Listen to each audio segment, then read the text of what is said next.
Sword in Prosperity, Hope Beyond the Apocalypse, an auto-narrated audiobook, copyright 2021 by Cort. Episode 118, Sword. Sword was angry at his mother. Why should I read this crap, he wondered. Nothing in his ancient prose has value for where I am today. Some flipping ancestor from 100+ years ago? Doesn't make sense she'd force this penance on her overburdened son. I have enough to read with school alone. He stared upward toward the only source of natural light in his room, reflected from a series of mirrors that began at the Biopla's rooftop, 20 meters overhead. At least this guy could venture outdoors whenever he wanted. He had freedoms I can only imagine. I'm sure he never appreciated them like I would. Sword grabbed his vidscreen pad and pressed on the file icon. The story appeared in plain text on his reader. My friend. This is a start, my intended message to you. In telling you these things, I'll assume you are a direct descendant, though you don't have to be that for any particular reason. It just makes it easier to recall these tales, as if I was sharing them with my own grandkids many generations later. Since I as yet have no grandchildren, I'm projecting a bit on probability metrics. For context, it is the year 2021. What a year! Perhaps I'll give you one man's picture of what it's like, living in this time of great uncertainty, small dashes of hope and courage, and astounding cowardice, greed, entitlement, and fear on many fronts. I prefer to start off with something fun, because those topics are too heavy and burden my somatic energy. To pique your interest and keep you reading, as I'm sure segments of this long tome will readily lull you to sleep, I will begin with aliens and the possibility of other sentient beings in the universe. Part of my intention in projecting who you are is to envision where you might be as you consume this word flux. For my convenience, I'll assume you live 100 years from today.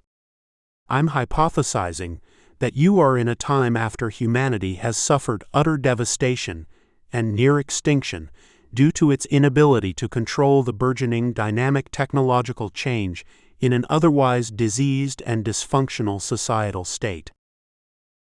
At this time, in fact, our species is not even remotely aware of the need to manage such change. You will encounter this perspective as a recurring theme throughout, and it is likely a foregone conclusion, a forlorn reminder by your time. I'm a realist, I believe. Not stupidly hopeful that humanity will muddle through this next stage or filter somehow as it always has, despite its ignorance. Our collective languor was only a minor hindrance in the recent past, but that changes quickly as annihilation technologies are democratized. We don't get a hall pass on this one. Not this time. In the relative near term, I place a high likelihood on the virtual extinction of our species. Indeed, the fact that the sky is devoid of tangible signals from alien life forms, whether dead and gone or still around, is evidence that a final, conclusive great filter hides in wait a few clicks ahead for us. Our species and those from which we descended have certainly passed multiple great filters already. RNA and DNA precursors in the primordial ooze. Cells combining symbiotically with other cells to produce mitochondria. Random evolution to multicellular entities. All the way through to fish and dinosaurs and mammals, including this not-so-great ape typing away. My species of ape is doing all it can to evade and ignore an obvious and painful future, though time now runs short. I find no driving force in humans to ensure we have a strategy to overcome and surpass the looming menace in the next few decades, the most challenging we've ever faced. The approaching great filter is not associated with chance like the fortunate combination of those two ancient single-celled entities or the 6-mile asteroid that wasted the dinosaurs. It is not one of fate or chance, independent from human decisions. No, the great filter just around the next bend will be a direct result of human indifference, denial, rationalization, laziness, short-sightedness, faithlessness, lack of discernment, poor planning. Oh, and my recurring theme as always, fear and entitlement. Unfortunately, we humans do not and cannot perceive ourselves as just another species on Earth. Another species with a finite lifespan, like the ponderous multitudes of previous earthly inhabitants, forever lost in time. For me, this fact has always been abundantly obvious. We assume we deserve this planet and all its wonders, yet we mismanage those aspects of Earth and our nature that might ensure the longevity of our species. Indeed, species longevity has never been a goal for humans. As a species, we are bereft of any goals, much less the most important one. Perhaps I first recognized this issue while shaking uncontrollably beneath my third-grade desk, the nuclear fallout siren blasting at our ears and scaring everyone in class. In the 1960s, fallout shelter signs were posted everywhere in grade school. I was befuddled. Why should I fear the Russians? Why would they want to burn me to a crisp, some 8-year-old freckle-faced, crew-cut kid from Williams, Arizona? Don't they have kids in third grade just like me? Even if the bomb doesn't hit our little town directly, will the nuclear fallout poison our water supply from the nearby mountains? What will the radiation do to us? Will we become mutant monsters, like the sci-fi movies we watch at the theater? I'm not sure every kid recognized the weird irony in this, but I did. It made no sense that any person or nation would overtly and actively endeavor to render the Earth unlivable for humans. How does the existence of aliens relate to this topic? It can't help but relate. Nuclear annihilation is directly attached to our species. You don't see orangutans plotting self-destruction, do you? And alien visitors are indelibly linked to humanity as a species on Earth who sport a foolhardy penchant for self-annihilation. Read on to understand. Are we the only sentient beings in the universe? Will we hear from aliens soon, or are we simply not listening correctly? Does the fact that we've found no others as yet either prove or disprove the existence of a creator? Does that even matter? And closer to home, closer to that which I will impart to you, what have been my experiences regarding aliens? What do I believe, and how much of my belief is influenced by my desire to believe? By the way, I am recounting most of these experiences in first person. It seems a better way to allow you to jump virtually into my shoes, the sneakers of a kid growing up in the 1960s and 1970s Arizona. Much happened in those decades, so you'll hopefully experience the situations as my memory serves. Born in the 1950s, I'm now in my mid-60s. My long-term memory is quite strong, though I might forget where I placed my keys a minute ago. Such is aging in today's realm. I assume that wherever and whenever you exist, the problem of aging as an illness has been fully resolved, if not also legalized for use. Assuming this is so, I imagine your society has come or is coming to terms with the astounding implications of anti-aging alone, much less many other technological advancements.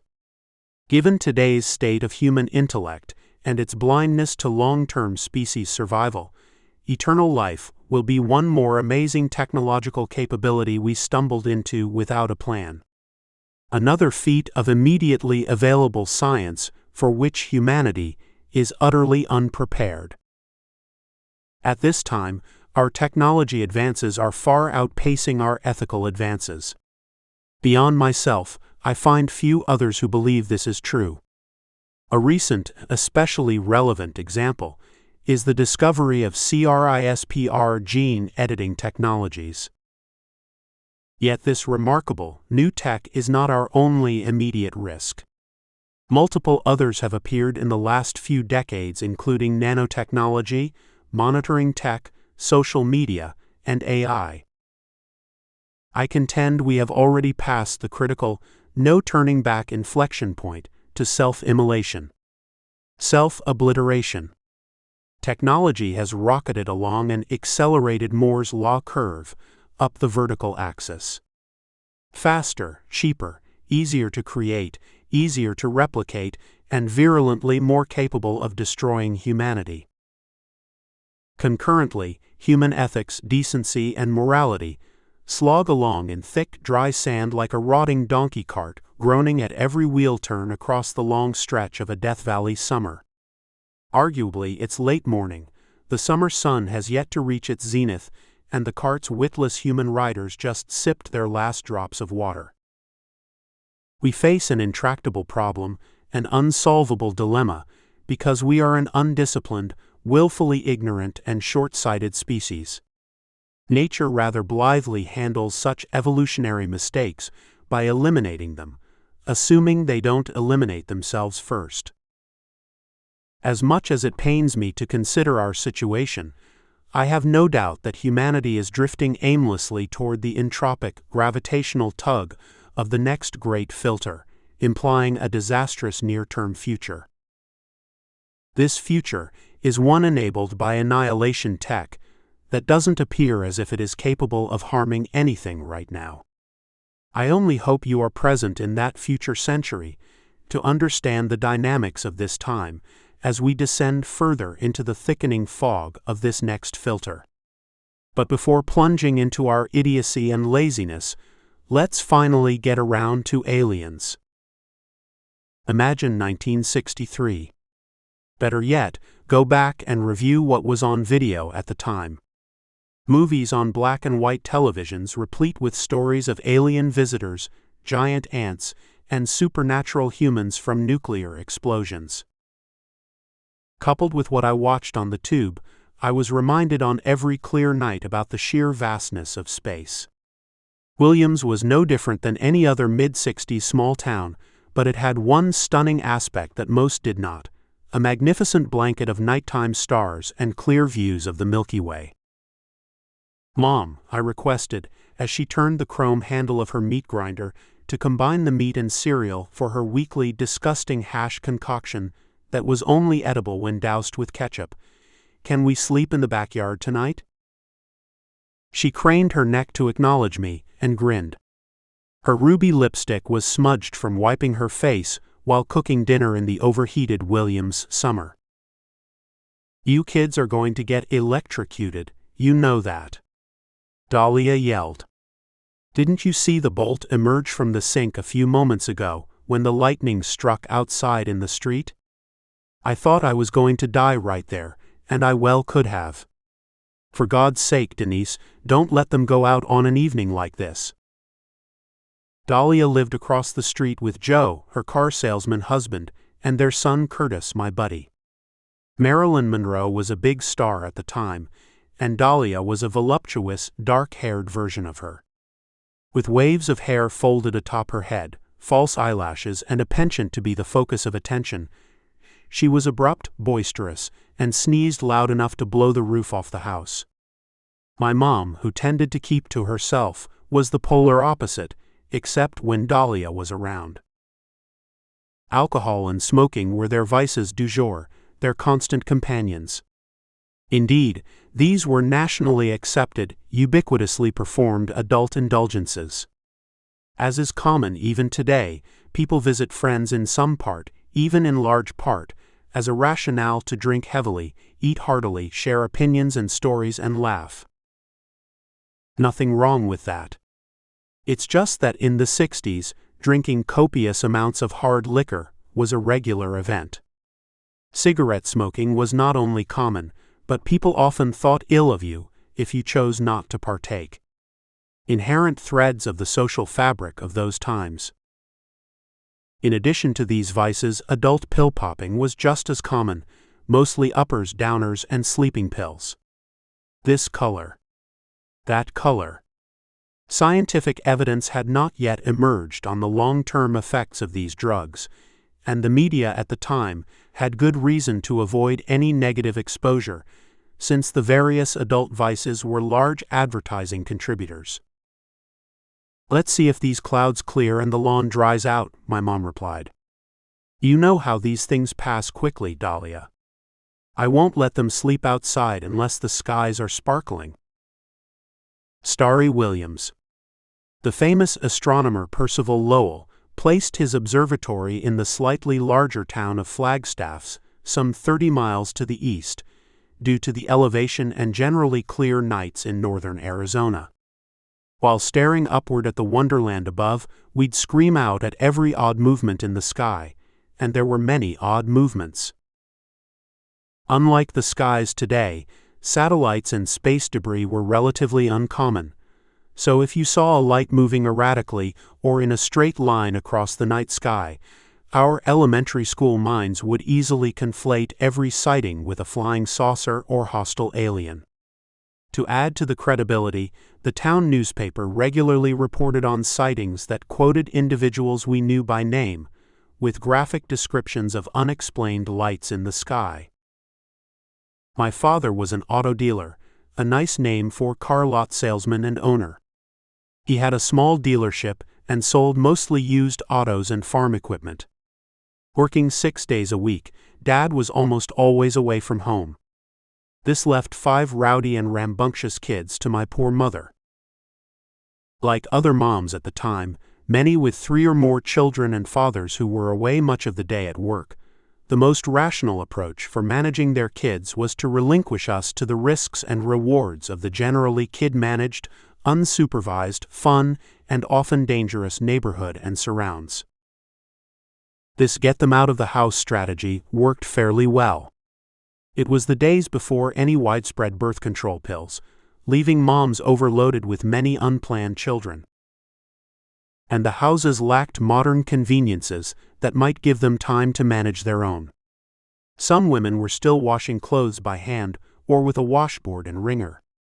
Dryers were high-end items, so sheets regularly flailed in the wind on the clothesline, even in winter. Refrigerators were terminally small, and freezers had enough space for a few pounds of hamburger. Electric dishwashers and microwaves were non-existent.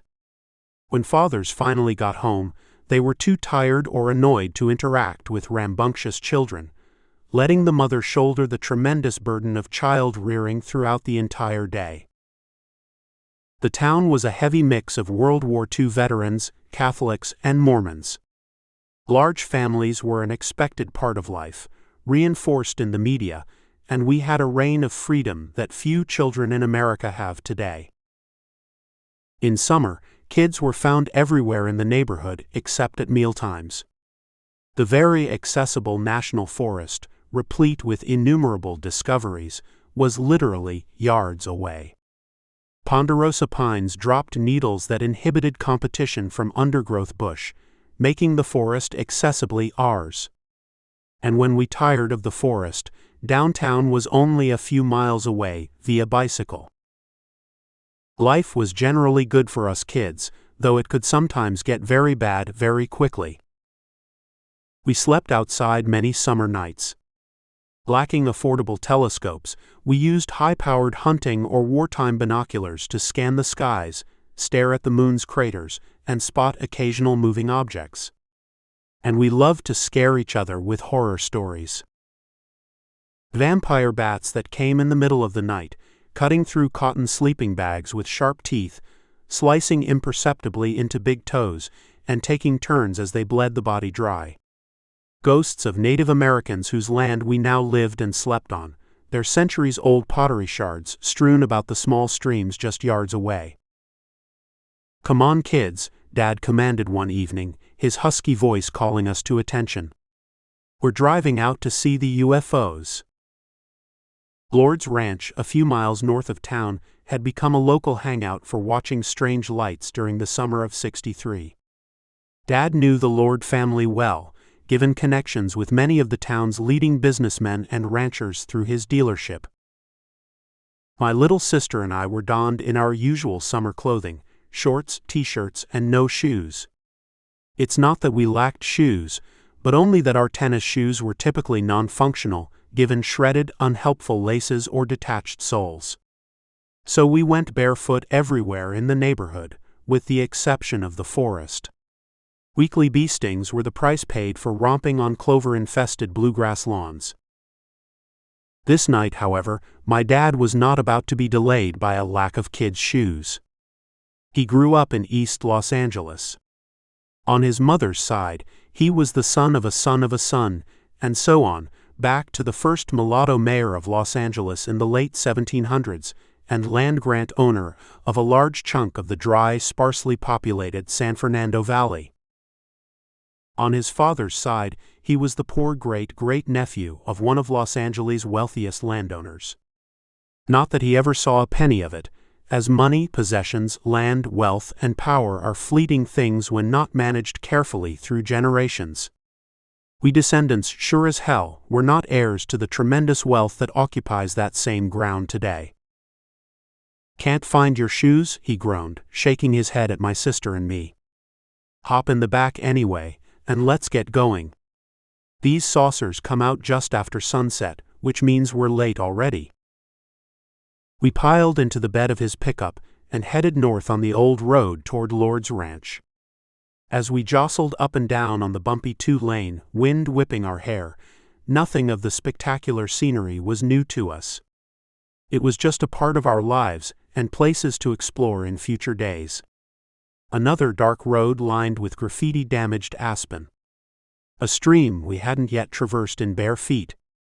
Some mysterious metallic glint in the forest that required inspection. Our relationship with the forest was akin to the joke about the fish being asked, "How do you like the water?" We were the forest and the forest was us. Nothing could uncouple us from each other. The smell of the pines permeated our earliest existence with every breath. The wind in the pines was our elevator music. We knew each tree by its height, branch strength, and climbability. After a few miles, Dad swerved onto a dusty dirt road, almost jettisoning my sister and me from the truck bed. Lord's Ranch was a mile off-road, and we were well experienced by that time to know enough to hang on tightly to the rusty edge of the pickup. We knew of instances where somebody stood up in a truck bed at an inopportune time and was flipped overboard onto the hard ground while bouncing slowly to a painful rest, akin to being bucked from a galloping horse. The Lord's Ranch house was a quaint two-story, sewn from forest logs. As we drew closer, I carefully half stood up in the bed and saw Mr. Lord and two dogs bounding out the door. "George," Mr. Lord yelled. "Good to see you and your family here." Mr. Lord appeared well versed in his reaction, as he should have been. Multiple reporters and curiosity seekers had visited his ranch in the previous few months, and all the town locals knew of the mysterious sightings.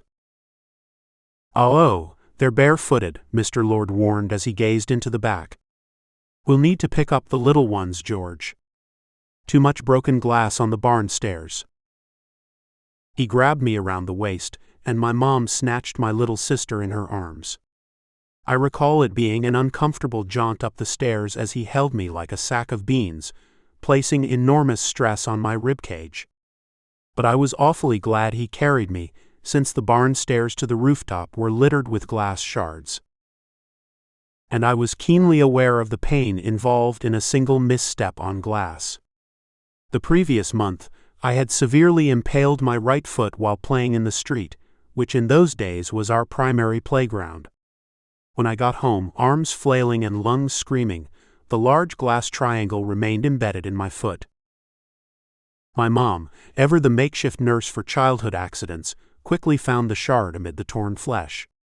With one quick flick of her wrist, she dislodged the beast and placed it on the table next to me. Blood was squirting profusely from the 1-inch wide, half-inch deep hole. "Call a doctor to stitch it up?" "What? Not on your life. That would cost money, and her experience informed her it might heal by itself at some point." After making the assessment to avoid the professionals and the expense, She wrapped my foot tightly using gauze from a 20-year-old World War II medical kit, circling multiple times, round and round my bleeding foot. The sheer pressure from her dressings was enough to discourage additional blood cells from ever attempting the journey outside. "Don't you dare walk on my carpet with that," she warned, half angry, half joking, "or we'll both be cleaning up the bloodstains." After a few days of hopping around on one foot, the bleeding and throbbing pain finally subsided and the injury scabbed over within a few weeks. Despite lingering heel pain that lasted another 4 years, that day elevated my kidhood status and made me a neighborhood macho celebrity of sorts. "Wow, there's your bloody footprint," my friends would say as we'd play in the streets. I'd beam with pride, knowing the entire traumatic event was well worth the suffering. That night at Lord's Ranch, my sister and I shared a ratty aluminum folding chair placed there for UFO gazers, among other random chairs. It was the kind with shredded green and white crisscrossed plastic slats that always itched on bare, sweaty skin. Despite jostling and wrestling for position with my little sister, it was at least a temporary but comfortable place for us to sit with feet up and off the glass-strewn flat rooftop of the barn. The view was resplendent with the typical northern Arizona night sky. Out on that dark ranch, the Milky Way was even more beautiful than in town. And because the ranch sat on a rise above the meadow's tree line, you could peer westward unobscured for many miles. We waited anxiously for a few minutes as the evening sky grew darker. My father was engaged in active conversation with Mr. Lord, while my mom sat nervously awaiting for the big event, knowing she left a few kids unattended back home. Her mind was no doubt burdened by the usual chores, dishes, laundry, and baths she had yet to oversee before her night concluded. "There you go? There's one on the horizon," Mr. Lord exclaimed, pointing in the distance. We strained our eyes, peering directly westward where the sunlight had all but faded. "That's it?" Dad queried with subdued enthusiasm. "That red blinking light?" "Yes, isn't it great?" Mr. Lord replied unquestioningly. "Just wait and see what it does." The light was roughly 10 miles off in the distance, and once it appeared, we held to radio silence, as if the object deserved an element of religious reverence for what the unearthly vision might mean to humanity. To me, it appeared no different than the blinking red and white radio towers on the hillsides. Radio tower lights didn't typically move, however, and this one did. In a few minutes, it slowly rose up 1,000 feet, stopping momentarily to cut a perfect right-angle turn to the left. As if drawing a square in the sky, the light stopped again after a 1,000-foot horizontal trip, then descended to the ground and out of sight. We stared at each other. Mom and Dad were no doubt trying to reconcile if this was a human activity that someone was engaged in off in the distance, like a helicopter with a pilot in training doing night maneuvers, or an extraterrestrial mystery. Whispering started. "Shish," Mr. Lord demanded. "It's not over." In silence, we waited another minute until the object made the exact same sequence of moves at the same speed, only in reverse. Mr. Lord beamed proudly as it dropped below the horizon. "That's probably all we'll see tonight, so I believe the show is over." My dad was somewhat miffed. "Don't you think that's a helicopter?" "Not likely," Mr. Lord replied. "This has been a nightly occurrence for months now, as we discussed earlier. We've contacted everyone who would know, from the private and public airstrips to Army, to police, to weather forecasters. You name it.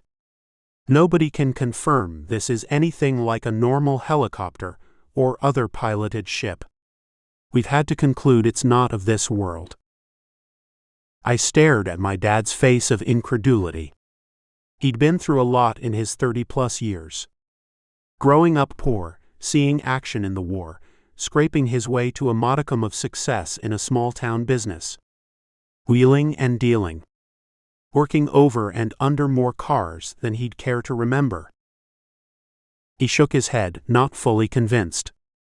"Look, I've got my four-wheel drive back at the house.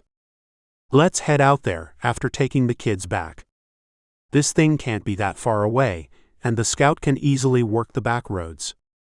As a local dealer of this first SUV, he was known to invariably brag about the vehicle.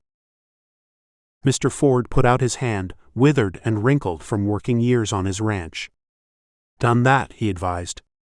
"Traversed lots of Forest Service roads in Jeeps and even the most impassable firebreak paths. It's very remote out there. Lots of small hills. No place for a helicopter or any other craft to land. We suspect the saucers are going underground after they do their nightly maneuvers." "Humph," Dad shrugged. Given that Mr. Lord was a good friend and customer, he was forced to give him the benefit of the doubt, though mentioning Jeep as a proxy for every four-wheel drive vehicle was not to his liking. "Okay, kids. Now you can tell your friends you got to see a flying saucer at Lord's ranch. His ranch is famous for this. It's been in the national news and on television." My mother was utterly bored at the entire goings-on. When kid management is your primary concern, you become very pragmatic. "George," she interjected, "we should let Mr. Lord get back to his house and wife. Besides, I've got to get these kids ready for bed. And the laundry." Dad nodded begrudgingly. He wanted to see it again, as if another round trip in the sky might confirm his suspicions. "Okay? Let's get going," he conceded. My father died not long after that, so I'll never know what he was thinking at the time. He was a World War II Army Air Corps radioman in the North Pacific and spent a lot of time in the air. I must assume he was as interested as I was, but also skeptical. "What are these lights? How do they move? Are they government created? Why northern Arizona? Something to do with the above-ground nuclear testing a few hundred miles away in the Nevada desert?" Such questions were never resolved. Episode 119, Sightings. As the next decade passed, I heard a few stories that seemed so credible, I had little doubt they were anything but the truth. While in grad school at Arizona State, I shared a house with one other mate and two young women, all students, and we got to talking one night about our various UFO experiences. As the conversation proceeded, Ellen became agitated. "What's up?" I asked, noticing she seemed unusually tense. "Does this discussion bother you?" She nodded her head. "Not me. Doesn't bother me, except my godfather told me something he experienced about an alien sighting. Didn't scare me, but it would scare the shit out of you guys. It happened when he was in the military." We were beyond interested. "He's coming over soon with a friend who was with him at the time," she added. "I'll see if I can get them to talk about it." A few weeks later, I was in my bedroom and heard a knock at the door. "Guys," Ellen yelled. "My godfather Carlos and his friend Jimmy are here. Do you want to hear the space aliens story we talked about?" We met in the family room and introduced ourselves, then sat together after the beers were opened. I clearly had doubts about alien stories, as I'm sure my roommates did. We were halfway going along with it because Ellen seemed insistent that it was very credible and we should hear the tale. Carlos was short, stocky, and carried a southern Arizona Latino accent. Browned and physically hardened from years of outdoor life, neither he nor Jimmy were the kind of guys you'd ever want to mess with. Jimmy was a foot taller and lanky thin, with a matching accent. After the introductions, we indicated that Ellen let us know about their UFO story. Carlos was noticeably surprised at the mention and stared intensely at her. It was as if he was being asked to share a deep, dark, state secret with people he had just met. "Hey girl, you should have warned me. I don't go telling your average nobody about this stuff. Think your friends can keep quiet?" Ellen smiled, glanced at us, and nodded. "I believe so." He stared intently at the three of us. "I'm telling you this secret shit because I trust my goddaughter Ellen, so I'm trusting her friends. This is classified military matters I'm divulging, from when Jimmy and me were in the Army and stationed at the Yuma base. It's balls cut off info, man, so you're not going to read it in the papers or hear it on the news, because shit like this never gets to civilians like you. And if it ever does get out, you'd wish they only cut your balls off for the trouble it caused." Given the seriousness of his tone, we collectively pledged that our lips were sealed. Carlos paused as if he was surveying our psyches. "You guys know nothing about what we saw while in the military, right? You can't, man. You're in college, something most of us down where I come from never get to do. So Jimmy and me, we were doing base security at what's now called the Yuma Proving Ground. But we didn't call it that then. We just called it the base. They tested all kinds of shit there, man. New weapons and explosives. Probably the only shit we didn't test was the big nuclear stuff, since that's been done in Nevada, until recently. Ellen, honey, can you get us another beer?" It was college, and the refrigerator was stuffed with cold beer. With fresh brews in hand, Carlos sat back and relaxed a little. He took a deep breath. "So Jimmy and me were out one fucking hot summer afternoon in the Jeep. Pretty late. We'd been doing our rounds all day. I can't tell you, man, how many times we were forced to do rounds because some drunk hokey from town phoned up saying they saw strange lights hovering over the base, or the testing grounds, or wherever in the desert. People drink fucking way too much, and who hell cares what they see, huh? They should keep their crazy-ass thoughts to themselves. And what the fuck do you expect to see in the sky, over a weapons testing base? Firecrackers. M80s. We lit off all kinds of shit in that range over a huge amount of fucking desert desolation, so strange lights were just a normal part of our business. Get what I'm saying?" We nodded. Despite the air conditioner blasting at full steam, beads of sweat were dripping from Carlos' head. Jimmy was stone-cold quiet.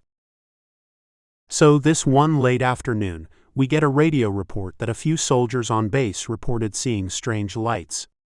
I mean, not only lights, but an actual flying disc of some kind. Do you think if they're soldiers they'd get themselves in trouble by spouting off insane crap? How do you think a report like that looks to the officers? They'll think you're goon like a loon or doing drugs while on patrol. So those poor suckers knew what was at stake by reporting, right, Jimmy?" Jimmy nodded and harumphed, his whole body moving back and forth. He, too, was getting visibly agitated as Carlos continued, and he was scratching mercilessly at his chin as if he had contracted a bad case of poison ivy. "Hey, so we think it's funny, right? And we're about ready to head back to base, and we get this call from the CO to check out a place about 5 miles from where we were. We didn't see no hovering lights or anything ourselves, and we were used to traveling all over that fucking expanse.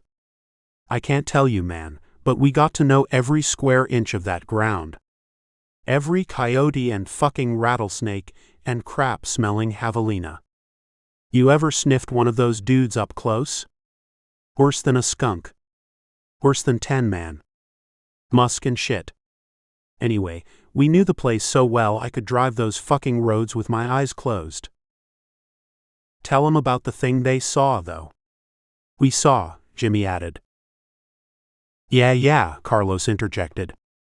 "I was just getting there. So this report from the commander was different than any fucking request we'd ever got before, or would ever get again. "You remember Jimmy?" he said. "Get your asses over there quick. These guys swear there's a fucking giant, 10-foot, hairless dude staggering around the place, and they didn't want to get near the thing." I screamed, "What the hell?" back at him, like this was some kind of joke they were playing on us. But the commander said it was no joke, and these two guys saw this wobbling disc for a few minutes. It hovered over a hill, and then they saw this giant living creature on the ground. Big thing kind of stumbling around next to the road. That was an oh fuck moment for me, Jimmy admitted. Like, I was ready to shiver my ass and shit my pants. It was getting dark, we were hungry, and I didn't want to meet no shit-ass alien monster out in the desert. We had our standard issue pistols, but that was all. Nothing to match a fucking ray gun. Carlos laughed uncomfortably. "Fucking giant," he mumbled. His head dropped down, and he stared at the floor for a few tense moments. So yeah, it was like dusk, like 7 p.m., and we'd had a long day already. I didn't want to go chasing some fucking cougar, or whatever these bastards saw. Far as I knew, those guys had been drinking out there, and this kind of screwball report would get their asses thrown in the brig for a few days. And if that didn't happen for some reason, they'd get the long end of my fist when we got back to base. But the CO told me who the guys were, and I knew one of them. He was like a brother to me, man, and we'd only bullshit each other when we knew it was cool to. He wouldn't send me out with poor Jimmy at the end of our rounds to hunt down some fucking giant who didn't exist, just to get a laugh later. He'd know I'd beat the shit out him for doing that, right, Jimmy? Yeah, Jimmy concurred. I knew the other guy as well, and he was a straight-up dude. No bullshitter. Classic military. Muscle and discipline. He wouldn't say nothing crazy unless it was a military issue. Dude was always climbing for a promotion, then got promoted and transferred a few days after this. I don't think they'd promote some soldier with psycho visions. Carlos laughed. No man, he was no nutjob, and the proof is in what happened to us. He paused to take a long swig of beer, and we were too intimidated by his presence to attempt to extract the story from him any faster. Beer frothed from his mouth onto his faded Hawaiian shirt. Fuck. Hey Ellen, honey. Can you get me a towel or something? I can't keep my hands steady while talking about this. Got me shaking like a fucking 3-year-old. Ellen sprang up and ran into the kitchen for a towel. We three stared at his hands, which we really hadn't noticed until that moment. He'd been hiding them from us, with one in his pocket and the other placed under his thigh. Since his secret was out now, he was open about it. Not normally clumsy, he confided. When I think of the shit we saw that night, it gets my hands going and they can't stop. Jimmy was still rubbing his chin, creating a crimson mark the color of ruby lipstick. I try not to think of it at all, man. Have to take a few shots of tequila whenever it crosses my mind. Helps to settle it back in the recesses. The memory and images. Beer's not strong enough to do the job for that. You guys want some tequila, Carlos? Ellen asked, handing him a kitchen towel. Sure, baby, he replied. Me too. Jimmy added. Any of you guys? Ellen queried. We indicated we were fine with our beers, and Ellen scurried back into the kitchen for shot glasses and tequila. Again, a painfully long moment of silence. It was clear they didn't want to continue until she returned. How long? I asked. What? Carlos retorted, somewhat perturbed by my question. Sorry, I apologized. How long were you guys in the service? Oh, that, Well, I did my years there, too many, then retired. Jimmy, you weren't far behind me, Carlos said, turning to his friend. But the military pension's enough to live on, I guess. Not enough to be rich, but enough to get by. They fucking should pay us triple for what we did that night though, Jimmy added. Fuck. They couldn't pay me enough in a lifetime to make up for the nightmares and shit I've had after that ordeal. It's a miracle we're still fucking sane, right, Jimmy? Jimmy smiled and nodded. Cuervo? Yeah. Just leave the bottle here between Carlos and me. We could finish this baby off in a few hours. Carlos looked up quizzically. Don't you guys ever drink tequila? Margaritas? This bottle looks like it's never been opened. Ellen placed the shot glasses on the lamp table between them and began pouring. Oh, we've got another open bottle in the kitchen of the cheap stuff. This is a brand new bottle of Cuervo Gold for my buddies. The three of us glanced at each other, bothered that she'd opened our good stuff. She rarely drank, and as poor college students, we three had split the cost between us. This better be worth it, I pondered. Carlos took the full shot and slammed the glass back down on the table with a loud, ah. Like a pitcher stepping off the mound before the big pitch, he sat back in the black vinyl recliner, closing his eyes and tossing his chest upward for a moment, as if he needed to force the blood in his brain to collect a memory stored in an ancient archive. Carlos had a way about him from the moment he stepped in the house, and we all sensed it. He was in charge, he'd run the conversation, and he had the podium. We were just lucky to be in his presence, hearing stories we shouldn't be hearing, and fearful to say anything disruptive that might interfere with his flow. Jimmy was equally as deferential to Carlos, and had finally found a use for his nervous hand that was incessantly rubbing his chin. In between the few shots he had taken, he would gracefully twirl the shot glass on his finger, after extracting the last drop from its bottom. Jimmy was clearly in no hurry for Carlos to finish the story. Taking a deep breath, Carlos leaned forward in the chair, staring at us intently. You guys, I don't go around telling this to just any vato. But she's my goddaughter. Besides, even though this happened like 20 years ago, Jimmy and me don't want our favorite uncle to slam the hammer down on us for telling secret shit they don't want out. We all nodded, and again professed to keep the wraps on what he was about to divulge. Carlos clasped his hands together and vigorously moved his fingers, as if to allay his shaking and avoid the motion from creeping up his arms. So where was I? He questioned, staring at Jimmy. We were in the Jeep, he replied. Heading toward the site. Oh yeah, Carlos recalled. We had that fucking radio. Either you or I threw that bastard in the back seat, and it must have flown out while we were wailing over to the site.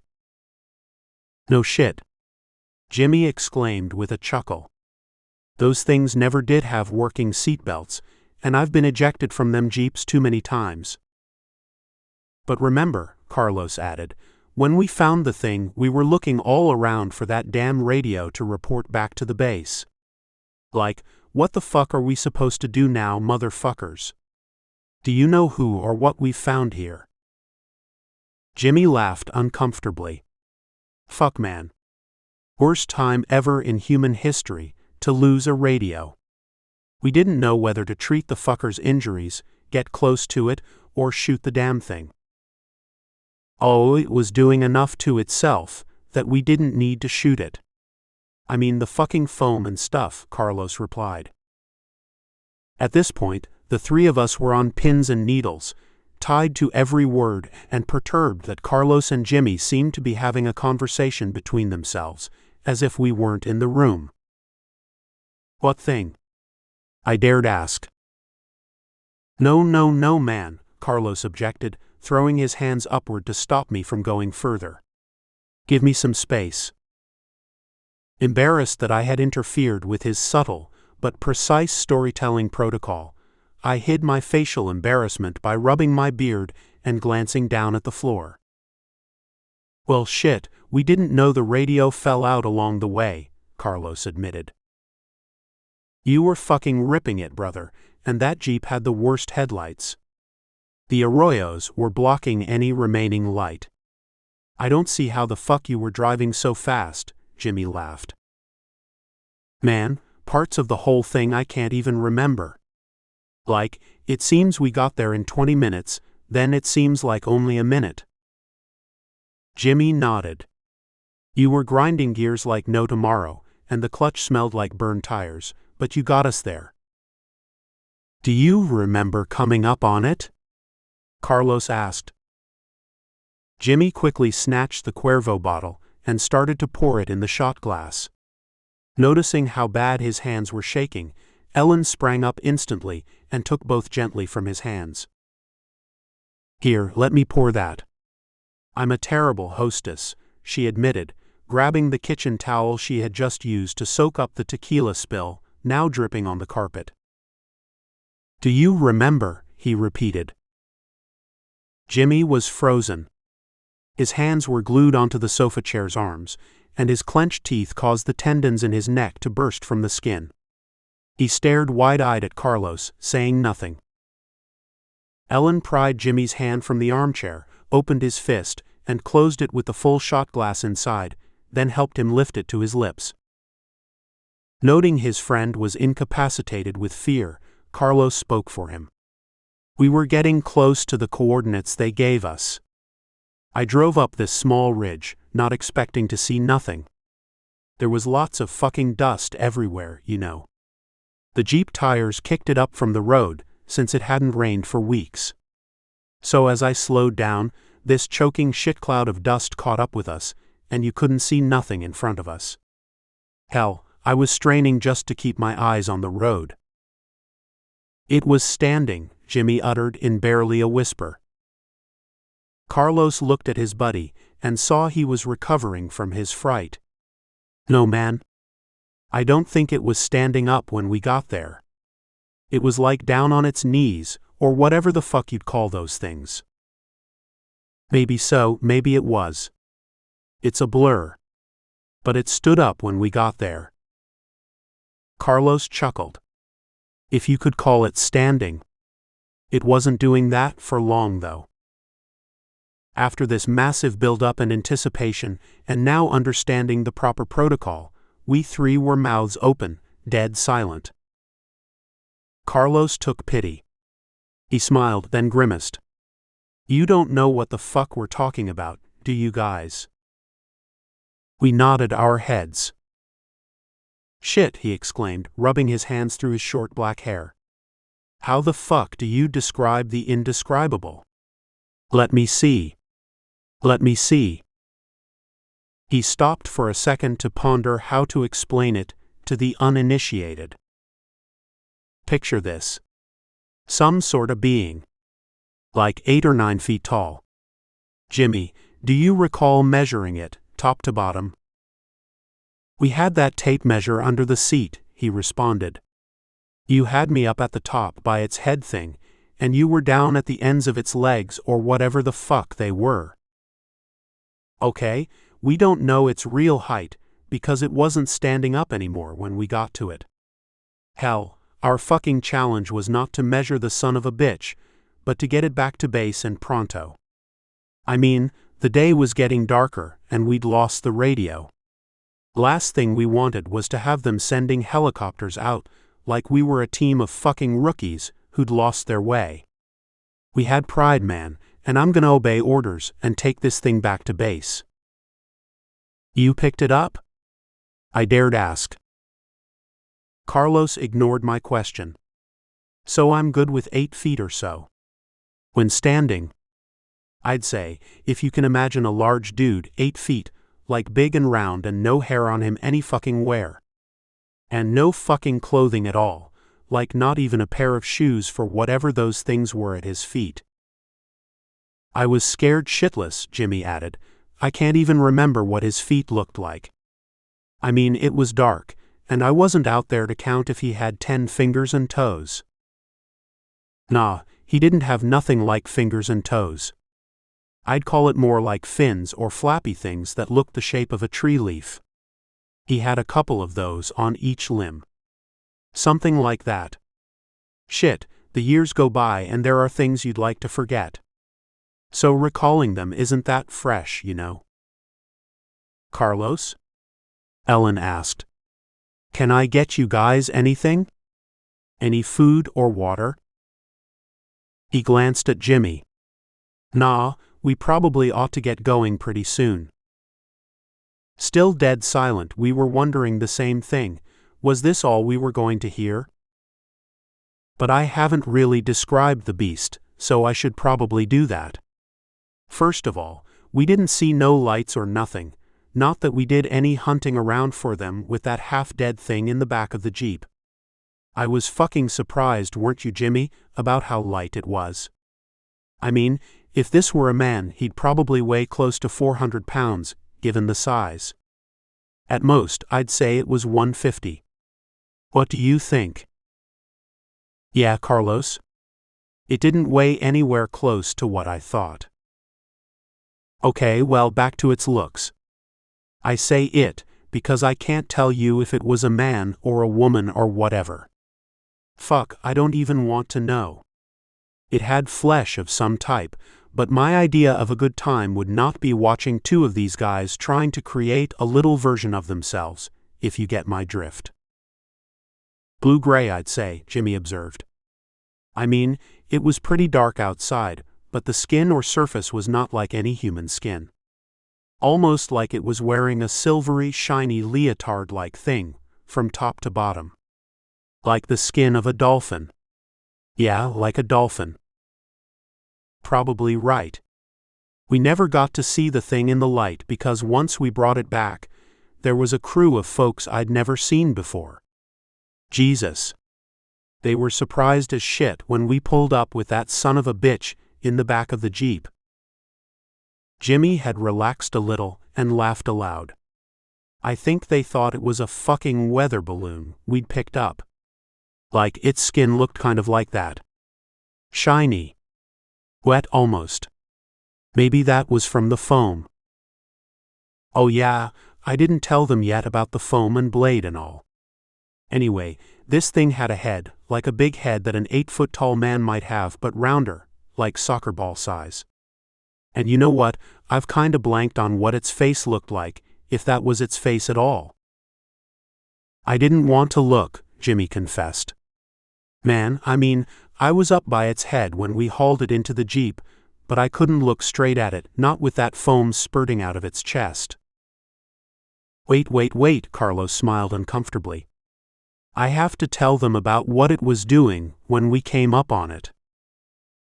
He turned his gaze from Jimmy and back to us, as if we should prompt the next set of words from him. Carlos paused to bite his lip a few times.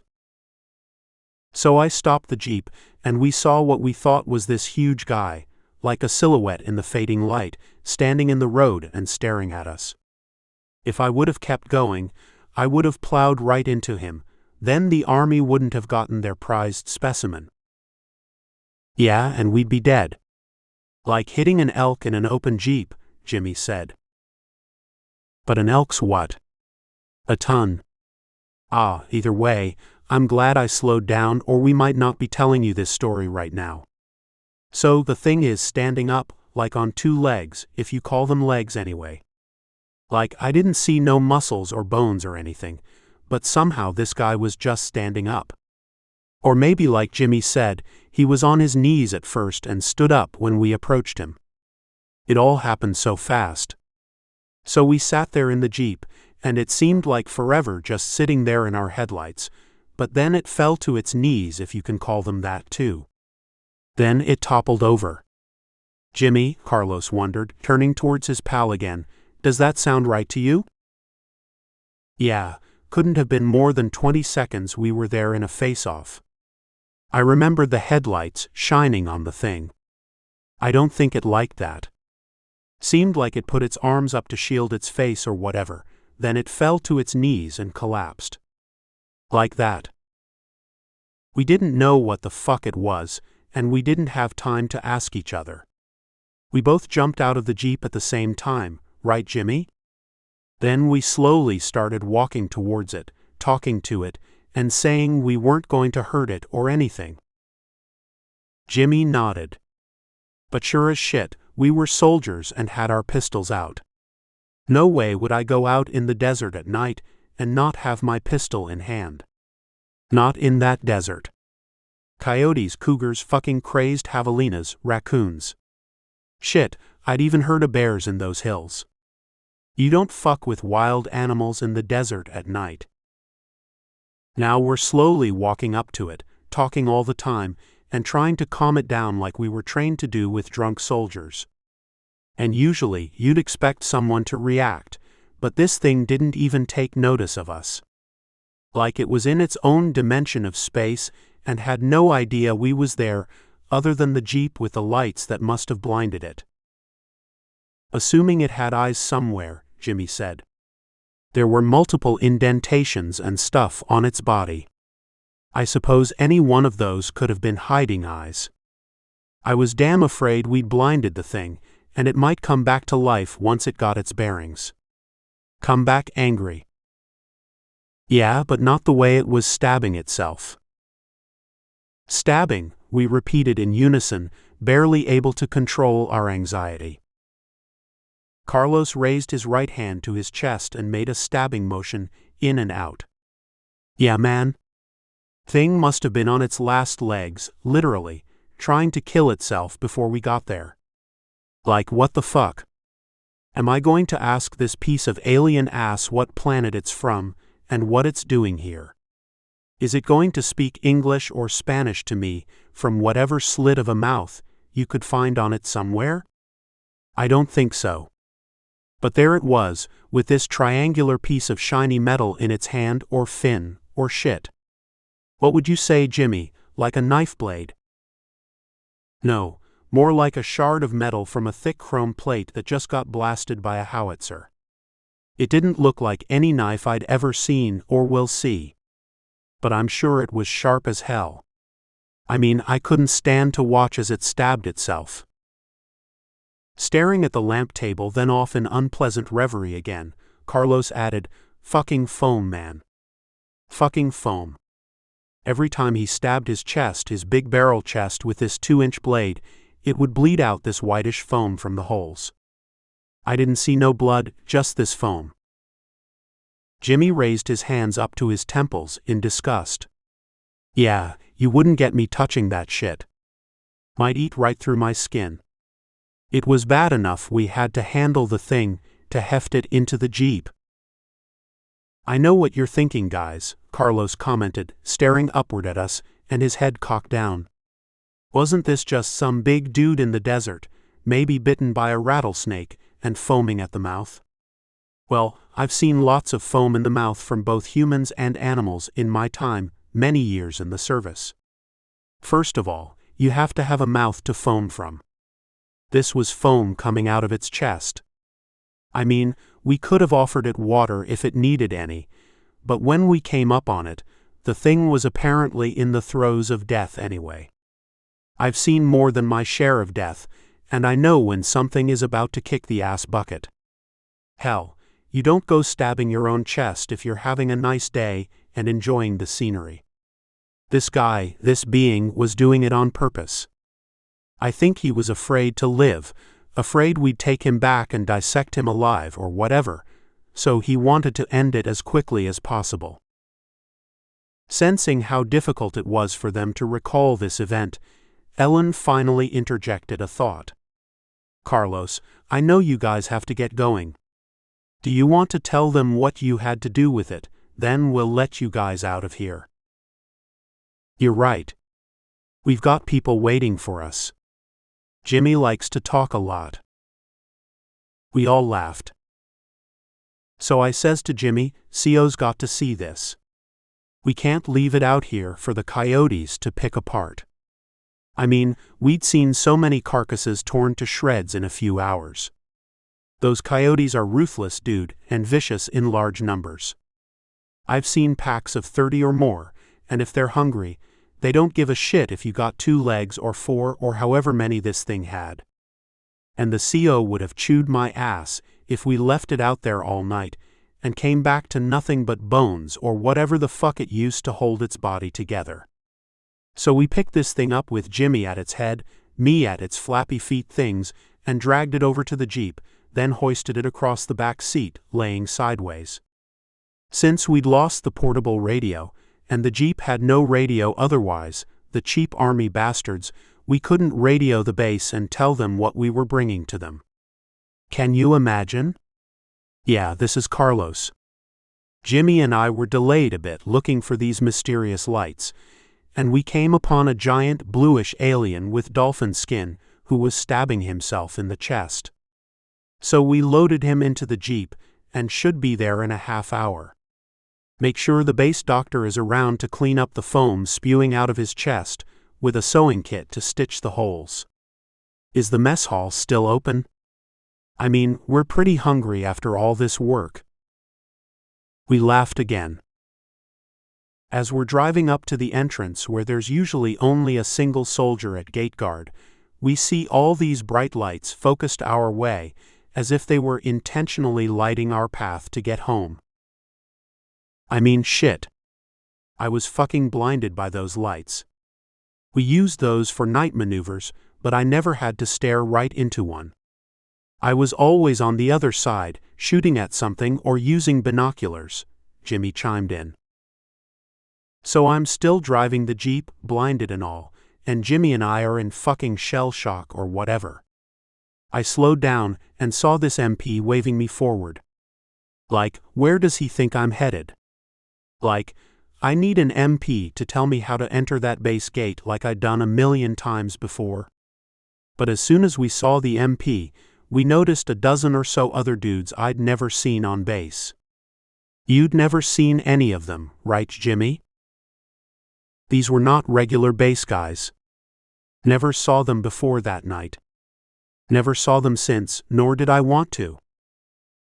So a fucking gaggle of MPs and special officer and suit types descend on our Jeep like we were fucking MacArthur arriving onshore in the Philippines. And before we knew it, they pulled us forcibly into another vehicle, a car, which took us over to one of the adjunct offices I'd never been in before. And there was just one guy in there, one guy in that dimly lit room, who was sitting at a desk, smoking away at his pipe. Remember? Jimmy nodded. Yep. Smelled sweet like maple syrup. Carlos continued. He says to us this, you are to not discuss what happened tonight. Understand me? He had the wings, so was a bird colonel, and I wasn't about to tell him to take a hike, and that the thing in the back seat of the Jeep was some fucking alien.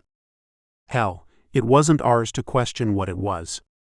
We were just a couple of grunge soldiers out on our usual patrols, and we were bound by duty to avoid discussing shit with the other soldiers anyway, as were they.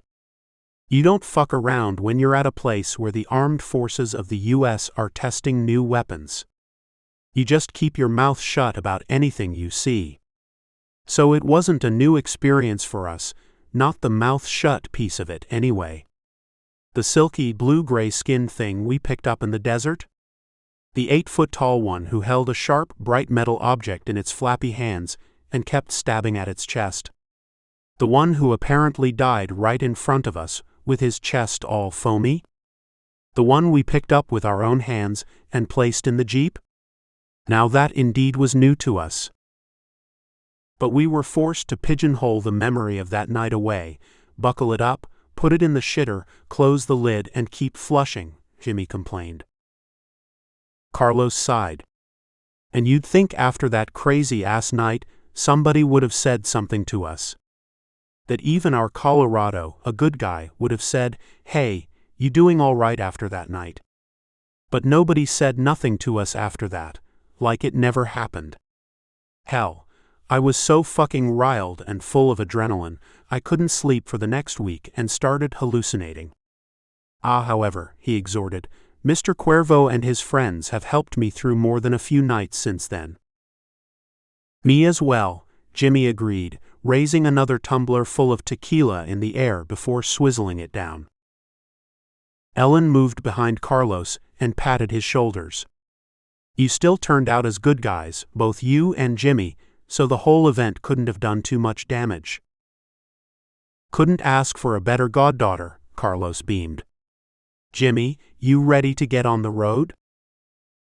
Dude, my head's buzzing. Glad you're driving. Episode 120, Sours. I later came upon other second-hand stories of UFO sightings, but only one other bubbles to the surface with tremendous credibility. I was a recent graduate from business school.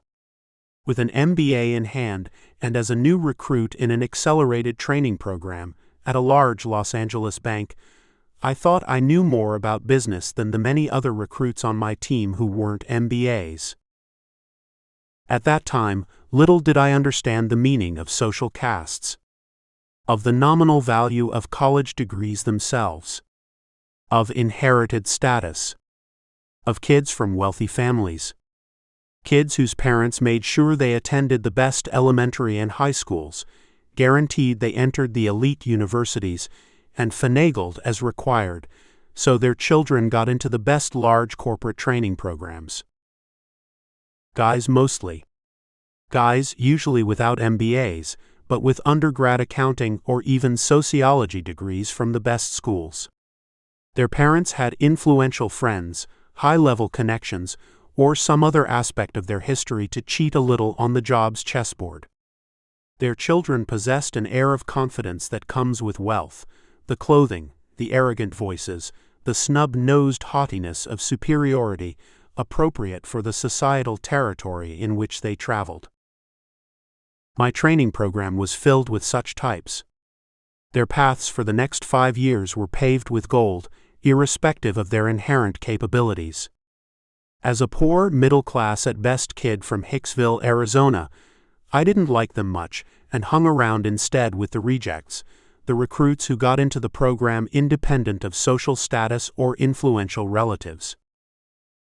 One of those rejects was Thomas, the oldest in our newbie class of wannabe bankers. Mid-30s. Thin, but physically ripped. Crew cut with blonde hair. Friendly face but rarely smiled. Courteous to a fault.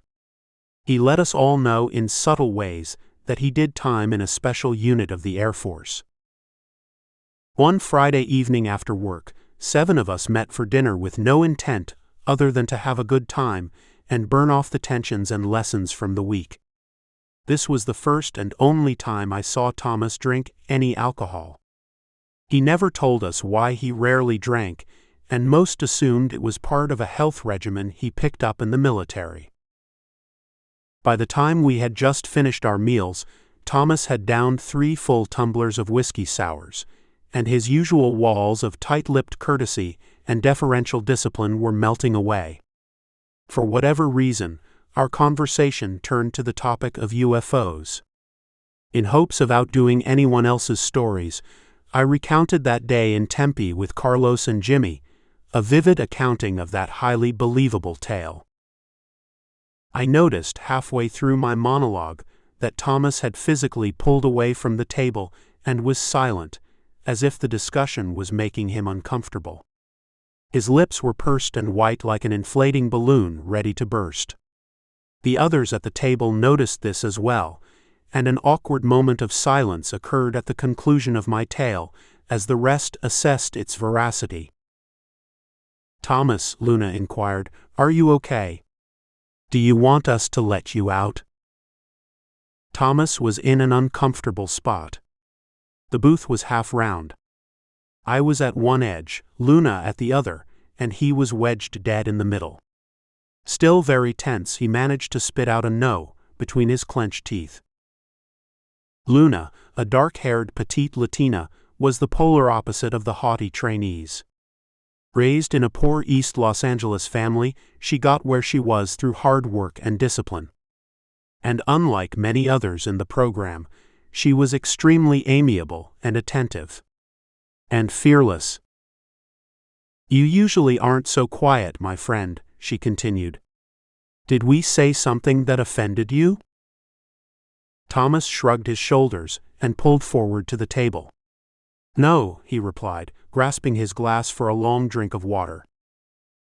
The table was silent. We waited for him to continue. It's the topic. The topic. I don't like the topic, or maybe I don't want to remember it, he confided as he carefully set the glass down.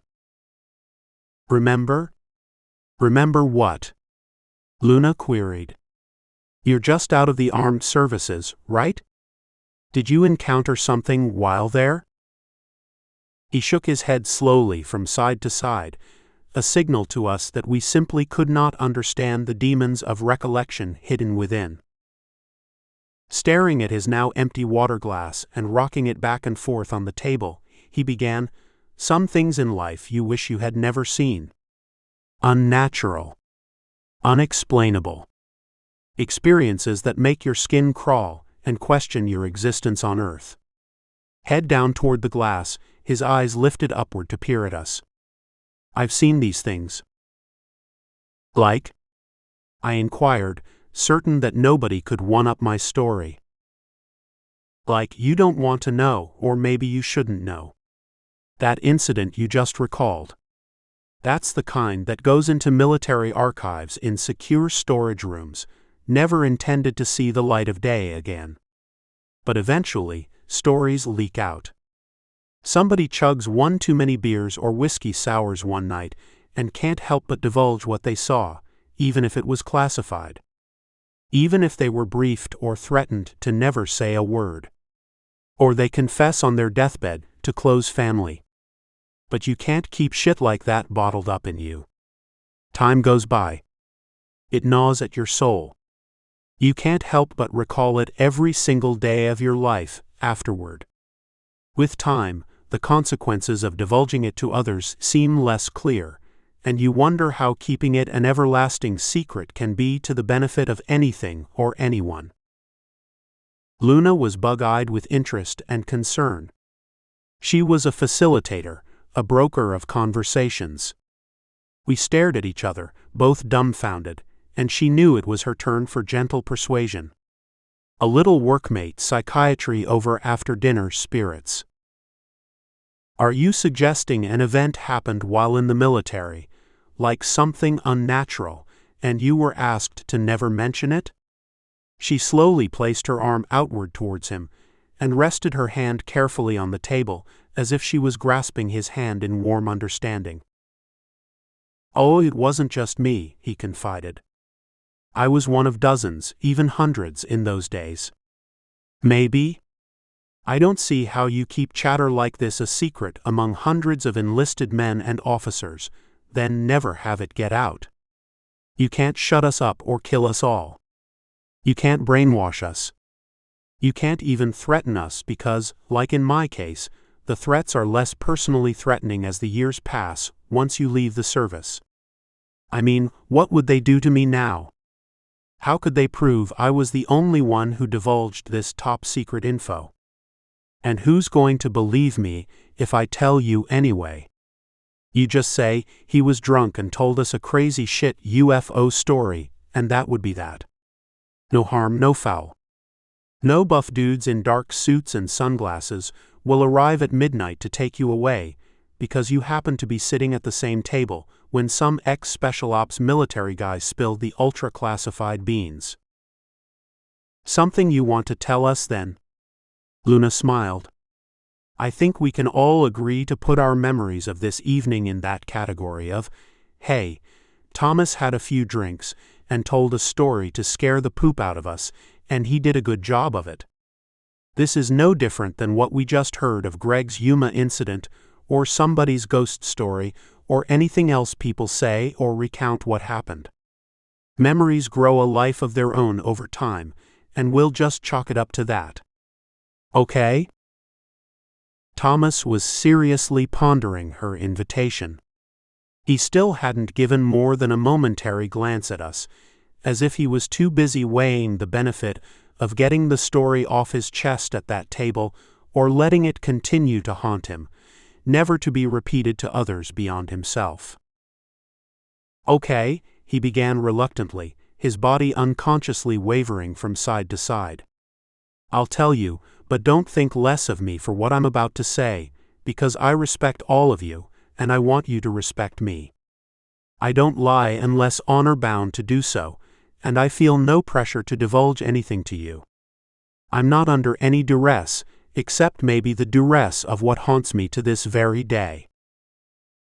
"We're all ears," Luna confided, glancing around to ensure that others in the restaurant were paying no attention to our table. "I think it's noisy enough that nobody else will hear, and there's a wall behind you. The sides of the booth extend way above our heads. It's safe. Please talk." "It was in Alabama." "You were stationed there?" I interjected. "Yeah," he nodded. "I guess you could call it being stationed. It's not like we were at a fort or base. No, I was there as a junior officer to a crew of a dozen others. A few were juniors like me, and some were Air Force specialists. Enlisted men." "So where was this if not a fort or base? Where would you sleep and all?" I queried. By leading him with questions, Luna and I were trying to subtly comfort him. "It was a missile launch site. I can't tell you where, obviously. But it was our underground operations center for the missiles and silos in that area. Spent 2 years at that place, holed up mostly 50-plus feet underground in what you might term a bomb shelter, a very big bomb shelter that could house a good number of officers and airmen for a long time if a nuclear war should occur, God forbid." "Why were you all there?" Luna asked. "It was a control center, the place where all information came in about the various missile sites in our region. Major electronics. Just think about it. You've got, say, 30 launch sites in a radius of 700 square miles. Each has at least one, if not multiple, multi-megaton missiles in it. On the ready. You know, a bit like you'd see in the movies. Everyone carries a holstered firearm in case anyone goes crazy or takes sides with the wrong country, even the guys who maintain the electronics. Everyone. Multiple levels of security, yes, since the guy you've known for the last year could well be a foreign agent, or even part of Air Force security there, to test your own loyalty. You never knew who was who, and you'd always keep an arm's-length relationship with anyone you'd meet or hang around with." "Underground," I observed. "You had to stay underground for 2 years?" He shrugged uncomfortably. "No, not all the time. You'd go batshit crazy if you were forced to do that. And some guys went batshit anyway. But part of the job was to get out in a vehicle, sometimes obviously as Air Force, other times civilian, to check on the various sites." Luna's head tilted. "Why did you have check on the sites? I mean, couldn't you just check on them remotely?" Thomas rapped the table nervously with the edge of his glass. The waitress took notice. "More water for you all?" she asked. Some of us nodded, and she topped us up. "What did you say, Luna?" he countered. "The sites. Why did you need to check on them?" "Oh shit, we love to check on them.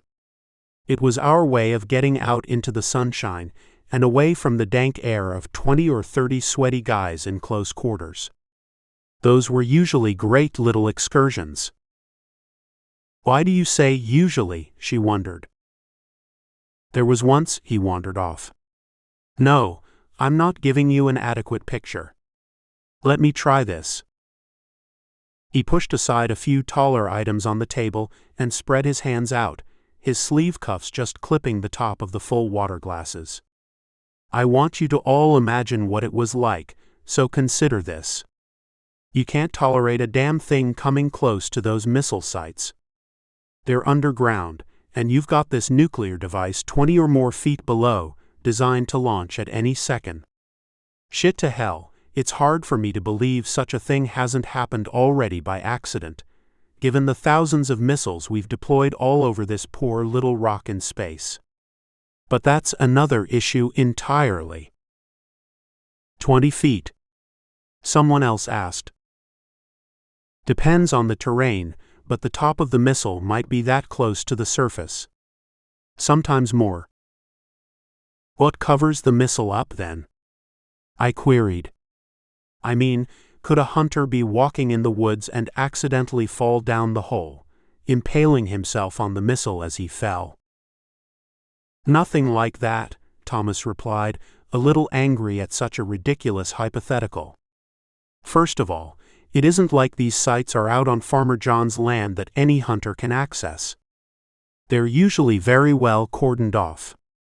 Barbed wire, warning signs, and other things I can't tell you about, to prevent curiosity seekers from getting dangerously close. So, imagine a few thousand of these sites laid out over all America. Imagine that.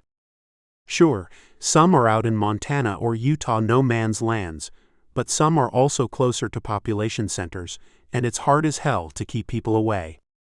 A lot of the local yokels either can't read, or the warning signs and barbed wire become an irresistible invitation to do some idiot sleuthing.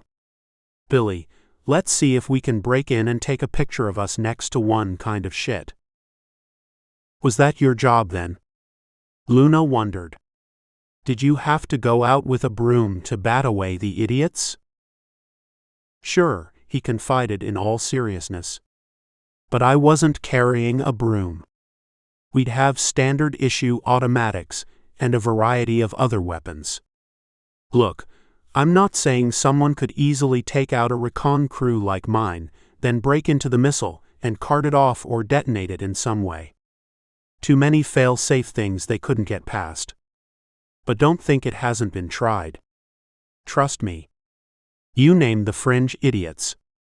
Left-wing hippies mad at the world. Radical right-wingers mad at the hippies. Takes all kinds. Sometimes these idiots live through the ordeal, and sometimes they die trying to show how powerful they are with their puny shotguns and camouflage gear. You had to kill people? Luna said, her eyes widening. Can't tell you that, he replied, his eyes dropping back to the empty glass as he kept tapping it lightly on the table. You do what you're ordered to do.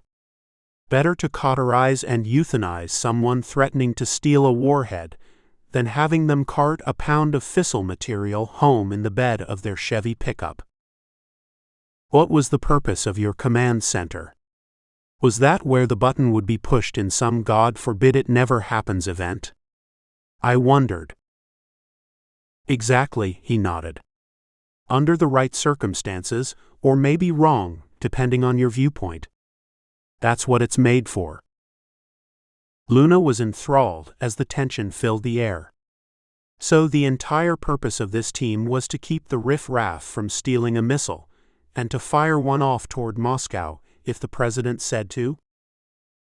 Partially so, partially not. You have to understand. These places are more secure, or at least as secure as the White House. I can't tell you what's there, but consider this. A squirrel drops a nut from a tree. We capture the nut hitting the top of the silo. The squirrel scampers down to pick the nut up, and alarms start blaring at us to pay attention. I wish I could mention what we have there, but I can't. Just assume we know or will know everything going on at and around the site, down to the nut and squirrel. Now, maybe a bug could cross into the zone without issue, but I've even seen where a bug set off an alarm. And once there's an alarm, I wondered, what do you guys do? Most of the time, I'd grab a few of my men, and we'd take a fast and fun ride out to the site.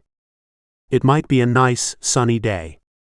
It might be a midsummer, swampy midnight. It could be in the middle of a landed hurricane or tornado. People talk about the mail not getting through, but nothing ever stopped us. Nothing.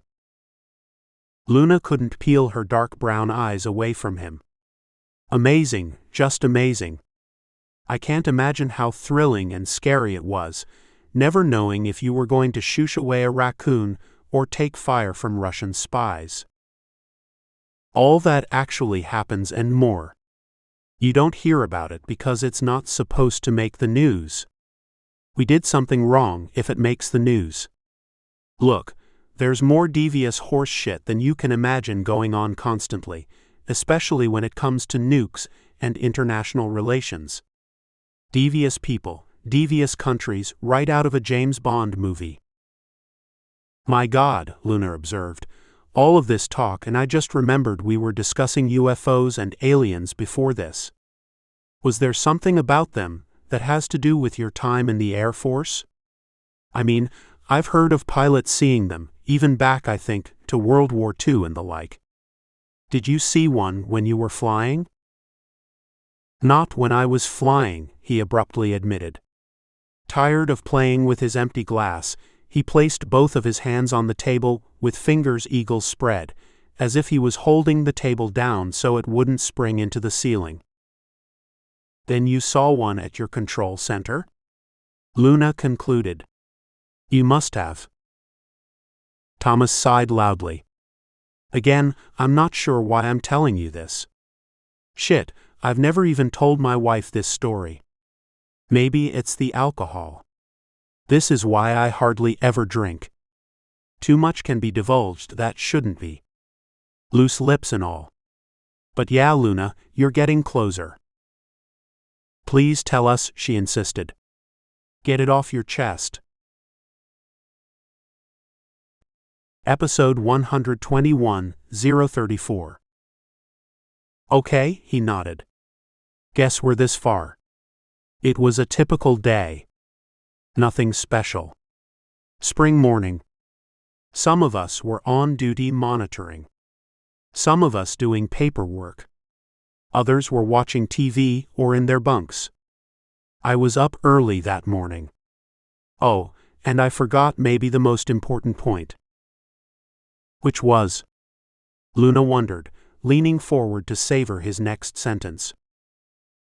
Before that day, we'd had reports. Like, a lot of reports. My senior officers had blown them off. Attributed them to groupthink or mass psychology of observations. I can't recall, but there's some psychological mumbo-jumbo about people getting convinced they're seeing things, just because others said they saw it, even though it never really happened. Mass hallucination, maybe. But some of these reports were from friends who worked at other command centers like mine. These were buds I'd get together with on occasion, though most were located hundreds of miles away. Hey, we all suffered the same ailments of being caged in underground. Like I said, some of them did go batshit, and your only mode of sanity was talking with those dudes. So what were the reports? I asked. His hands whitened as he clenched them on the glass tabletop. Sightings. I don't know how to tell you. Discs. Flying over the missile sites. Hovering over them. Flying around them. Staying there while you took pictures. Big ones. Small ones. Shit, I'm not even sure our analysts could tell you how big they all were. I mean, usually contrasted against a forest of trees. It's not like we had one of those liquor store robber yardsticks out there to measure the height of a hovering disc, checking out our silo. And it's not like the discs were always consistently shaped. Some were reported to be like that awesome UFO on the day the Earth stood still. Others were like what you'd see in Flash Gordon or other movies. Lights. No lights. Slow. Fast. Wobbling. Steady. It was as if a whole menagerie of different alien species with their various spacecraft were taking their turns, scoping it all out. Scoping what all out? Luna asked. Each of us at the table wondered that same question. The obvious, he stated flatly. Are we humans capable of blowing ourselves up thoroughly? Are the warheads stable? What electronics are we using? What fail-safe mechanisms are in place? What kind of fuel is in the rocket? Will we use this shit against them if they invade Earth? Will we poison the planet with them if they land here and set up shop? Geez, you can only imagine what they'd think of us. They'd think we're assholes for storing weapons that could, in one hellish hour, annihilate our species and waste the planet, I interjected. He shrugged. No shit. First, you wonder if what you're hearing has any truth to it. Then you hear enough similar stuff from enough places, from enough good people in whispered conversations, and you wonder why these beings don't just accelerate the process. I mean, if we're so hell-bent on defending our countries against each other, and so paranoid. Shit, I could go on but I won't. Humans generally, excepting this table and a handful of others, are short-sighted imbeciles. If we roast humanity one very bad day in a self-inflicted nuclear oven, it's because of that innate stupidity. I hope we don't roast ourselves, Thomas, Luna pleaded. But we haven't gotten to the point of your own experience, right? You can't have described all of this just to say others like you saw these things, and you are only divulging their experiences. I'm guessing you had your own? Oh, I had my own. Sorry to drone on. Just that you needed the background for context. Only a few minutes more. I know some of us need to get going. Everyone okay to stay a few more minutes? Luna inquired. We all were drooling for more and nodded our heads in unison. So, nothing exciting is happening that morning. Then all of a sudden, alarm bells start going off like nobody's business. You see, we had multiple alarms at every site, and they were set up to independently trip. You might have a movement alarm. An alarm for air pressure changes. One for weight, like a nut or pine cone falling on top or around the perimeter. Another for sound or smoke. In this case, at Site 034, those bells and whistles started sounding off simultaneously, as if somebody intentionally tripped them all. But didn't this happen all the time? Luna wondered. I mean, if a bear walks over the top, I can imagine most of those alarms being set off. No, he countered. Usually one or two might go off together, but never a dozen all at once. Didn't you have cameras there? I asked. Getting to that. So when shit like this happens, you don't have much time to act. You can't tell the recon crew to hold on and give us time to test remotely and see if it's a technical glitch. You're under orders to grab your gear, radios and weapons, then get moving to the site pronto. Let the techs at the control center tell you it's a system glitch 10 minutes later. But if you wait until then, maybe that 10 minutes determines whether Billy and friends, or Igor and his Russian comrades, are able to cart off your warhead. It can't be that easy to grab a warhead, I observed. Thomas stared up at me. Oh, it's easier than you might imagine, assuming you took the human element out of it. Without us there, it's only systems and alarms. And I'm not talking just us humans on the ground. Depending on the severity, we might launch helicopters to fully loaded jets. Did that happen in this instance? Thomas ignored me, then continued. I was on duty and grabbed 3 of my team members. We jumped in the Jeep and were hightailing it toward Site 034 within a minute of the first alarm. How far away was that site from your command center? Another at the table asked. This happened to be a close one. 22 minutes out. Just a single stretch of paved civilian road to travel before getting up into the trees. I'm riding shotgun.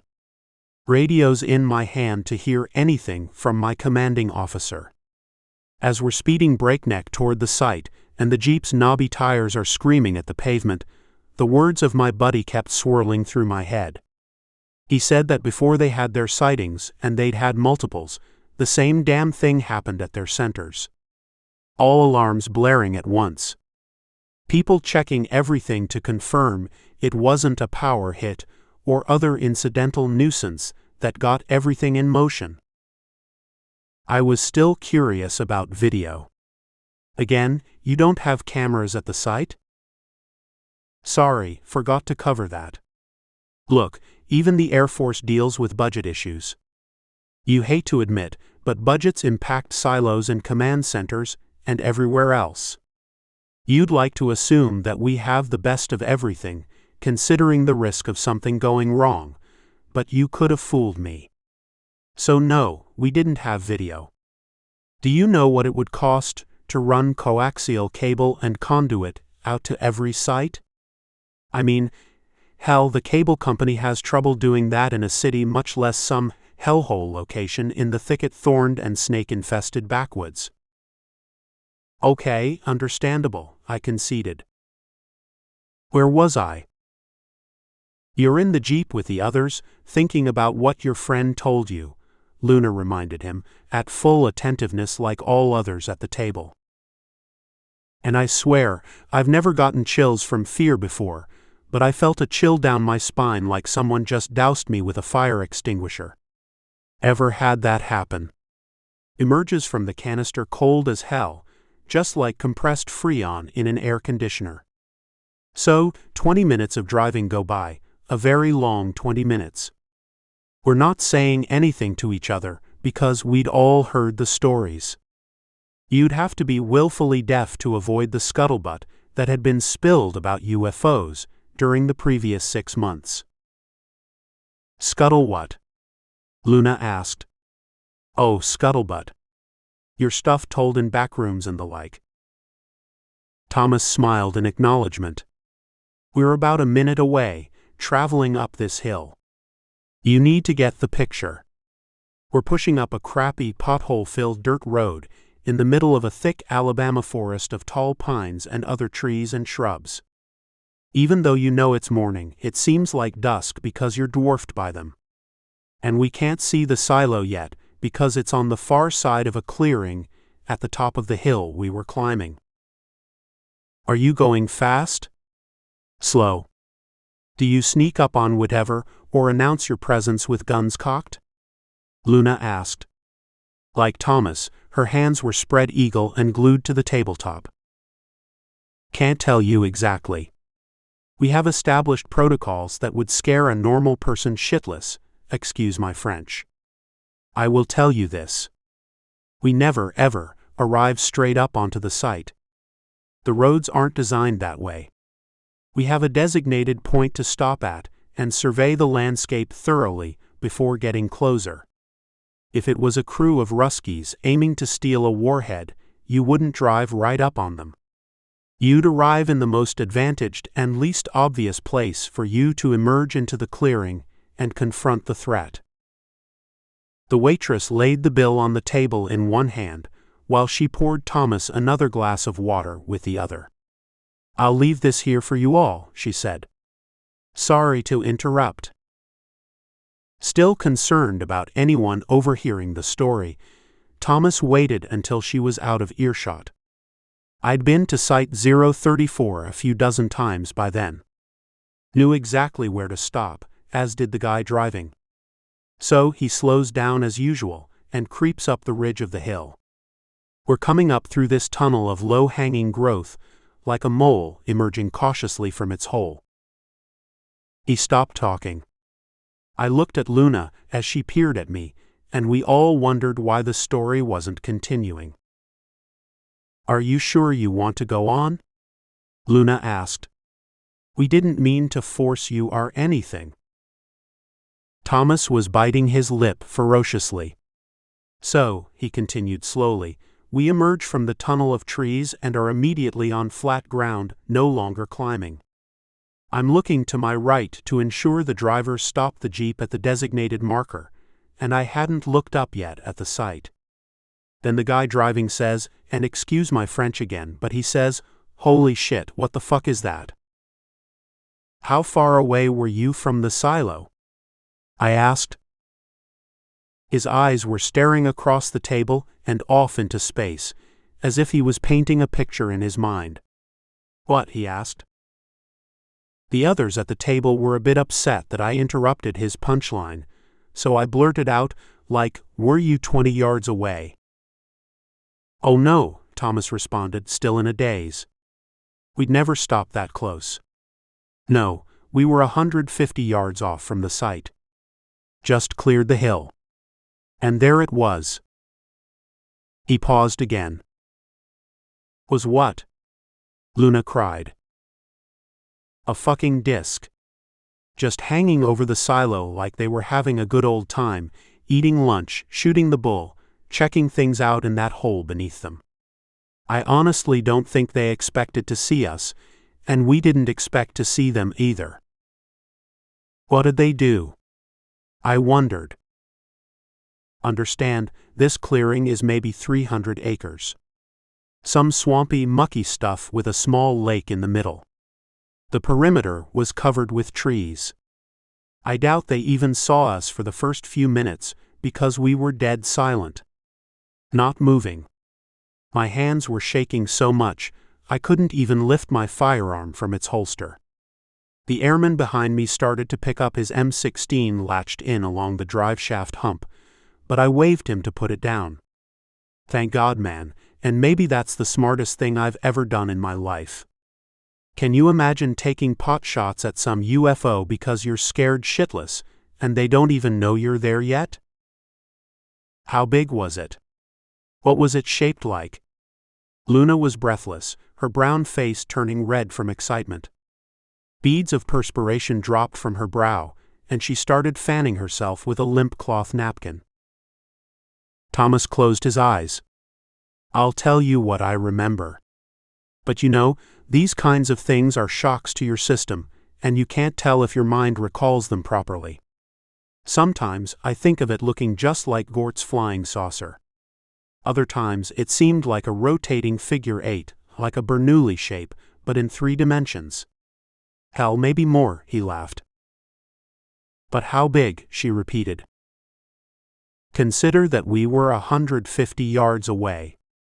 This saucer appears to be rotating. Static in place, but rotating like it was making its own gravity, or at least that's my assumption. And I know you guys watch all the movies, but it was not shiny like chrome. Instead, almost white. You ever see something so shiny it appears white? Almost a metallic Bernoulli, but white metal. And it was just hanging over the site? That's all? Someone asked. I'd been on lots of recons by that time. I'd seen all kinds of crazy shit, but always caused by humans.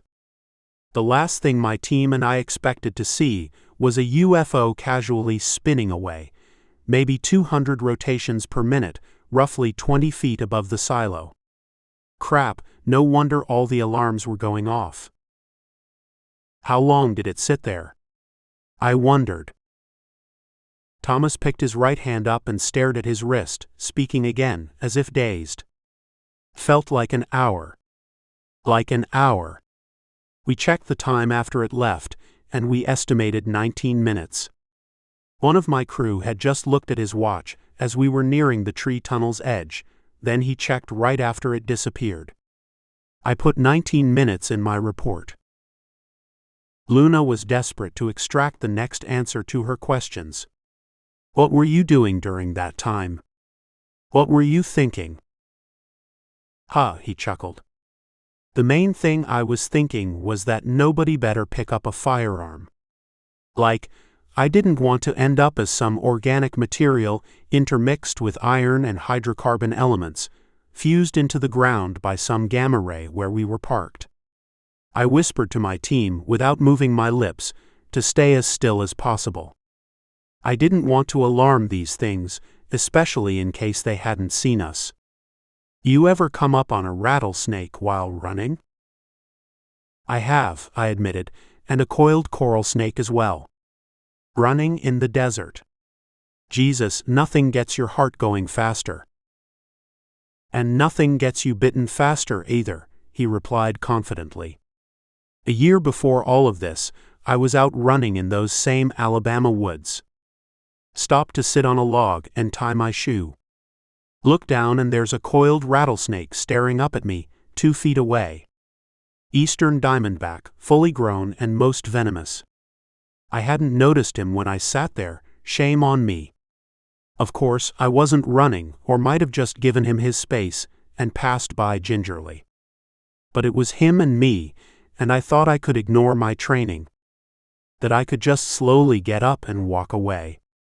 He thought better of it, and decided to take a swing at me. A local farmer driving by found me crawling pitifully by the roadside, delirious and calf swollen up as big as my thigh. My God! Were you okay? Luna exclaimed. Yep. A few days in the hospital. The butt of jokes that continued during my tour of duty there.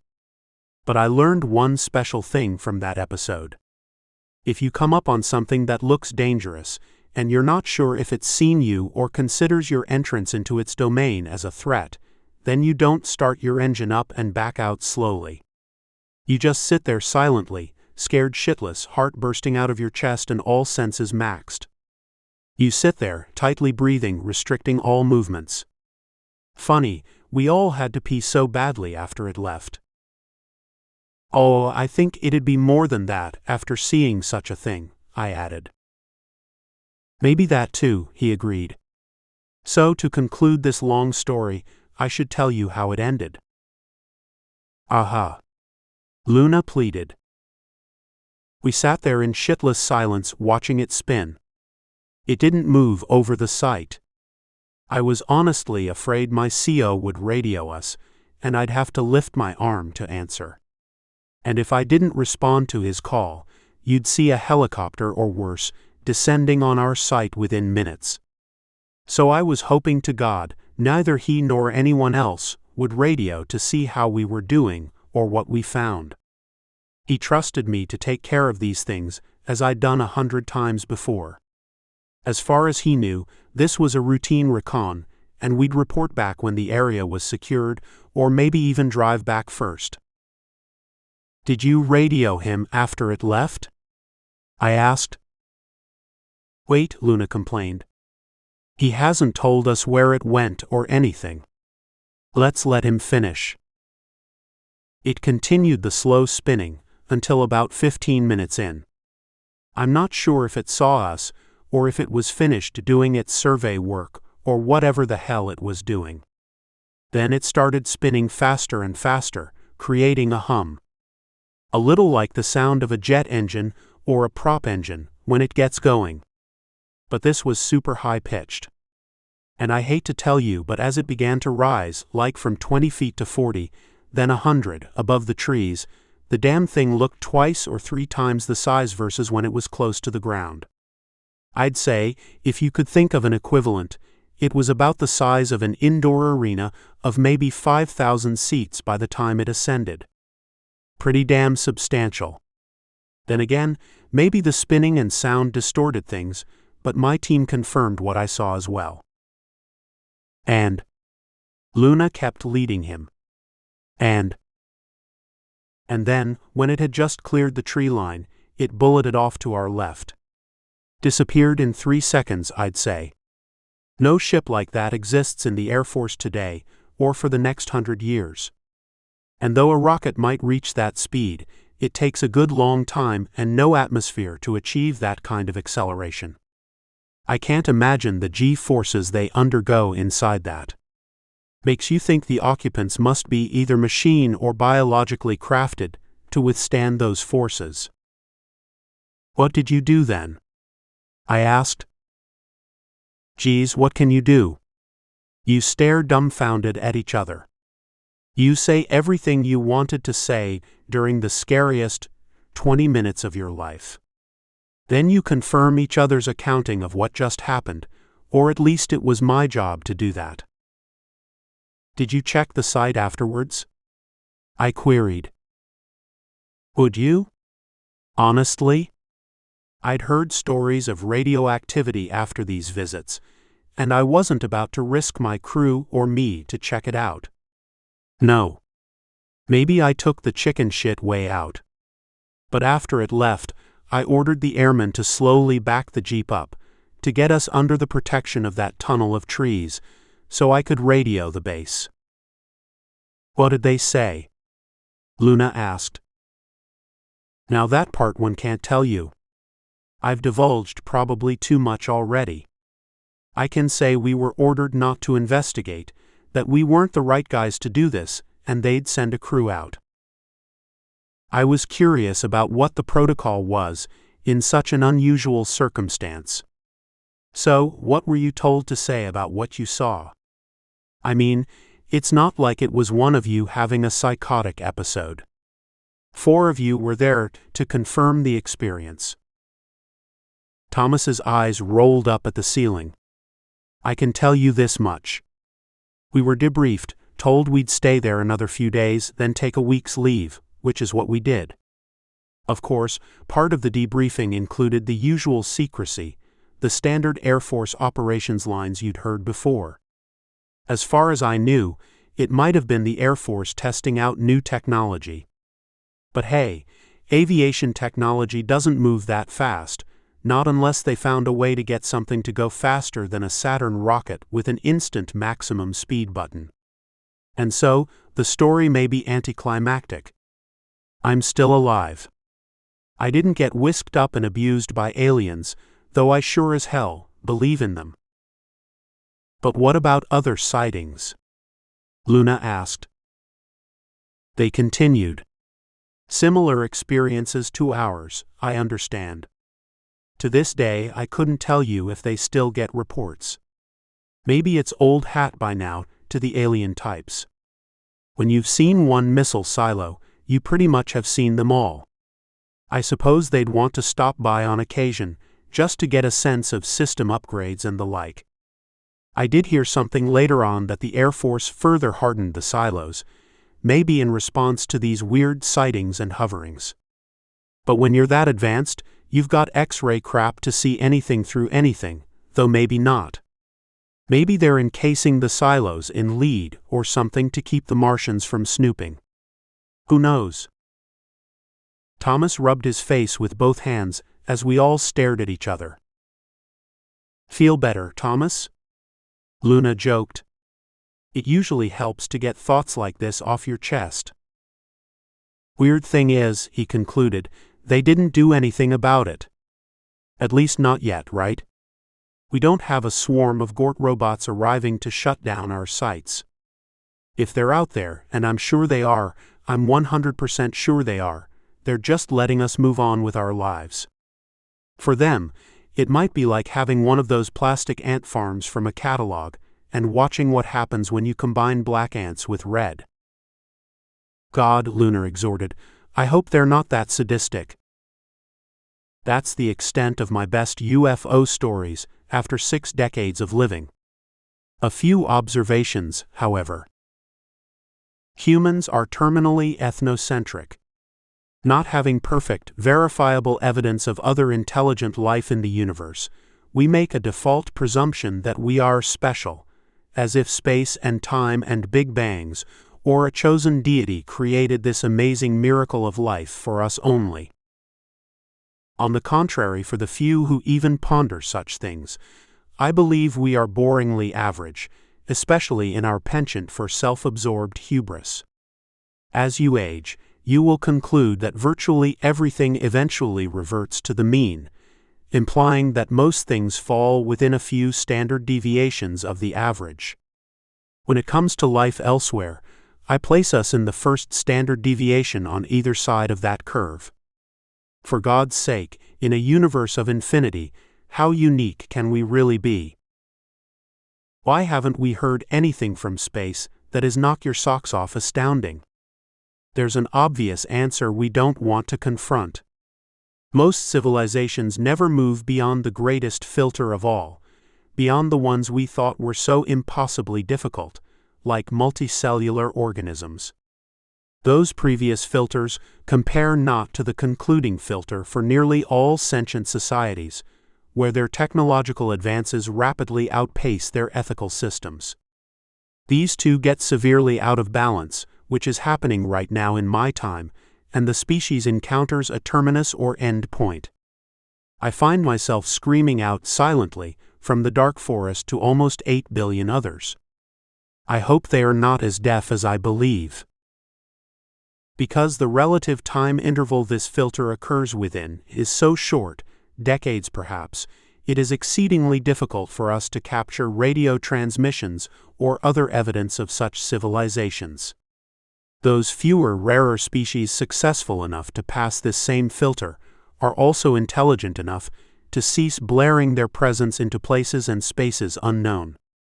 Spaces most certainly populated with a plethora of organic or robotic marauders. Consider this corollary. You're naked in a grassland on a strange planet, and it's a dark night. The only item you possess is a bullhorn. Now you have no idea what might be roaming around in that grassland, or how close it might be to where you are located. Harmless bunnies. Good. Lions? Bears? Velociraptors? Bad. You get the picture. If you can move beyond your innate human primacy, the last thing you do is put your lips to that bullhorn. So what are the odds that when you blow the bullhorn, a friendly resident alien comes to rescue you from your predicament versus a velociraptor to shred you? I'll go with the bell curve distribution again. Friendly aliens are probably fairly far out on that fifth standard deviation. Unfriendly, survivor-predator species like lions and velociraptors are probably within the first two. Most don't want to think about it, but maybe many species meet their great filter end because they're terminally embedded in their primacy. Perhaps the bullhorn we've been blowing increasingly louder lately is the great filter itself. Maybe our inauspicious fate arrives in the form of an unfriendly species holding little value in humanity per se, other than to study it a short while before scraping it from the planet to repopulate its species of choice. And I use the term species very broadly there. We humans are far too constricted by our concepts of how things must follow natural systems. When a species can readily modify such systems, great variations are bound to occur. Plant, animal, virus, machine. Natural, synthetic. Sentient, non-aware or super-aware. And all combinations thereof. Despite today's somewhat limited technological expertise, such creations are quite probable for us within the next few decades. We should not think in such restricted constructs. It is highly likely life has existed elsewhere for eons, and only a small portion of species have passed the filters. Once they move beyond their ancestral home worlds, the life forms they create and populate in other regions of space, including planets like Earth, is probably far beyond the bounds of our limited imaginations. I mentioned technology outpacing ethical systems. This is a favorite theme of mine, obviously, but I won't detail it here. Assuming you, my descendant, have read thus far, I am glad to find this great filter did not entirely wipe us out as yet. A hopeful sign. I'll now conclude on this topic of aliens and UFOs. In the last few years, science has proven what discerning people inherently assumed, anyway. Planets are everywhere, likely occurring in most solar systems across the few 100 billion stars in our galaxy and the few trillion anticipated galaxies. If you're a God believer, you must ask yourself, why make such a vast creation if all but one planet goes unused? What a waste of creative effort! And if you're scientifically inclined and uncertain about an observant God, you should also understand that human primacy is an archaic but presumptive human trait. We think we're special, and we pathetically lounge on that smug pedestal of primacy arrogance, draping it like a lead harness across our shoulders. This implies there are likely two reasons why we've not found evidence of other intelligent life. In one case, it's because God created us uniquely for one planet, while concurrently creating an infinite universe we'll never access, except nominally through telescopes. In the other case, humans are the only beings so special, unique, and talented that we've passed through all the prior filters to reach where we are today, and good old human ingenuity will get us through the next ones. I call it all out as bullshit. As indicated, we are average. Terribly average. Average planet, average intelligence, average filter passage, average species lifespan. Countless millions of similarly sentient civilizations have come before us, and many have reached where we are. But the duration of this last filter is so short and tenuous that it is rarely captured from our celestial peers. 100-year span of RF transmissions is no time at all. The voices of the millions of civilizations prior to us have already passed our planet or have not yet arrived. Our telescopes may never find those haystack needles. Then again, it's quite probable we have not heard from any others yet, because humanity's primacy is so very presumptive, arrogant, and terminally ethnocentric. Sure, we can broadcast our presence to the universe because we believe nobody else is there. So don't worry about it. If we're wrong about that, they will be so far away, and it will take so much time for our messages to reach them, and for them to visit us, we needn't worry. Besides, they're probably friendly, right? As observed on Earth, nature is generally friendly, right? Wrong. Surely dead wrong. Nature is generally vicious at all levels of complexity, and there's always another being at the top of the food chain or planetary acquisition chain. I fear the fate of an average species like humans is almost always the same. We reach the great infinity curve filter, and we stop there. We're just now approaching the next filter's perimeter in these early 21st century decades, and our tech is accelerating far faster than our ability to control it. Technology enables networks. Networks enable concentration. Concentration enables convergence of power and wealth to the top of uber-controlling pyramids. It's already happening in some countries, but I see a future of tech-controlled autocracies existing in tandem until they annihilate each other in some intentional or accidental nuclear, genetic, or AI-induced debacle. In the 13+ billion years of this universe, no doubt many civilizations have come and gone as brief flashes in the pan of space and time. As well, in an infinite universe, one can argue that a smaller but still infinite number of intra- or intergalactic species should have made it past the infinity curve filter, likely in machine form if nothing else. Recently, our military released a video of a UFO as taken from a jet's radar, among other releases. This was surprising and almost an admission that there is more to come.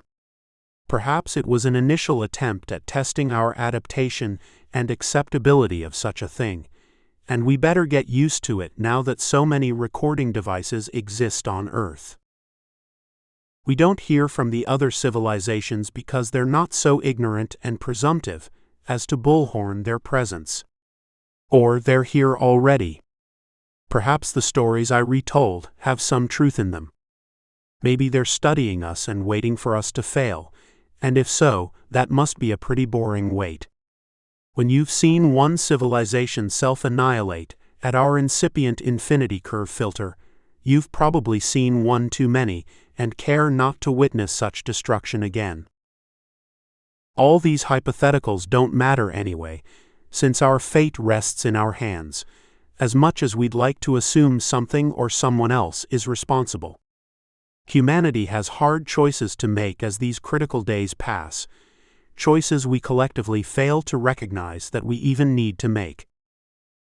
Lastly, on this topic, maybe they are already here and haven't exposed themselves in any grand or obvious way, because our hubris doesn't allow us to request their help. It could well be they are out there, watching and waiting for that day when we make a plea to them in a form, something like this: "We're failing badly and need your help. But we're proud, so we don't want too much help. Our hope is that you will assist in preventing us from annihilating our species. Help us leap over this next great filter." Indeed, we have some good points among all the negatives. We've made it this far and have shown some nominal potential. That's something we'd like to work on. When it appears our species is about to crash and burn, please intercede at least by that time, if not sooner. Episode 122, Becca. Sword yawned deeply and dropped the pad onto his bed. Despite his improved speed reading skills, a full hour had passed as he slogged through his ancestor's diary. He was hungry. Hungry and bored. Why does Mom force me to read such crap? He wondered in disgust. She didn't know this guy, and I don't care if he was my great-great whatever. I'd even prefer to practice viola, which I hate, so I don't have to read such useless nonsense. He strode into the kitchen, grimacing and shaking his head. "Something bothering you?" Becca asked. Sword clicked his tongue. This was his long-established signal to her that he was not pleased. "You always ask me to tell you the truth about things, and I'll tell you the truth about this old fart." "Sword, please." "You mean your long-lost relative?" "Yeah, though I can't believe I'm related to such an tedious guy. Why should I be forced to study this pile of poop when it has no obvious value? There's nothing in Prosperity's abundant list of onerous rules that says a teenager should be compelled to consume meaningless and often repetitive banter." "Did you begin with the initial chapter, where he talks about UFOs and all?" "Yes," he stammered. "A total and utter dud for the most part. I'd rather practice viola for an hour than waste my time on some dead dude's ramblings." It would be wonderful if you willfully picked up the instrument without my prodding. But I can't believe it's that bad. Sword, you recall your father and I named you after a small flock of mallards we saw when I told him I was pregnant with you? And haven't I heard that story for the millionth time?" She smiled and sighed. "Then it's the analogy you'll have heard for the 1,000,001th then." "Please spare me," he pleaded. I know. Each mallard in flight represents a new concept, a new experience, a new beginning for exploration, etc., etc. The book is not so long, dearie, that you can't spend a few hours with it to expand your conscious awareness. One must put oneself in others' shoes by reading about them and their experiences. A richness comes from the alignment of your imagination with their descriptive prose. You can't get that with your vidscreen games. Mom, I wish you wouldn't call me dearie. Sounds like I'm a girl. Maybe it was good for you when I was an infant, but I'm 16 now. Every time you say that, I respond with the same retort. Your grandma Sarah always called me dearie. I adopted it since you were so sweet when young, before you could sass back at your poor mother. Sword was staring out the compound window, wishing he could go outside and explore. Maybe before the sun goes down. Too hot out there now, she affirmed. Awesome, he screamed, momentarily forgetting the pain he had just suffered from reading the diary. I'll text Robbie to see if he can go out. Suits and extra gear for you boys, and don't go off too far either. These winter evenings may be hot, but it gets dark and cold quickly. I don't want to send a search and rescue team out looking for you two. You know a lot of the shrubbery is slowly coming back, and no drone will do a good job of finding you splayed out under a bush as vulture fodder. Her forehead bristled from sweeping the floors of their apartment, and she wiped the damp sweat off. "I worry about him out there," she mouthed silently. He turned around, pausing for a moment to think about her. She'd been through it. He knew some details, even some sordid details, but otherwise could not understand, not at this point. Millstones from the past that dragged her down. He could sense it in her sagging smile, in the way she hunched her shoulders forward and seemed melancholy at times. She was reared in some special type of hell that was too probing to inquire a mother about. "What could possibly bother you so much?" he wondered. "We have it so good. We're here and alive most of all, living in the best remaining place on earth for humans. Why don't you see life as I do? Don't you know what's out there? A huge world. Despoiled or not, it beckons. It calls to me. This hot and nasty desert is my home, as much as you allow me to get out into it. And it's not dangerous, nowhere near what you imagine anyway. I'm capable and manage the risks well, and Robbie and I are not that stupid to get into any real trouble. You should just trust me." He wanted to tell her these things, but couldn't stand to see her frown further. Something else might refocus her mind. "Hey, speaking of that ancient great whatever Grandpa Greg and his alien stories.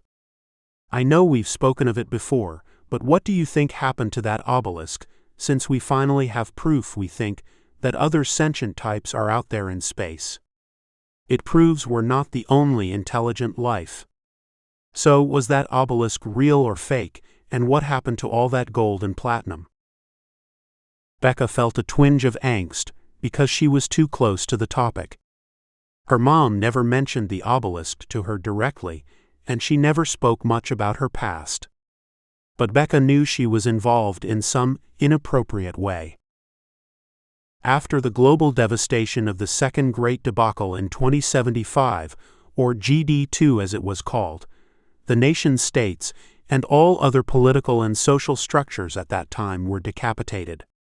Durango and its sister cities in the new nation-state of prosperity, from Madera in the south of what was once Mexico, to Calgary in the north, were founded and constructed in the subsequent few decades.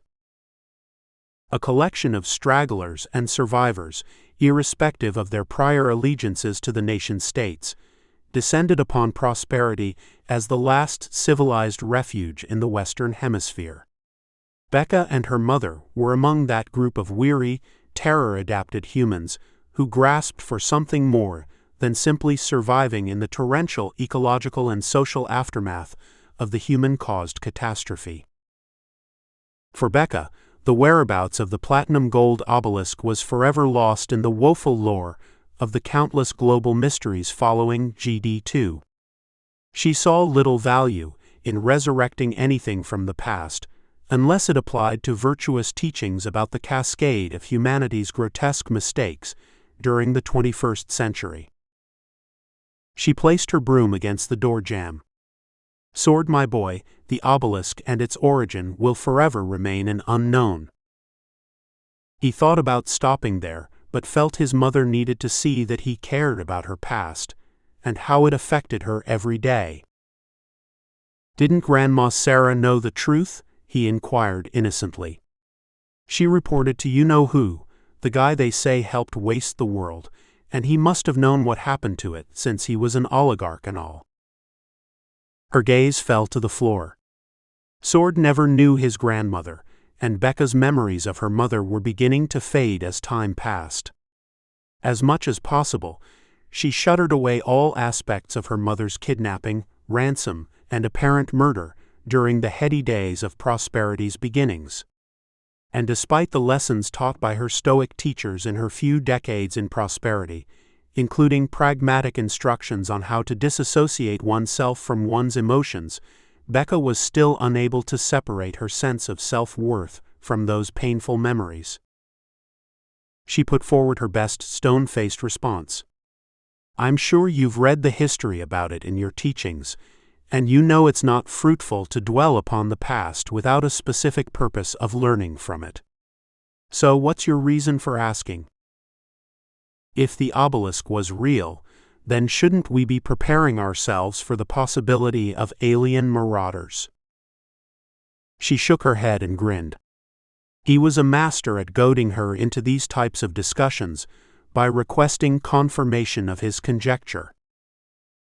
As your teachings have presumably covered, you are right to rationally prepare for the worst while working tirelessly and uncomplainingly to create the best outcomes for our species. However, you should fully understand by now that any advanced civilization traveling interstellar distances would be capable of instantly removing us from the planet. We have nearly done that to ourselves in a far less advanced society. What do your teachings tell you about how to handle that highly unlikely potential? Yeah. The baloney about wisdom to change the things you can, blah blah blah.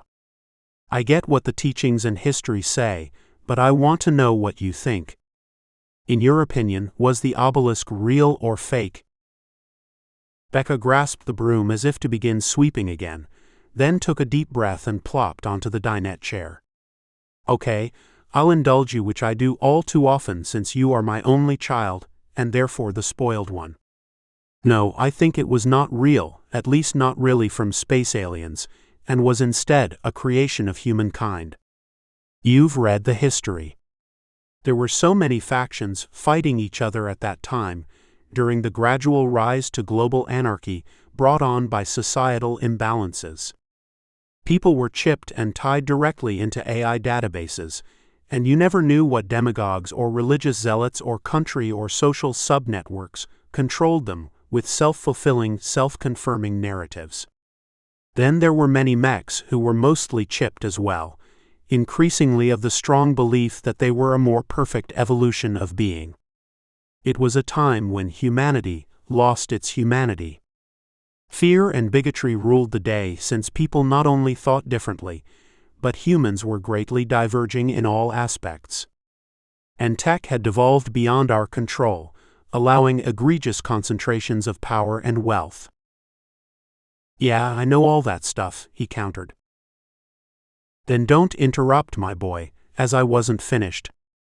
It makes sense, therefore, that some group of people or hybrids would be greatly advantaged by further disrupting and degrading society. Disruptors. Anarchists. Entropists. Demagogues. Demigods. Autocrats. Tyrants. Too many terms for them.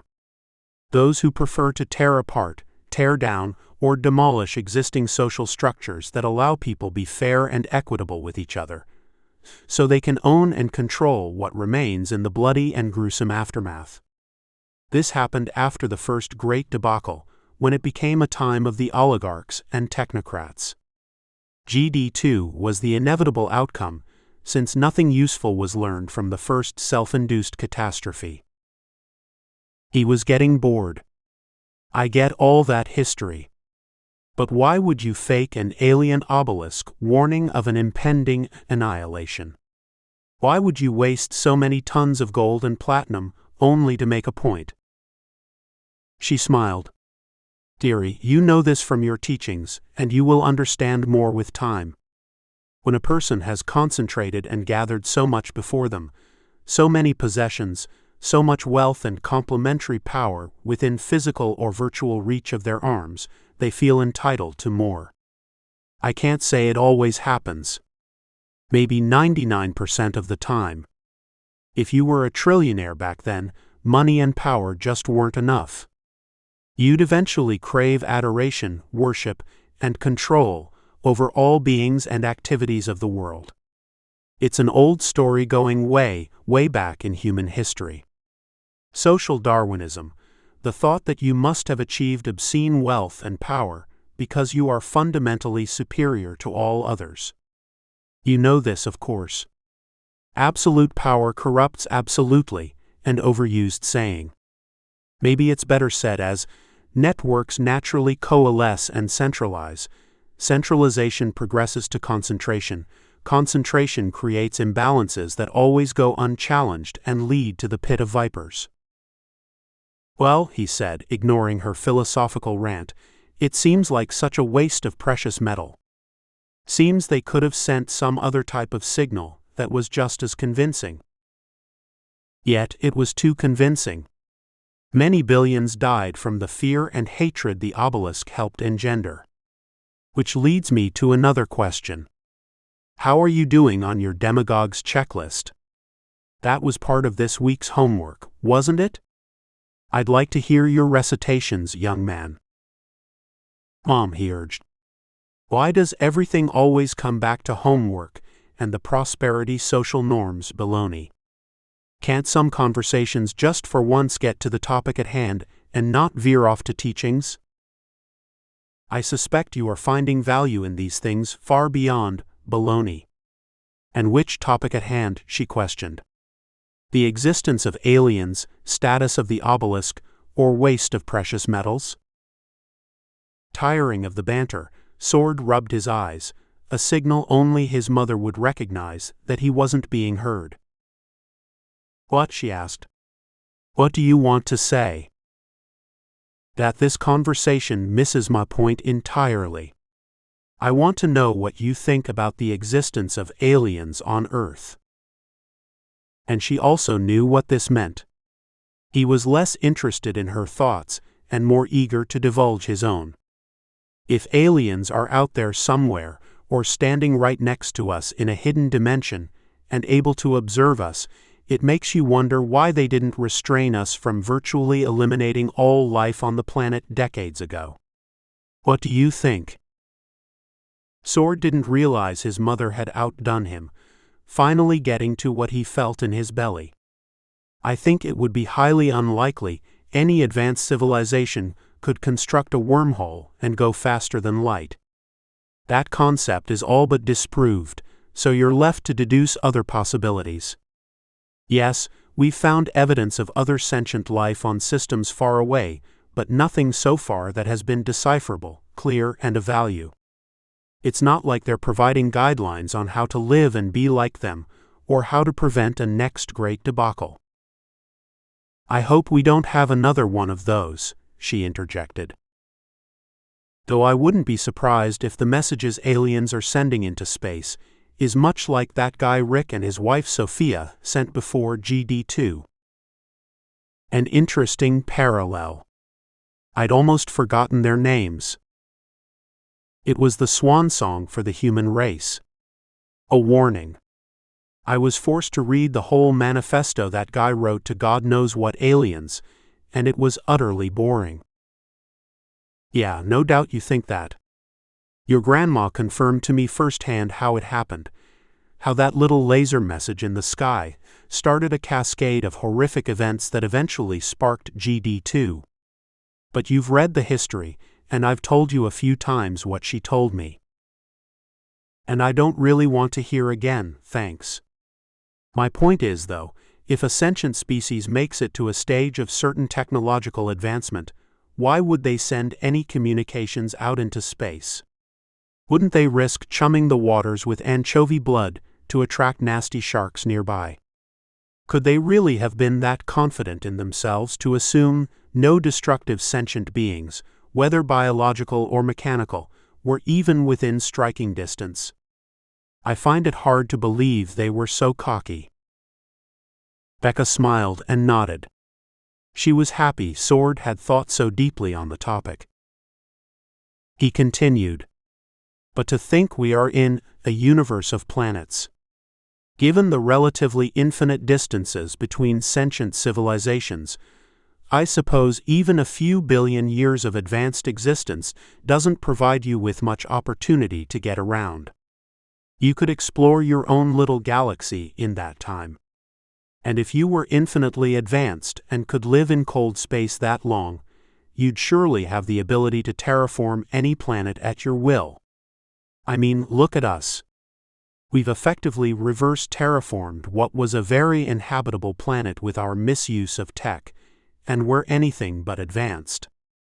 I understand the Earth is somewhat unique versus other planets, given its iron core and magnetosphere and large moon, and a million other things, but uniqueness must logically be a non sequitur in an infinite world. Becca raised her eyebrows at his use of the Latin term. She nodded. And all this means what? Even if you assume the unlikely chance, they first observed our planet from a far distance, long before we were apes, then set off to research Earth because it looked cool. And even if, just by chance, they arrived here in time to see our most recent few thousand years of advances and failures, observing our behaviors like we'd observe lab rats. Even then, you have to ask yourself the big question. Which is, she queried. If they were close by and watching, why did they let us do it, particularly during the last few centuries? Why let us go through God knows how many wars, and immeasurable pain and suffering? Why wouldn't they say, don't proceed? Don't do it. Dangerous path. You'd think they'd have some compassion. I can understand them not interfering up until recently. It wasn't like we were necessarily a species teetering on the brink. But the last 2 GDs? And now it's just us, the remaining few millions in what was once billions. We were Earth's invasive species, and our self-created plagues all but wiped us out. Sentient species? Yes. Invasive species? Certainly. But I can't imagine a thinking and perceptive advanced race simply observing such travesties from arm's length and not saying a peep. Sword was sitting at the table next to his mother. She rapped her fingers on the table just once. Could you not also say the same for a loving God? Would a caring parent of many billions allow the death and destruction of so many children, much less the ongoing pain of the damaged millions that remained afterward, many of whom lived squalid, painful lives elsewhere in the world beyond prosperity? Yeah, he replied, unconsciously rapping his fingers as well. Which I guess is why you have me study religions. Indeed. You'll come to understand the yin and yang of God belief. And we don't talk about that very much. I know what our principles teach about belief constructs like religions, but you never said what you thought. Dearie, continue reading that boring old diary. Oddly, your grandfather a few generations ago had a viewpoint similar to mine. You remember reading it? Which is? You ask? She peered at him quizzically. He had never questioned her so directly on this topic. Aha, he nodded. Despite the despair I've seen and lived in my days on Earth, I think God exists, but only as a creator. I can't assign him other attributes beyond that.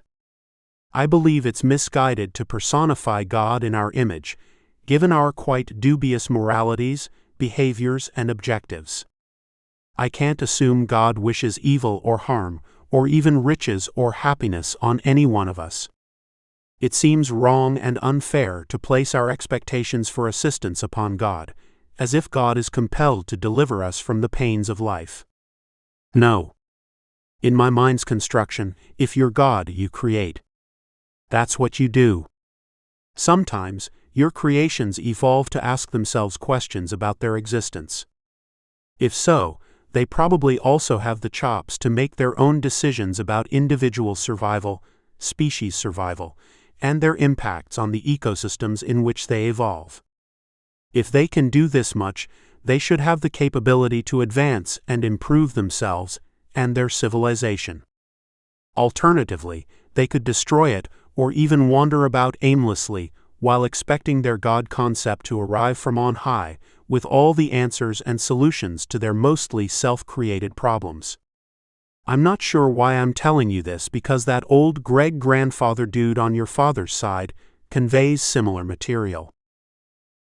Sword rolled his eyes. There we go again. Life always returns to studies, including his old diary. Or diarrhea. Hey, she cautioned. Well, I know he wasn't that tall, but he spins and weaves his mundane stories like basketball players used to do on the court, and I find very little of it interesting. It was a different time that can never occur again. Back when the air was breathable for long periods. You could go outdoors without a suit and mask. Unlike me, he had the freedom to do what he wanted without always focusing on personal safety and math and science and ethics and checklists and proofs and history. And he lived outside without restraints. Without constraints. Becca's hand raised. Okay, now you're complaining. I can remind you about those same teachings and how to navigate the various paths of self-pity. Please, Mom, he urged. I get enough of that already, and I wasn't complaining. I was only observing. She frowned. Not 1 minute of self-pity. That's not in our nature. Not anymore. Not for humans. Victimhood. Grievances. Self-pity. Self-absorption. These are entitlements, very unproductive and costly indulgences, and we teach you to manage and control your thoughts about them, right? Sword sighed and turned his head to stare out the window. It was mid-afternoon, a dangerous time to go outdoors, even with his protective suit. Although most of the menacing wildlife avoided daytime exposure, sunlight itself was the danger. Becca knew Sword had rambled on long enough for now, and was edgy to get outside. Feel free to go, but do it well before dusk. You guys can't stay long, since it will get dark quickly. Remember to take your radios, 2 of them with extra battery packs. Mom, you wouldn't need to worry about us if you let us chip ourselves and link directly into Prosperity Net. Okay, she replied as politely as possible. You understand why we no longer chip people or allow them to integrate with metallic superstructures. Yeah, but you must admit, Prosperity still allows genetic changes like adapting to lower oxygen and medical stuff. She was finally growing impatient. Enough. We don't need to rehash the rules on why we live the way we do. It's not open for question from a 16-year-old kid who wants to rebel against the established way. I understand the rebelling. Trust me, in time you'll appreciate the rationale for our systems of belief and behavior. As teenagers do, he quickly turned to another subject. I'm hungry. She rose from the chair and grabbed the broom again, balancing herself upon it. And I'm still sweeping the kitchen. Make yourself a PB&J. I have other things to do. Oh, and the pot on the stove? That's dinner. When you and Robbie go out, I need you back here by 7 p.m. to eat together. Geez, Mom. That means barely an hour on our motos, he whined. Sorry. Them's the rules. Sword shrugged. He opened the cupboard, pulled out a loaf of bread, and slammed the door. You can handle your emotions better, she observed. Control yourself. I know, or I'll be forced to control you, he mumbled. Becca resumed her sweeping. Episode 123, Robbie. Sword. Sword. Are you okay? Robbie was frantically assessing his friend's predicament as he stooped down to peer beneath the overturned moto. Sword. Jesus H. Dude. Both had taken the small hill at high speed, one after the other, but they misjudged the angle of the lip outcropping at the top, and their motos somersaulted over in sequence. Robbie was thrown aside as his moto slid upside down along the 30-foot incline of loose slate, finally righting itself at the bottom of the ravine. Robbie was not unlike Sword in many respects. Both were the only sons of single mothers. His mother and father had split months ago and were finalizing their divorce.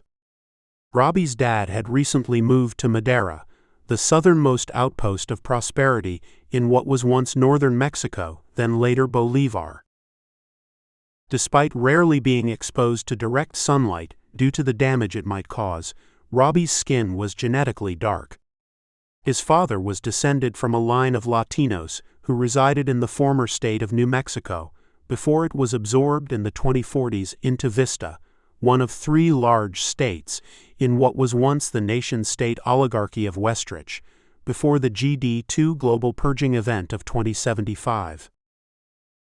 Robbie was tall and lanky for his age, with brown eyes and wavy black hair. His eyes were too close to his nose, making it appear as if he was somewhat cross-eyed. This minor facial anomaly was correctable, but such genetic imperfections were rarely modified in the slowly expanding post-GD2 Commonwealth of Prosperity. Sword 2 had brown eyes and thick eyebrows. His forehead jutted out a bit too much for his liking, so he grew bangs to cover it up. All it took was one comment from a girl years before, "Hey, Mount Rushmore," to force him to change his hairstyle. He longed to have Robbie's height, but knew he was destined to always be looking up to his male friends. His mother and grandmother were in the lower quartile for height, and even his father was sensitive about his own stature, often using boots to make him appear taller. Like Robbie, Sword was thin as were most of his peers. Typical indulgences from prior decades, such as sugary sodas and excessive sweets and starches, were never within reach, it seemed. Not that they weren't available, they just were no longer inherently a part of the pleasure-centric cultures of the past. Various sets of barbell weights were scattered around his bedroom. At 16, he wanted to look more muscular, though it was constant work to retain any additional muscle he could muster. His freckles were beginning to diminish, a good thing. The constant comments from his mother's friends about his cuteness, how they loved his freckles and wished they had his dimples, bothered him immensely. That childhood mass of freckles had finally begun to converge together, making him appear more like a patchy-skinned teen than a freckle-faced preteen. He was losing his childhood cuteness and beginning to feel and look more like a man. Of the few modifications allowed for children, he was most thankful for the genetic code that gave him straight teeth. He had seen too many recent newcomers into prosperity without access to such tech in the sordid conditions from which they previously emerged. His code was applied in childhood, in addition to a variety of other genetic modifications, such as the ability to optimize oxygen utilization in the otherwise oxygen-depleted outdoors, as well as the requisite health-related code changes. Those included enhanced resistance to various man-made genetic maladies, a necessary requirement of their post-apocalyptic world that still had its fair share of enemies and invaders. Sword was now in serious trouble, wedged beneath his overturned moto, a 300-pound battery-powered four-wheeler. It was not so heavy that in any other terrain, Robbie could have readily lifted it to allow Sword to exit. But this was not normal terrain. Rain was a sparse but welcome rarity in the post-GD2 world. This lack of rain in the Durango area, coupled with the more intense ultraviolet rays from the sun, caused the red shale, slate, and sandstone rocks of the Durango area to splinter and fracture more easily. The ravine wall they tried to scale on their motos was layered with such shards. Worse yet, solid limestone sat beneath the loose rock, making it a difficult challenge to retain a good foothold anywhere on the incline. Robbie snapped the dusty goggles from his brow and rested them atop his head, exposing his eyes to the direct damaging rays of the sun. He squinted, unable to ascertain Sword's condition. Sword was motionless. Lifting his oxymask slightly, Robbie whispered, "Buddy, are you conscious?" No movement.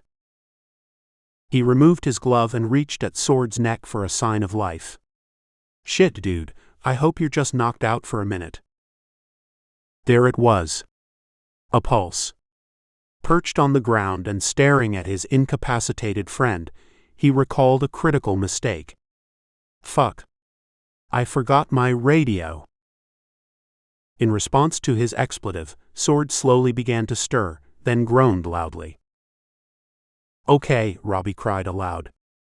"You're not dead. That's good. Good."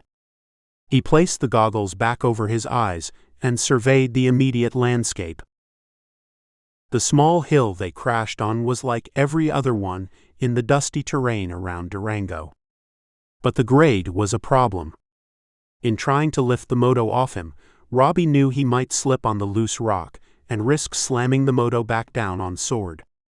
And he didn't know if the internal gyros that normally controlled the roll, pitch and yaw might kick in suddenly, causing it to right itself atop Sword's body and thus create a worse problem than they already faced. They had both flipped their motos in previous outings, but not within the same few seconds. Robbie knew they had broken the unspoken rule of four-wheeling: take the hill one at a time. Had they done that, things would have gone differently. "Stupid," he murmured, attempting to locate acceptable footholds on the incline. "Hey dude. I've got to get this off you, but I can't tell how the moto will react." Robbie grasped at its edge and pushed upward. "Shit!" Sword screamed. "Shit! That's killing me. Ow Jesus. Pain." The moto barely budged. Robbie dropped to the ground again and noticed the moto seat was pressing hard against Sword's head and cheek. "Your face, brother. That's what hurts." Sword paused and Robbie noticed his eyes close. "Right arm," he eked out through his clenched jaw. "Your arm hurts?" "Sure, that's all. Look, I have to move this thing. You can't stay under it." "Radio help?" Sword whispered. "Not mine. I left it back at the pod. We'll use yours, but I first have to get this fucking moto turned over to find it. You need to stay with me on this. Just think of the chicks, dude. Think how they'll be all over you after this accident. Imagine that day." While he was talking, Robbie stumbled his way to the other side of the moto. Peering beneath it, he noticed blood slowly squirting onto the ground. "Fuck," he blurted. "What?" Sword replied. "Nothing. Nothing. You're fine. But I have to get this off before we do anything else. I can't see your radio from here, so I have to move this.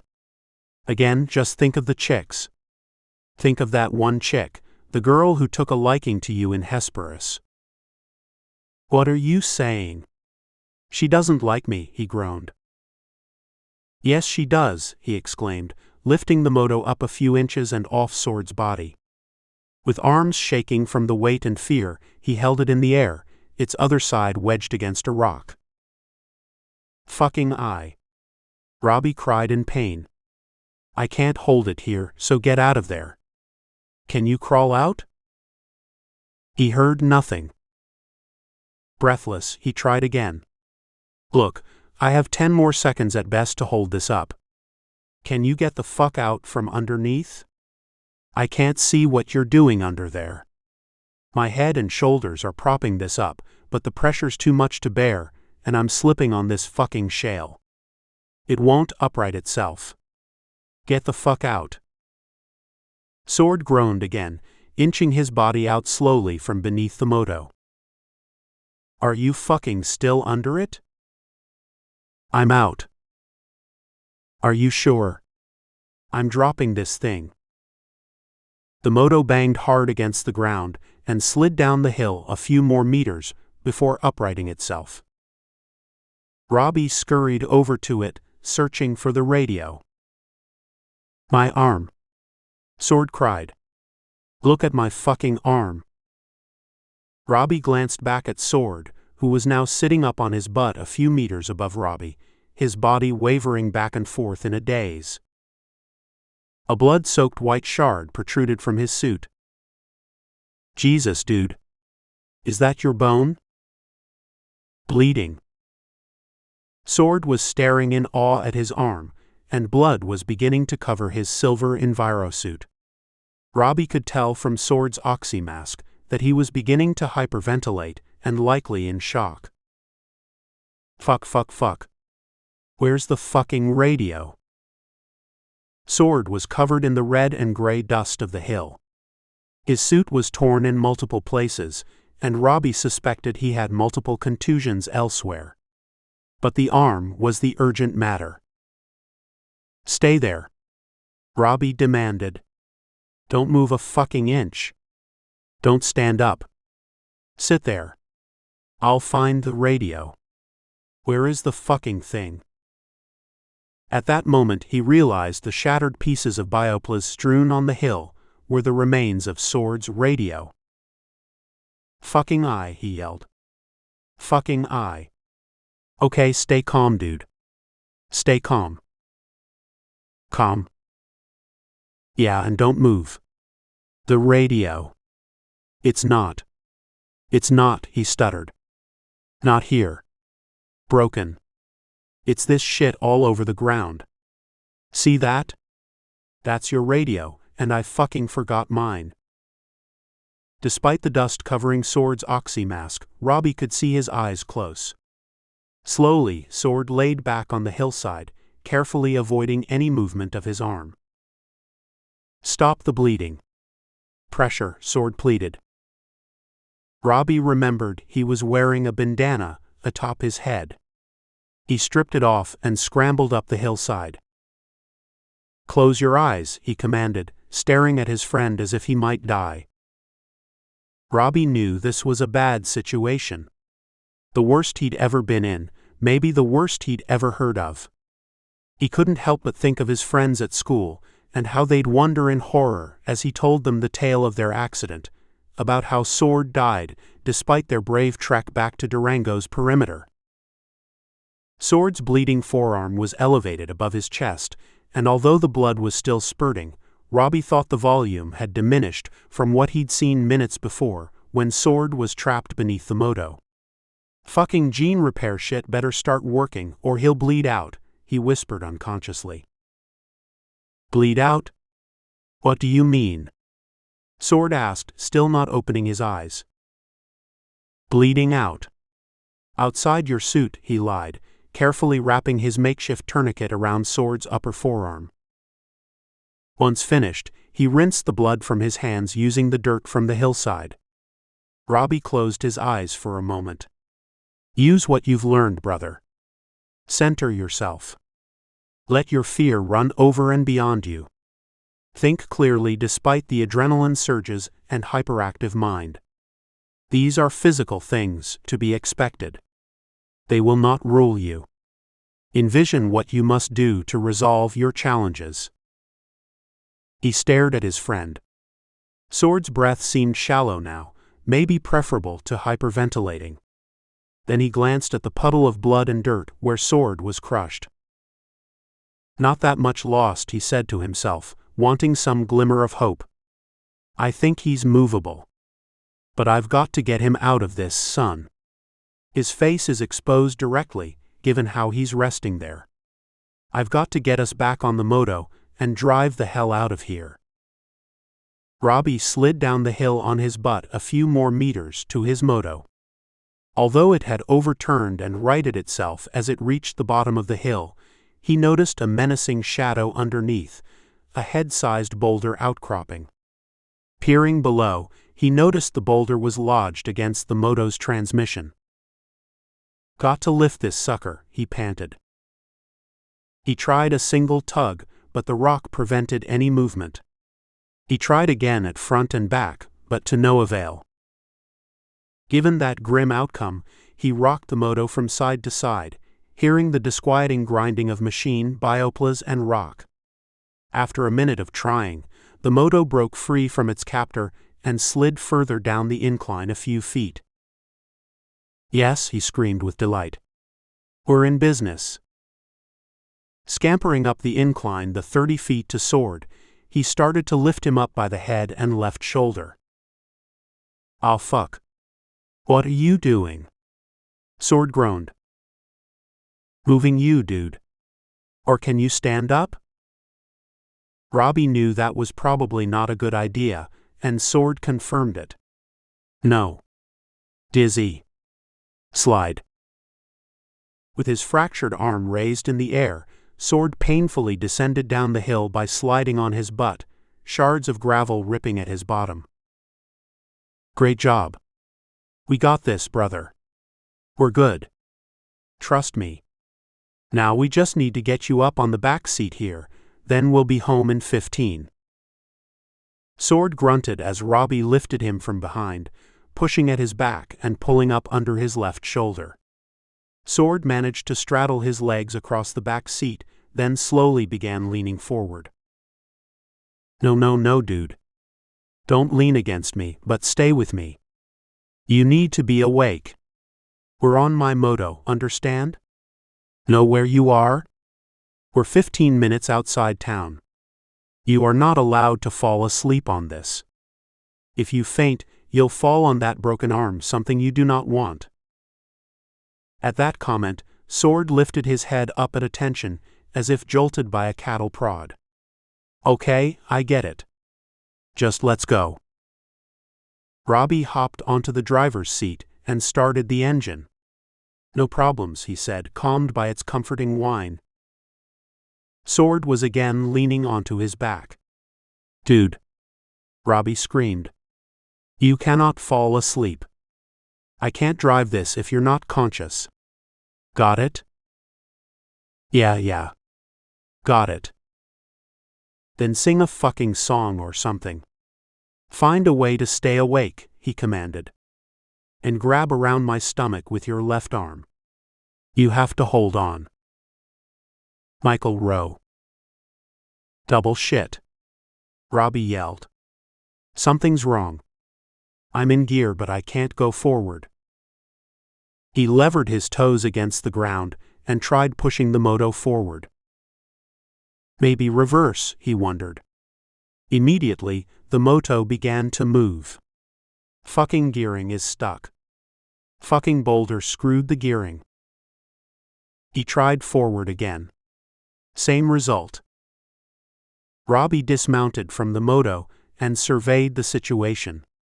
Sword dude, I hate to tell you this, but the fucking moto will only go backward. Understand? And your moto's frame is cracked in half. I can tell from here. It wouldn't even carry one of us. We'll take mine, but you'll need to direct me. You'll be my navigator. I'll drive and tell me when to turn left or right or go straight. There's no fucking way I can do this without you. I can't drive backwards with my body turned sideways and risk that I'll not see some big rut on the other side from where my head's turned. We just get flipped again, especially with two of us on here and the extra weight. And we don't want to get flipped again. Right? The bleeding had substantially subsided, and Sword's head was beginning to clear slightly. Yeah, he acknowledged. Like, how do we do this? Here. You sit facing backwards on the seat like a tail gunner on a World War II B-17. Different situation though, since you're also my navigator. Yeah, those were cool aircraft, Sword added as Robbie helped him turn around on the back seat. He pointed to Sword's feet. It'll be a bit uncomfortable because your foot pedals are back slightly farther than if you were facing frontward. But hey, we can do this. You just tell me when to go right or left. Call it as you see it. If you say go right, I'll turn gently left and vice versa, which will take us to your right. Make sense? And I'll check you a bit from here as well. I won't go too fast because they geared reverse to go so fucking slow. You know that. Sword's fractured arm was cradled on his lap. Makes sense. Please watch the bumps, okay? I'm not having fun here. Pain's unbelievable. Sword peered at his arm. The more substantial bleeding had stopped, but he still felt lightheaded. Gonna be sick to my stomach. Don't stare at your fucking arm, dude. Jesus H, keep your eyes forward and think of that chick in Hesperus. She doesn't like me. What's not to like? I mean, you'll be a fucking rugged outdoors type hero to her, and can brag all about this little adventure when you get back. She'll soak it up. Davy Crockett, Mountain Explorer. Robbie, I think you hit your head, he retorted. There's my guy. Coming back with his one-liners. Just stick with me. Keep telling me when to turn and keep thinking of that girl. What was her name? Veronica. Valerie. Started with a V. No, get your bearings. I'm pretty sure it was Daisy, like the flower. Episode 124, Rachnines. The two started their return back to Durango traveling backwards, very slowly at first, then faster as they got in sync. After 20 minutes, Robbie began wondering about the unfamiliar terrain. He wasn't accustomed to watching it move away from him. You know what? Robbie observed. I don't recognize where we are right now. I don't remember this ravine, anyway. Do you know where we are? And worse yet, it's getting dark down here. I don't fucking know what year it is, Robbie. You got my mind going back to that girl from Hesperus. Daisy. Veronica. Whatever. I can't stop thinking about her. Maybe that's what happens to people when they're close to death. Hey, worthless shithead. You're not close to death. What does your meter say about your oxy levels? Thank God those weren't damaged in the accident, or we'd be sharing tanks to boot. Sword peered down at the small patch on the left shoulder of his suit. Shows I'm green. Solid green. Me too, he replied. At least something's working right. Robbie backed off the accelerator to survey the situation. The walls on either side of the ravine were 20 feet high.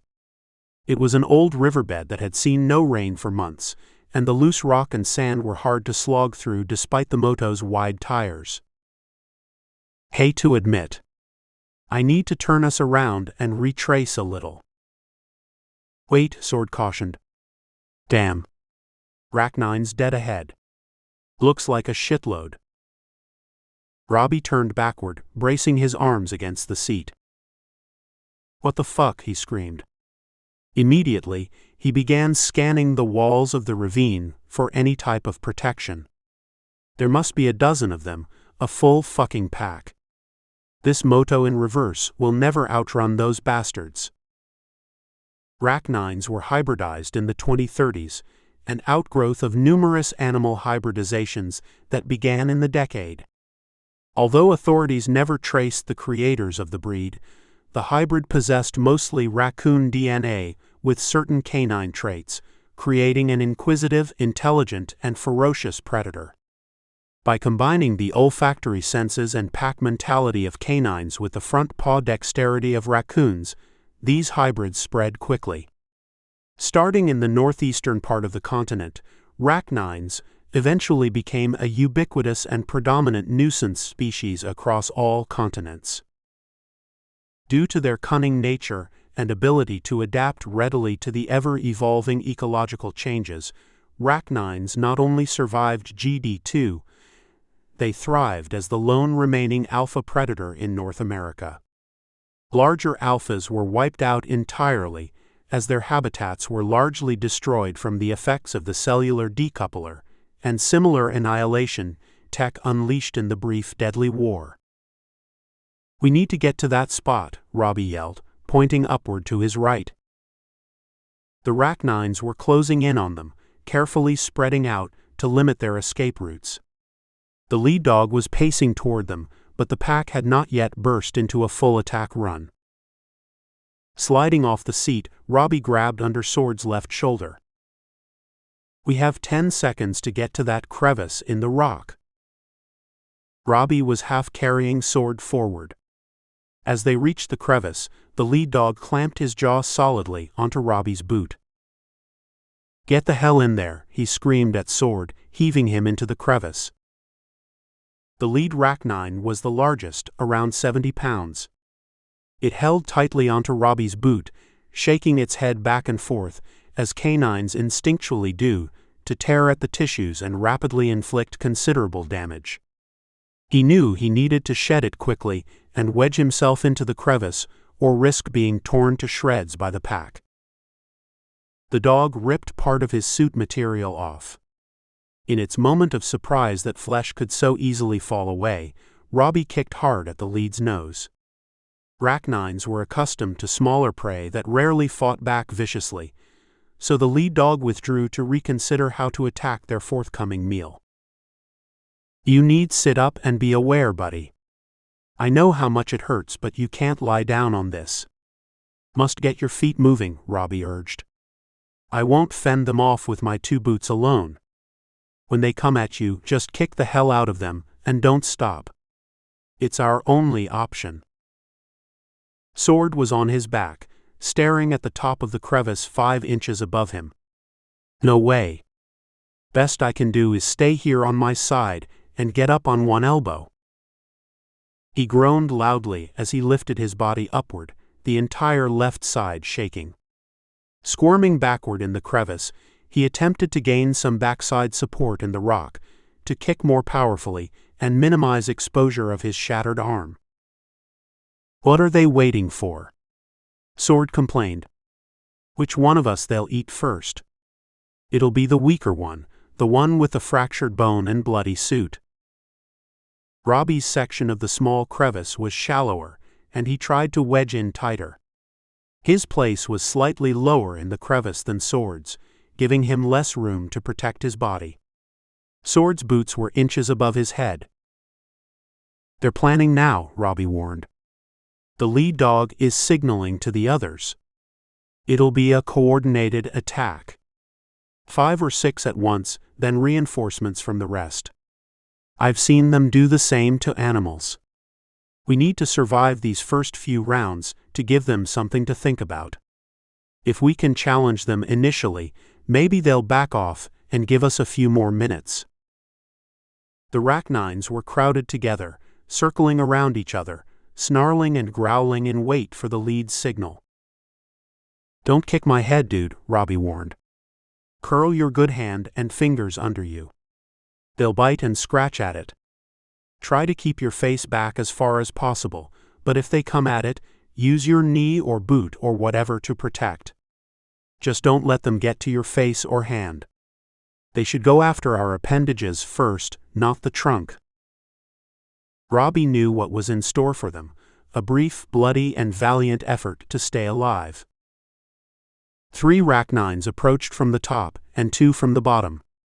The crevice was 10 feet above the ravine's ground level on a sharp incline, forcing the arachnines to approach cautiously to avoid slipping back. "I'll take these 2. Robbie screamed, his legs flailing as they attacked. He felt the pain of large fangs embedding in his exposed lower calf. "Fuckers!" Sword yelled, kicking his right leg forward. He knocked 2 of the 3 attacking him backward, while the third crouched inward to target his face. "Fuck you," he screamed, rapping its ribs with the top of his right knee. "Scratch my face, you fucker." Robbie was also successful at kicking his 2 attackers away. "Bleeding. My leg's bleeding. Watch out." The 6 others worked away at the 2, attempting to tire them by backing off slightly at each defensive move. "Don't kick unless they're right in front of you. They want us to waste our energy. Smart fighters. Hold back. Don't take their dare," Robbie demanded. Sword was drenched in his suit, and post-adrenaline body fatigue was setting in. His right leg was getting weaker, as was his mental acuity. The lead dog noticed his body relaxing and lunged at his boot. He felt its teeth piercing into his heel. Robbie tilted his head upward and saw Sword's rapid decline. "Don't let him take you," he warned. Without a right arm to grasp hold of the rock, Sword knew the dog was working to drag him out from the crevice. He envisioned what was coming next and hoped the end would be brief. Like fuck he will. Robbie kicked his leg high above his head, impacting the lead dog's hind leg and causing it to slide back a few meters. In that brief interlude, Robbie crawled up and placed his body between the arachnines and Sword. Shit! Sword screamed. My arm. Sorry, dude. Move the fuck back, as far back as you can. I'll try to hold them off. Sword thought of his mother, his poor mother. Wasn't it enough that she had lost her husband, his father, 5 years before? She hadn't recovered from that loss, and she would now face another loss, her only child. He knew how difficult her early life had been, how she and her mother wandered from camp to camp as stragglers and unlikely survivors searching for food, shelter, and oxygen. They could never expose who Sarah was in the sense of recent Earth history, and were always fearful she might be recognized or DNA tagged, then flayed by angry survivors of the debacle. Finally, when Becca was 10, they wandered upon the nascent commonwealth of prosperity, oxygen tanks spent and not having eaten for days. A picture of the instigator of GD2 crossed his mind. Ron the tyrant. Ron the insane. Ron of the decoupler, that abominable genetic code he developed to indiscriminately dissolve cell walls. The code readily rode on the wind, tearing into most plant and animal life forms before it quenched itself fully, leaving only 22% of organic life on a devastated planet that was once vibrant and diverse in species. Ron, Vista's oligarch. Fear became him. Paranoia. The kind of paranoia that creeps slowly upon an individual who has great power, but a weak sense of self. Feigning strength. Feigning greatness. Corrupt to his core and corrupting all he touched.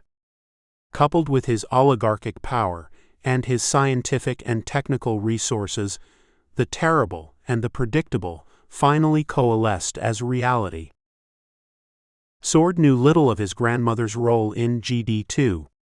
He only knew she was one of his ministers. One of Ron's key confidants, his media expert to be exact. She enabled his voice and multiple personas to be amplified across a sordid rainbow of communications channels. Charmingly entertaining, shockingly sharp-tongued, and disgustingly amoral at the same time, Ron was a constant presence in the minds of his subjects. Revered by many. Reviled by many. The outgrowth of an aimless and meandering societal malignancy. Is this what people experience before they die? He wondered. Things of the past, not even their past, or of opportunities missed?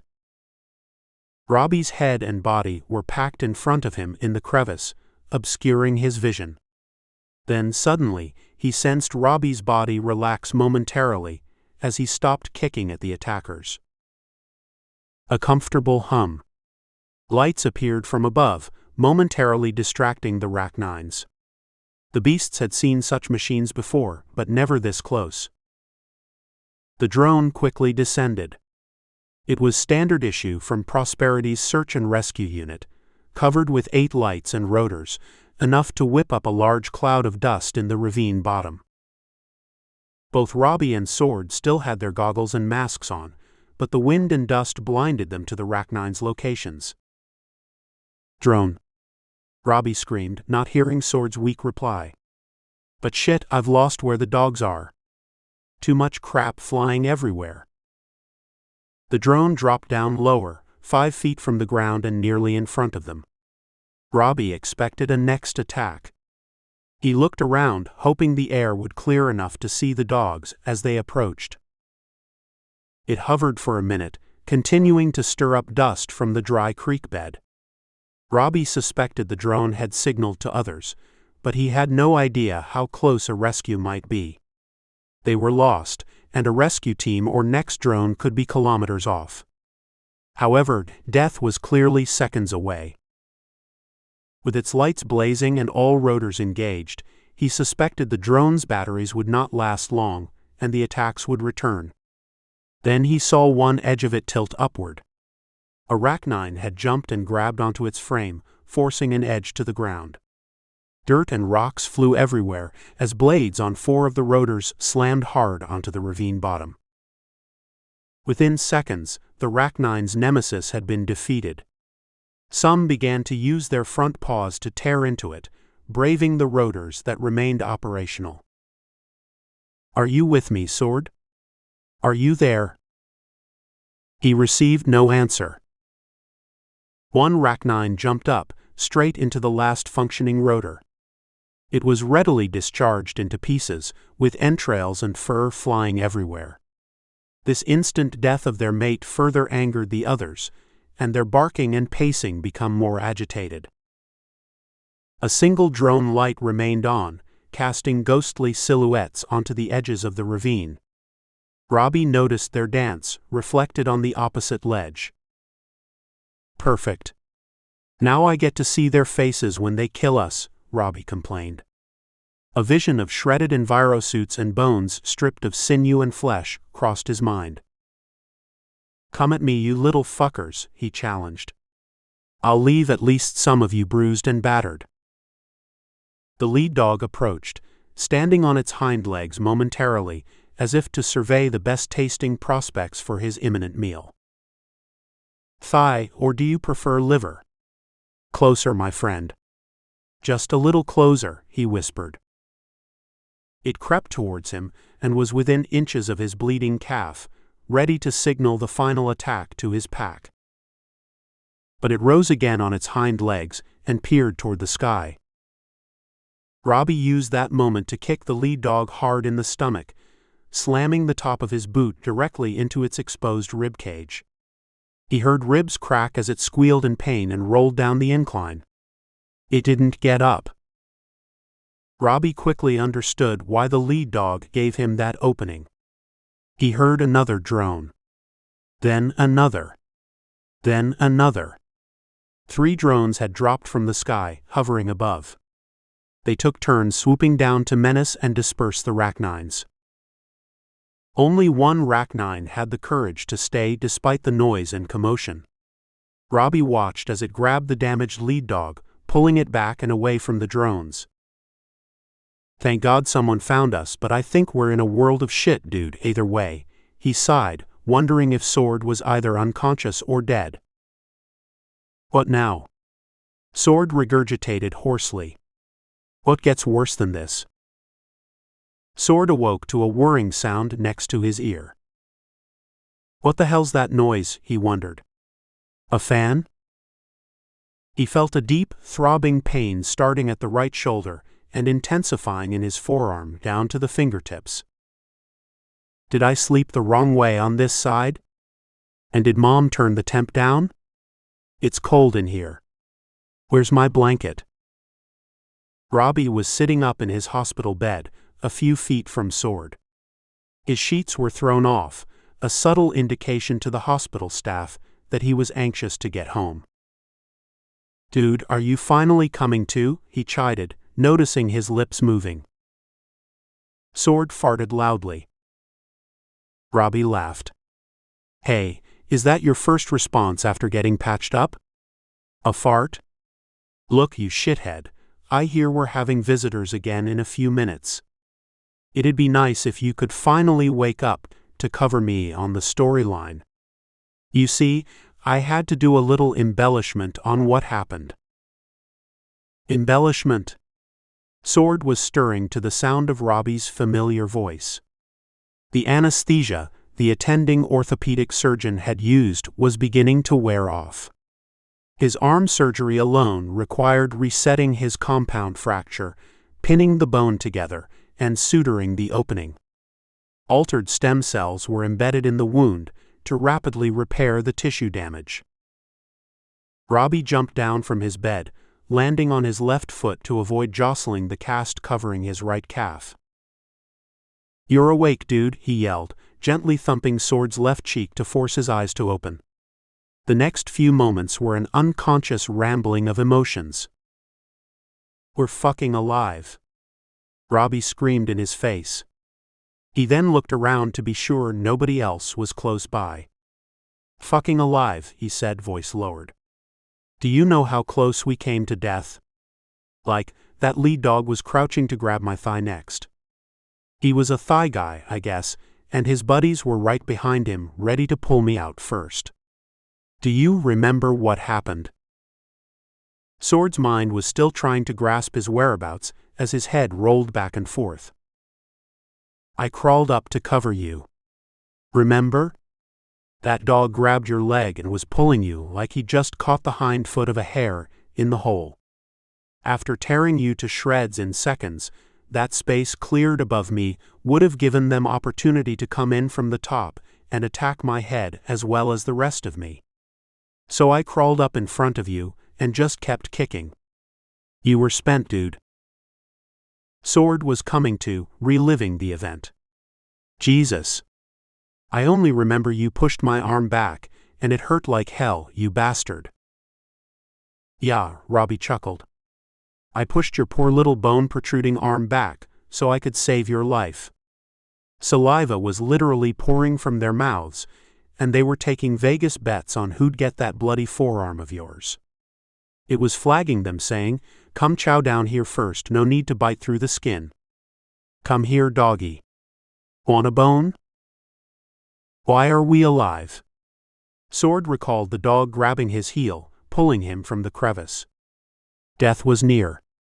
Terrible pain. Who saved us? I passed out. You mean aside from me? Well, in reality, our search and rescue team. I only had like 10 kicks left in me, then we were both dog meat, literally. Do you recall the first drone? They pulled it down and shattered it like a toy. But 4 more came a few seconds later with the whole damn team in arrears. The top of Sword's bed was slightly inclined, and he leaned forward to survey his body. Why do I feel so shitty everywhere? Where's my mom? Your mom? Oh, trust me, they'll be here again, very soon. I've had round 1 with them, and you've got to let me lead the explanation. I already excused our stupidity by blaming the elements and unusual circumstances, but definitely not blaming us. I think they believed half of it at best. Just stick with me, and I'll do the talking because they'll want to test your memory and challenge my version. Look, dude, if we appear to them to be as stupid as we actually were, they'll never let us go out on motos again, not until we're like 50-something. Sword laid back on the bed, his eyes closed. He was in so much pain in so many places, it was hard for him to ascertain how much damage he had sustained. Get my balls, he asked. What? Did they take my nuts? Bite 'em off. Robbie laughed aloud. Jesus, dude. Where'd you come up with that idea? Saw a video once, he mumbled. Rachnines attack your balls first. After that, you might as well invite them in for dinner. Did they get us both? Still feeling pain in his damaged calf and reluctant to put more pressure on it, Robbie sat back on his bed. No balls, big guy, but they tore into just about everything else. I mean, look at this leg. See the bandages? I thought they just got 1 bite there. But no, major contusions and tissue damage. Muscles were all bungled up, swollen and bloody. See my arms? What happened? Fending them off. Scratches, bites, tears, you name it. I had no idea until the adrenaline wore off. That was last night. What time is it? Still early, dude, 10:20. Happened about 16 hours ago. School's in session and we're both tardy, like real tardy. We're not getting back to class though, not today, and you'll need a few days longer because you got mangled worse than me. Sword propped himself up on the bed, using his left arm as a brace. What do you mean?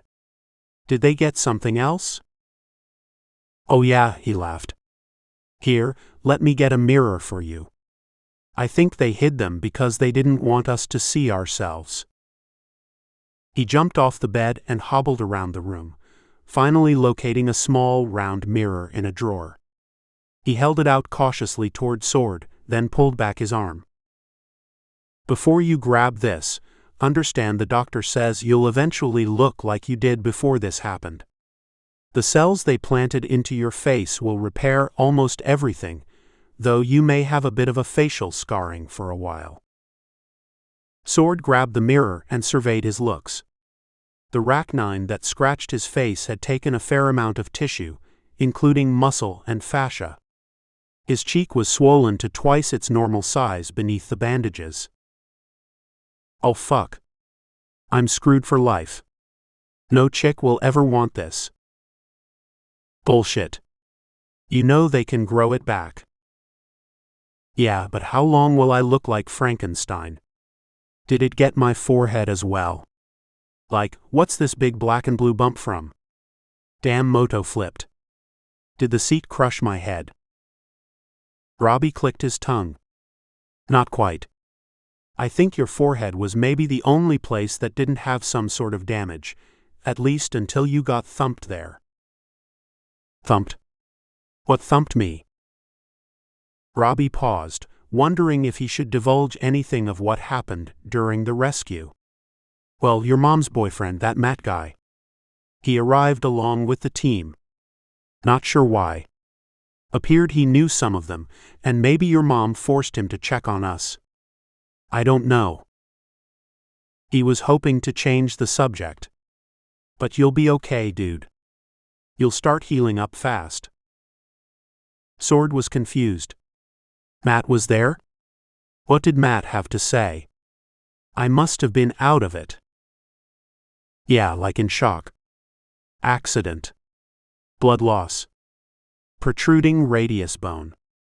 Nasty wax and bites from arachnines." "What does Matt have to do with that ugly knot on my forehead?" Robbie rolled his eyes. He didn't want to interfere in Sword's family affairs, knowing from previous conversations that Sword's mom and her boyfriend was not a fun subject for discussion.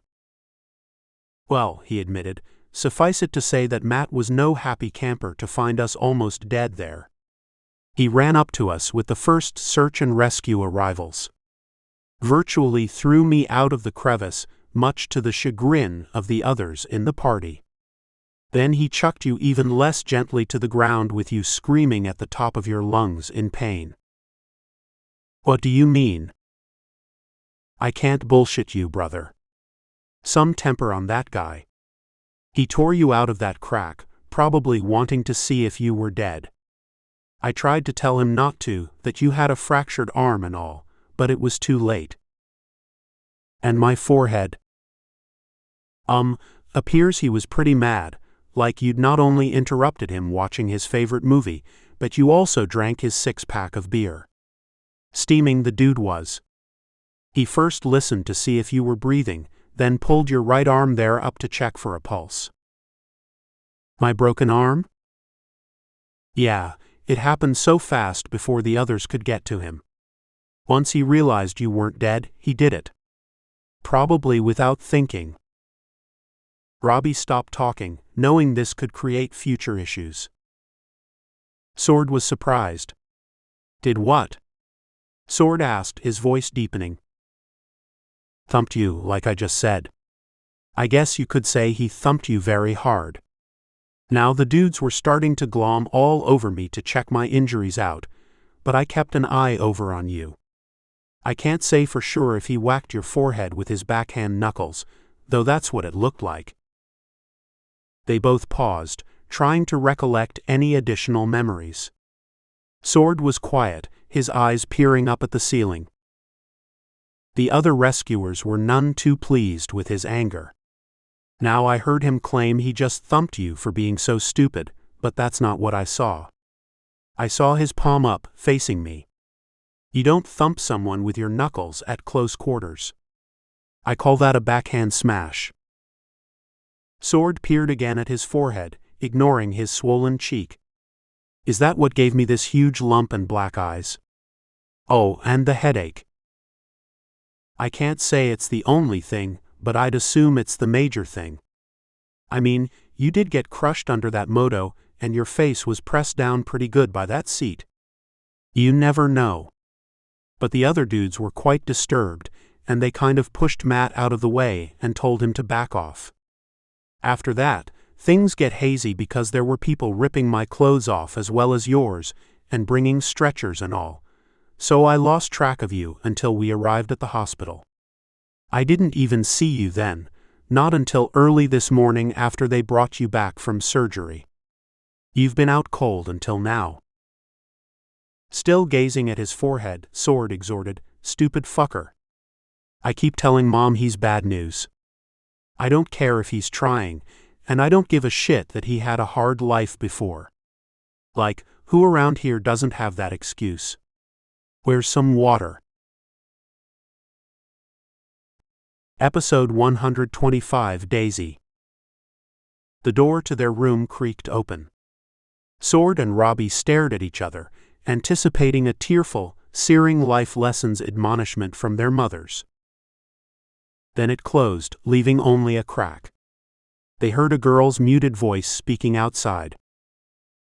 "Okay if we go inside?" they heard. "We won't wake them if they're sleeping." The door crept open.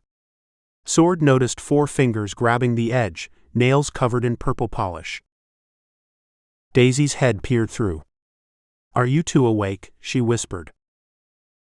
Robbie was closest to the door and glanced back at Sword, then threw his covers over the bed. He didn't want to be seen wearing a butt-open hospital gown. Not by a girl. "Sure," he replied hesitantly. The door opened fully, and 3 mid-teen girls walked into their room. "Are you decent?" "We're anything but decent," Robbie joked. "But you can come in. It's not like we're dead or nude or anything, though the only thing between you and Mother Nature are these damn thin hospital gowns." They giggled. At 5'8", Daisy was happy she could tower over most boys at 16. She also understood most would soon catch up and overtake her. Her eyes drooped slightly down her face, which always made her uncomfortable. She never felt droopy, and thought of herself as ebullient, effervescent, and ready to take on the world. Because the Durango facility was sealed off from outside air, people could dress accordingly at the constant 73 degrees. She and her 2 friends were wearing colorful tights and light sweatshirts covered with high school patches. "We skipped out of PE classes to come see you guys," she beamed. Sword was dumbfounded. This was the girl. He'd thought about her since their first meeting 6 months earlier at a Durango Hesperus teen event. Something about her hazel eyes and auburn hair. He remembered asking her a question he thought was so stupid at the time. "How can your hair be so impossibly beautiful?" Though he was sure they said more than that, he could only recall that one embarrassing remark. "I hoped you'd remember me," she confided, staring at Sword. "Daisy?" Sword exhaled, forgetting that he was covered in various bandages and dressings. Ouch. Poor guy. She put her hand outward and took a step toward his bed, as if to place her hand on his leg beneath the sheet. Then she backed off, thinking this was too intrusive. "Oh, Sword remembers you," Robbie smiled wryly. "He may not recall, but he mentioned you a lot when he was delirious from loss of blood." Her eyes widened in disbelief. "Really?" "Yeah. I assumed he was pretty close to dead, pale as a ghost and losing consciousness, so I told him to think of some reason for living, and your name came up. Funny, he couldn't remember if it was Daisy or Veronica, or something else with V." She chuckled, as did her friends. "He did okay. My given name is Veronica, but my parents named my dog Veronica before they had me. I guess it was so confusing when I was a toddler, because they'd say my name, and our dog would always come wagging. So, they eventually started calling me Daisy, because I like to plant daisies in the garden with my mom." Robbie knew that Daisy was focused on Sword, and his best bet for sympathy and attraction was with her friends.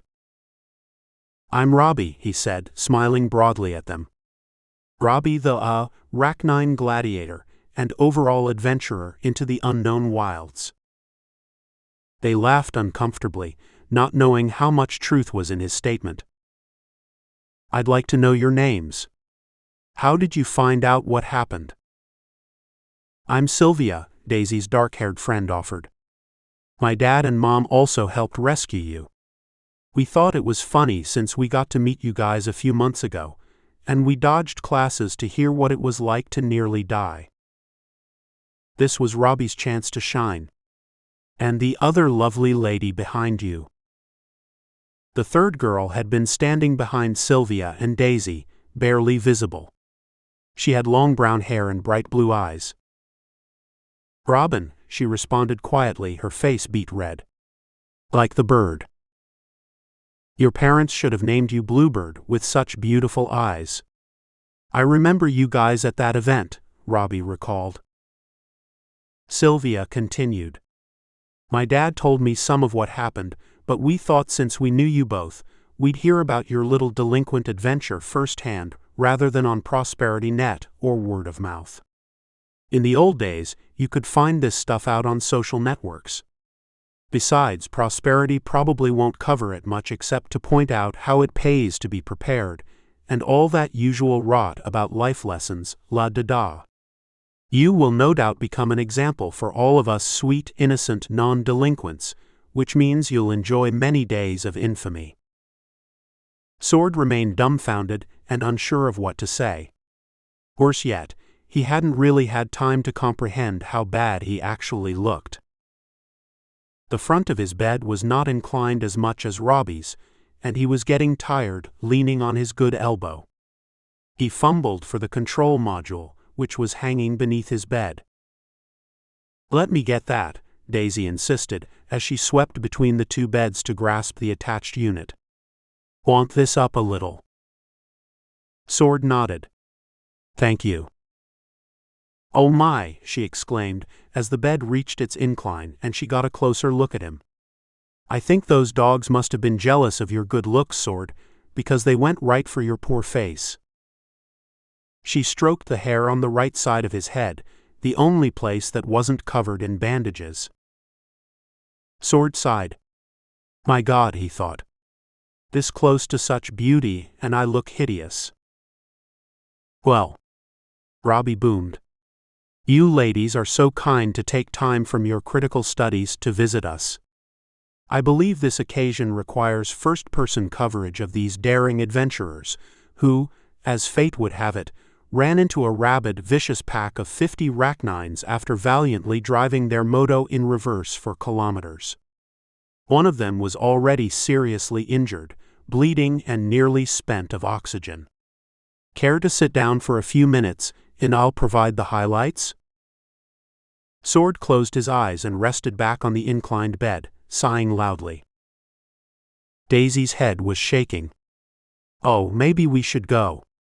I think Sword wants to sleep." No. Please," he begged, opening his eyes and sitting up straight. "I'm not tired. Honest. But Robbie saw more than I did. Plus, he kind of saved my ass from getting dragged out of our crevice. He'll probably never let me forget that. I was to be the appetizer and Robbie the main course. All I remember is the hungry beasts were dripping saliva and frothing in anticipation. So please stay." Feeling he could take some petty liberties, he grabbed Daisy's free hand and held it tightly now that Robbie had his cue. "Okay then. Ladies?" Robbie asked, staring at the other two girls. Sylvia spoke up. "That's why we're here. You two are becoming local heroes, or maybe anti-heroes, of Durango and Hesperus, and we're anxious to get all the details so we can let everyone know."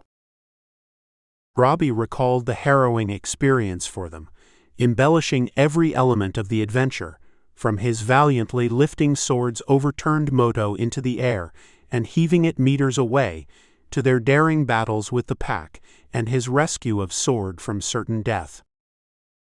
Sword hardly said anything. His heart was beating so fast from holding Daisy's hand, he thought the nurses might rush in to give him some meds.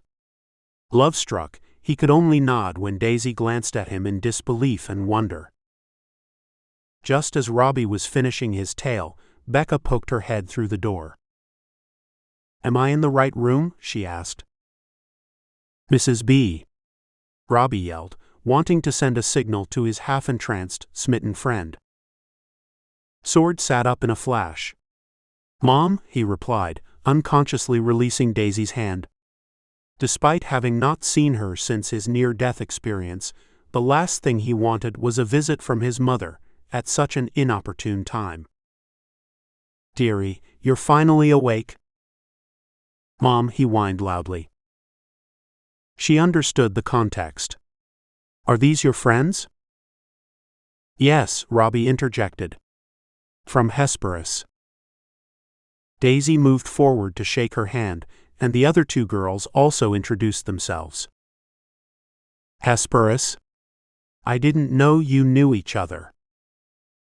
Sylvia's dad led the rescue team, and we thought we'd come by to visit." Daisy shook her head meekly. "We didn't want to disturb them, but they were both awake when we got here a half-hour ago. I'm sure you probably want to speak to your son and all, so we better get going." "Don't go." The words poured unwittingly from Sword's mouth as he lifted his right arm to stop them. "Ah," he yelled aloud, reminded of his wounds. For Sword, it was no choice. Whom would he rather have there to shower him with affectionate pity and wonder, his mother or Daisy? "I'm sure the boys are so happy they let you out of school to come visit them. So sweet of you. Maybe once these delinquent young men are capable of ambulating and walking around Greater Durango without a drone and doctor following them," Becca chuckled wryly, "I'm sure they'll be glad to spend time in Hesperus with you. This is just so nice." Not only was she prompting their departure, his mother was now also cracking jokes about them. "Please, Mom," Sword urged. The three girls quickly slipped out. Becca faced the hospital room door as she slowly closed it, standing there momentarily while both boys were speechless, awaiting their verbal thrashing. She lifted her head backward and sighed as if to amplify their anxiety before the forthcoming deluge of motherly anger. Becca finally turned around with lips trembling and tears falling from her cheeks. Then she lunged toward Sword's bed. He backed off in fear. "I'm not going to hurt you," she explained, slowly placing her outstretched arms around his body. "It's not like I died or anything." "Do you understand how close you were to death?" she sobbed. "Do you know how worried I was about you too? You're all I've got left, Sword. And Robbie, you are your mother's only child as well." "The only child I know of," Robbie joked. Becca ignored him and pulled back to take a look at her son. She had been in his room previously, just after his surgery. Robbie was awake then, and he unloaded his embellished, faultless version of their story on her. "Should I get out of here and let you two talk?" Robbie asked, thinking he might be able to limp out and catch the girls somewhere in the hospital. "No," she demanded. "You're staying right here with us. Without you, I'd be staring at a few scraps of my sweet boy in the morgue right now." "What?" Sword questioned, shifting his shoulders around to loosen his mother's embrace. "Did you tell her I would have died?" "Yes, idiot. Sorry, Mrs. B, I think we agreed, Sword, that you were in pretty sucky shape to defend yourself. I'm only putting hero credit where credit is due." He grinned confidently, knowing this selfless act of his would provide significant future benefits among his friends, but especially with the girls. "Well, I suppose that's the truth," Sword admitted. Becca reached for a tissue on the table between the beds. She wiped her eyes and blew her nose loudly. The boys had been in trouble enough times before that they knew better than to volunteer any useless information to get them in additional hot water. They suspected the heat was to come, and waited for her to initiate the inquisition. "So boys," she began. Sword had heard her speak in this tone too many times before, every instance an unpleasant one for him. "Didn't both of your mothers tell you to bring extra gear along in case something like this might happen?" They replied in unison. She stared at Robbie. Did our hero, in this case, fail to take his radio in the event of an emergency? Robbie grimaced and nodded his head downward, his eyes peering sheepishly upward at her. "And did both of you go a bit macho overboard when you attempted to simultaneously ascend an impossibly scalable hillside on your motos?" They knew better than to elaborate. Their heads continued to slowly nod. She wasn't finished. "Were you concerned at all about the little creature discomforts the desert might present to juvenile humans like yourselves? Little things like rattlesnakes, angry javelina hybrids, or rachnine packs, to name a few." They kept nodding in contrition. After pacing the hospital floor much of the night, however, Becca's energy was at an ebb, as was her wherewithal to chastise the boys and imbue them with life's immediate lessons. "Now I will save my anger for another day. Robbie, how's your leg doing?" "Oh, it's fine," he replied, relieved she was backing off. "The doctor says I can exit pretty soon today." "What?" Sword inquired. "What about me?" "Dude, you're just out of surgery and barely coherent," he snickered. Becca continued questioning, as if she had an ulterior purpose to investigate the nature of their wounds. "Robbie, when you and I spoke earlier, my mind was still worried about this boy." "I'm a man, Mom," he reminded her. "Some man, torn to shreds and a few liters of blood spilled somewhere out there on the slate and shale. What about the rest of you?" she asked, casting a concerned look Robbie's way. "Pretty good, actually. When my moto overturned, I was thrown away from it and only have bad bruises and the like. My calf is torn up, as is my heel, from the dog bites. But I'm walking okay in this crappy cast, and there's little pain as long as I don't put too much pressure on it. Honestly, I just want to get back to school." "To tell all your friends about the hero's journey and such?" she kidded. He smiled. "Oh yeah." Becca closed her eyes and took a deep breath. "I'm so glad you're doing okay, and I can't possibly describe how thankful I am that you placed your own body in front of his to take the damage. That is real courage, and he and I owe you one." "Oh, I've got pretty strong legs from track, so whacking those dogs with my boots seemed to do the trick just long enough for the cavalry to arrive." Her eyes remained closed, and the room was uncomfortably silent for a moment. Then she opened them. "Now let's take a look at you, my son." She was sitting on the bed, staring sternly downward at Sword. "I know all about your fracture, because I spoke with the orthopedic surgeon. She said it was one of the uglier breaks she'd seen in her days, probably not helped by jamming into a small crevice together or jostling around on a moto while trying to get back." She peered at Robbie with a look of standard parental disappointment. "Because you failed to bring extra radios." Sorry," Robbie apologized. "Who knew we'd both flip and smash the radios?" "Radio singular, not plural." She felt she had admonished the poor boy enough. "Lucky for you, dearie, this good plastic surgeon had just arrived from a trip to Silver City, otherwise you would have required a lot more work on your face." Sword sat at attention, waiting to hear whether he'd ever look normal again. You're probably wondering if this will damage the good looks you got from your dad. Lips puckered, he shook his head rapidly to acknowledge. It appears the rachnine that gouged your face only went away with a handful of cheek muscle and layers of skin. The bone was relatively undamaged. Thank God he didn't gouge your eyes. And he thinks you'll look normal again. We're talking a few months because that tech they put inside your face to regrow everything the way it was will take time. This medicine is not like they used to have since there were so many issues with the fast-acting, old stuff. Her head bobbed to the left and right as she surveyed the rest of his face.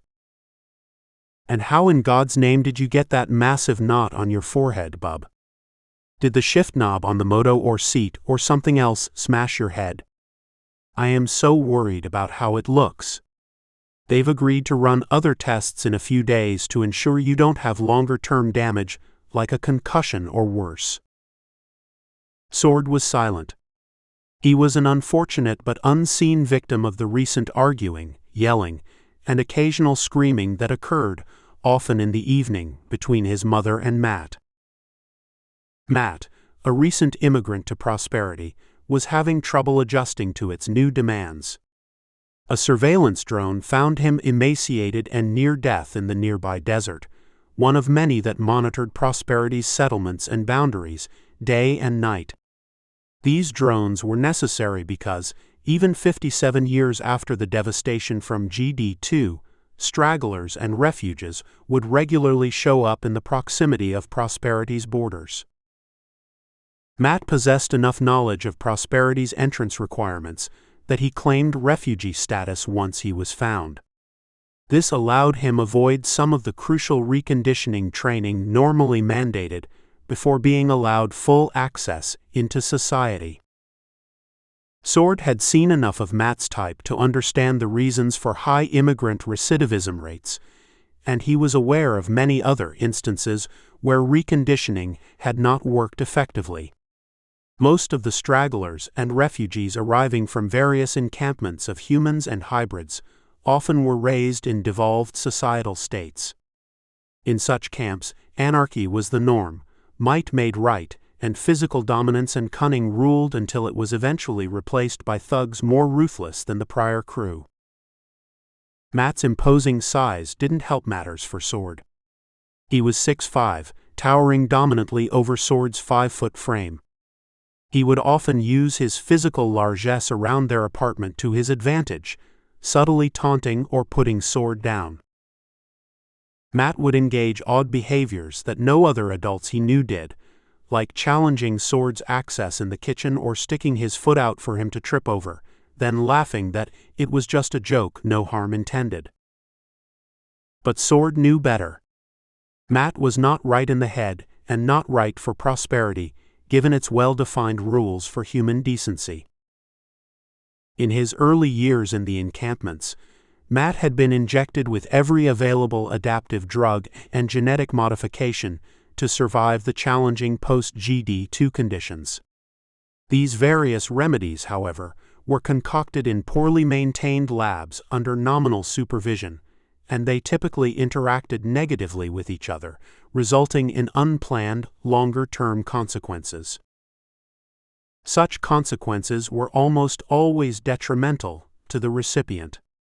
Emotional confusion and irrationality, narcissism, superiority and grandeur delusions, paranoia, lack of self-moderation, antisocial behavior.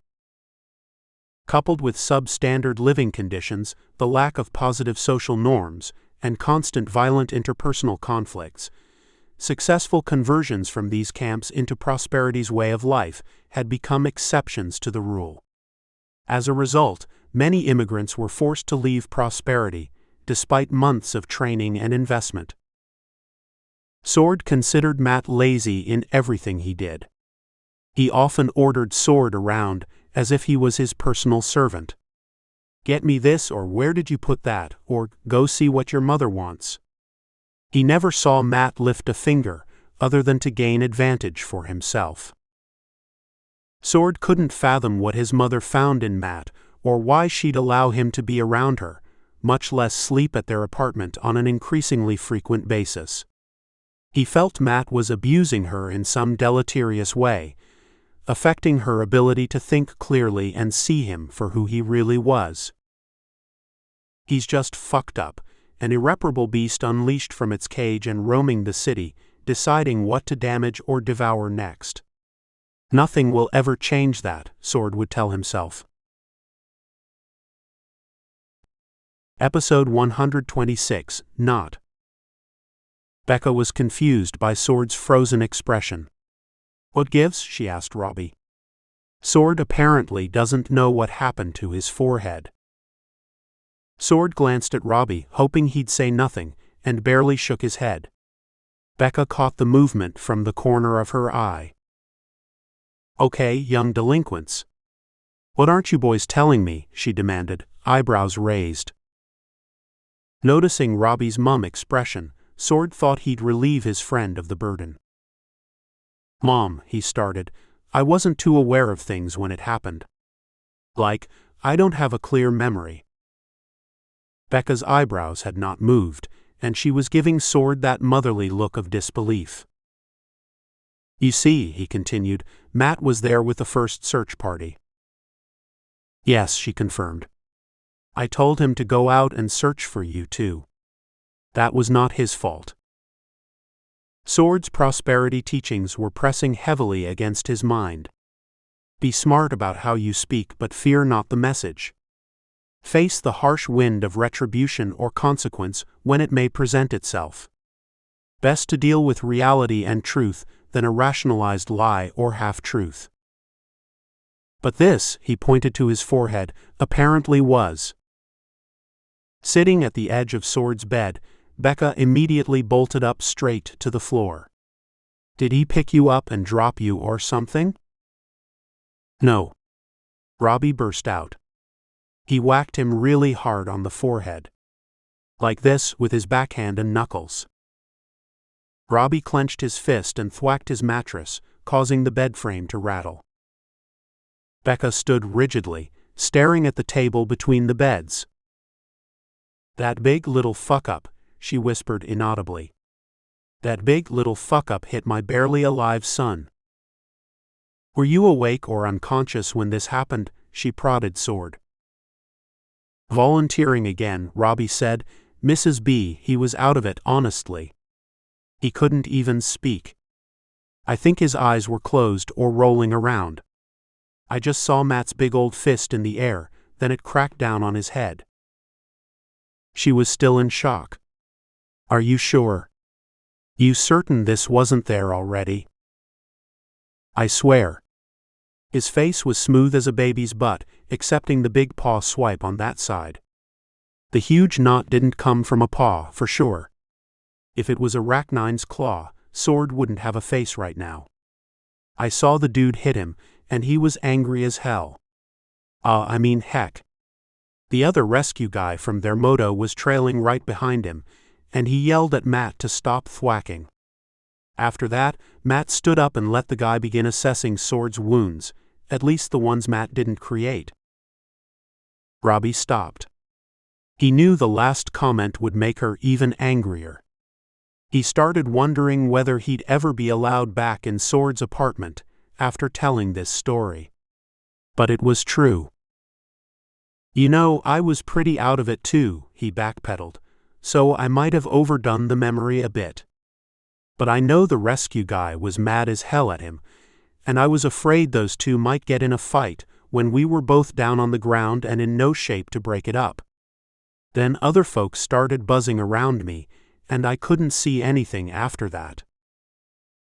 Becca's knees were shaking, and she plopped hard onto Sword's bed. Ow, he complained, the movement jostling his arm. Sorry, dearie. Sorry. I need you two to be quiet for a minute. She closed her eyes and started breathing as deeply as possible, trying to remember whatever she could recall in the moment from the Stoics' checklist. She tried to access something, some mantra that might help her calm down. Matt was damaged goods. She knew that. But she wasn't perfect either. Her mom's history was clearly far from perfect. She felt lucky to be accepted into Prosperity's society, in fact, since her mom was so closely aligned with the evildoer who set fire to the globe with his terrible genetic aberration. Was she not seeing something about him? After all, Becca had been in Prosperity much longer than Matt, giving her more time to adapt to its rules. She came as a youngster. He arrived as an adult after years of brutality and strife, and he still had significant personal devils to contend with. But who didn't? "Mrs. B, should I let you two talk?" Eyes still closed, she raised her hand up, a signal to remain quiet until she was ready. Robbie sat back on his bed, glancing at Sword. They both shrugged their shoulders. For the two boys, relationships with girls were intentionally short-term. They had no expectations to stay with any girlfriend for more than a few months, much less years. A single disagreement might prompt a disengagement and flight to fairer pastures. However, they understood adult relationships often held sway for much longer periods, even when they appeared to be irreparably damaged and detrimental for one or both parties. Becca's mind was churning at this news. There's more going on here, more than either of them know, she considered. I cannot make excuses for bad actions. I will not lower my sense of self to do this. Many things are forgivable, but a few are not. Becca, don't ever fool yourself by rationalizing any behavior from you or someone else. See it for what it is. Assess the likelihood of this trouble continuing. You know, girl, you started rationalizing about Matt months ago. Months ago. Not a positive path for you. Life will often deal out shit. People can be shit. Don't let them shit on you. Get away, despite your fears of consequences. Be supremely confident in your ability to survive through it and emerge in a better place. Robbie had picked up his bed controls and was playing with the module, trying to understand how the motor and gearing mechanisms worked. Sword wasn't sure what to do. He knew things weren't great between Matt and his mother, but he hadn't paid much attention to her relationship issues. He had his own problems every day at school, and they were all-consuming. Besides, he thought, adults should be smart enough to take care of themselves. They've had a lot more time at it than us. She expelled a breath, hissing loudly through her teeth. Okay, I'm calmer. Thanks, my young men. Sword, I will take care of this issue with Matt. Oh, Mom, he moaned, worried about the consequences, like encountering more of Matt's intimidations in their small living quarters. Look, I'm a lot more hurt than some bump on my head. And maybe he was just mad that I made you worry about me. Please don't give him a hard time because of something I didn't see. Even Robbie may not have seen all of what really happened. Like I said, Becca assured him, I'll handle Matt. Here's what I want you two boys to do for me. Please don't mention this to anyone else, not unless I ask you to. Robbie, your mother is coming to pick you up in a half hour. Get your little butt ready to be very, very nice to her, and expect more motherly fawning over you, along with the appropriate level of pissed-off disciplinary measures. Robbie rolled his eyes. Yes, ma'am. For you, Sword, I have a little discipline as well. Don't assume you're going to stay here 48 more hours and do nothing but stare at the wall. She pulled his tablet from her purse. I brought you this. Until I speak with your teacher about homework assignments, I want you to read more of your ancestor's diary. Diary? Robbie smirked. You have to read somebody's diary? Oh crap, Sword sighed in disgust. She smiled. Yeah, not crap. You need to read at least a few more chapters. Then I'll come in, quiz you a bit about it, ask you what you've learned about how others think outside that skull of yours, and give you the assignments from your teacher. Seriously? I mean, I'll have to hold the tablet with only one hand? Use text to voice if you tire from holding it. But don't get lazy and fall asleep. I want you to learn something. This is no different than reading a textbook. Sure, he shrugged. It's terminally more boring than any textbook I've ever read. I don't know why we can't just get chipped like people used to do, and not have to work so hard at this stupid learning. You do remember what all that tech wrought us as a species? You do remember how we had no ethical base from which to manage it? She questioned, feigning sympathy. Life is indeed tough. Motos. Rachnines. Cute girls visiting you. Friend at your side who saved your life. Mom who wants your little mind to grow and envision living as others experienced it. Patronizing, he mumbled, his head shaking in disgust. Her speech was made even worse by having Robbie within earshot. I'm off to work now. You know what our norms say, don't allow 1 second of self-pity. That goes for both of you and even me, the woman without sleep the last 36 hours. There you go, and I just slapped that norm. She grabbed Sword's left hand, the one that so tightly held onto Daisy's hand minutes before, and lifted it up to her cheek, feeling her son's warmth for a brief moment. Back in a bit. Goodbye, my delinquent but alive young men. Robbie's mother arrived shortly after Becca departed, and Sword was bored now that his buddy was gone. Videos were not permitted in the hospital, so no vidscreens were even present in the room. Sword thought about asking an attendant if he could get Prosperity Net on his pad, if for no other reason than to see whether he and Robbie had made the news stories. But he suspected his mother told the hospital staff to prevent him from gaining access to any content beyond his tablet. And the only file on his tablet that he hadn't read a dozen times already was his ancestor's diary. Cripes, he pondered, this is the real punishment. Daisy and her friends are back at school. My face looks like a moto ran over it, and it kind of did. My body hurts all over, and they won't let me have anything fun to eat except their crappy food and water. I mean, why can't we live the way teenagers always lived, like a century ago? I was born in a shit time. Why are we so restricted from having fun? He glanced at his tablet on the table, not wanting to make the effort. Too much for a teenager to bear, all the emphasis on rules, norms, controls, and human behavior. It's this whole concept of ensuring humans don't repeat the mistakes of the past.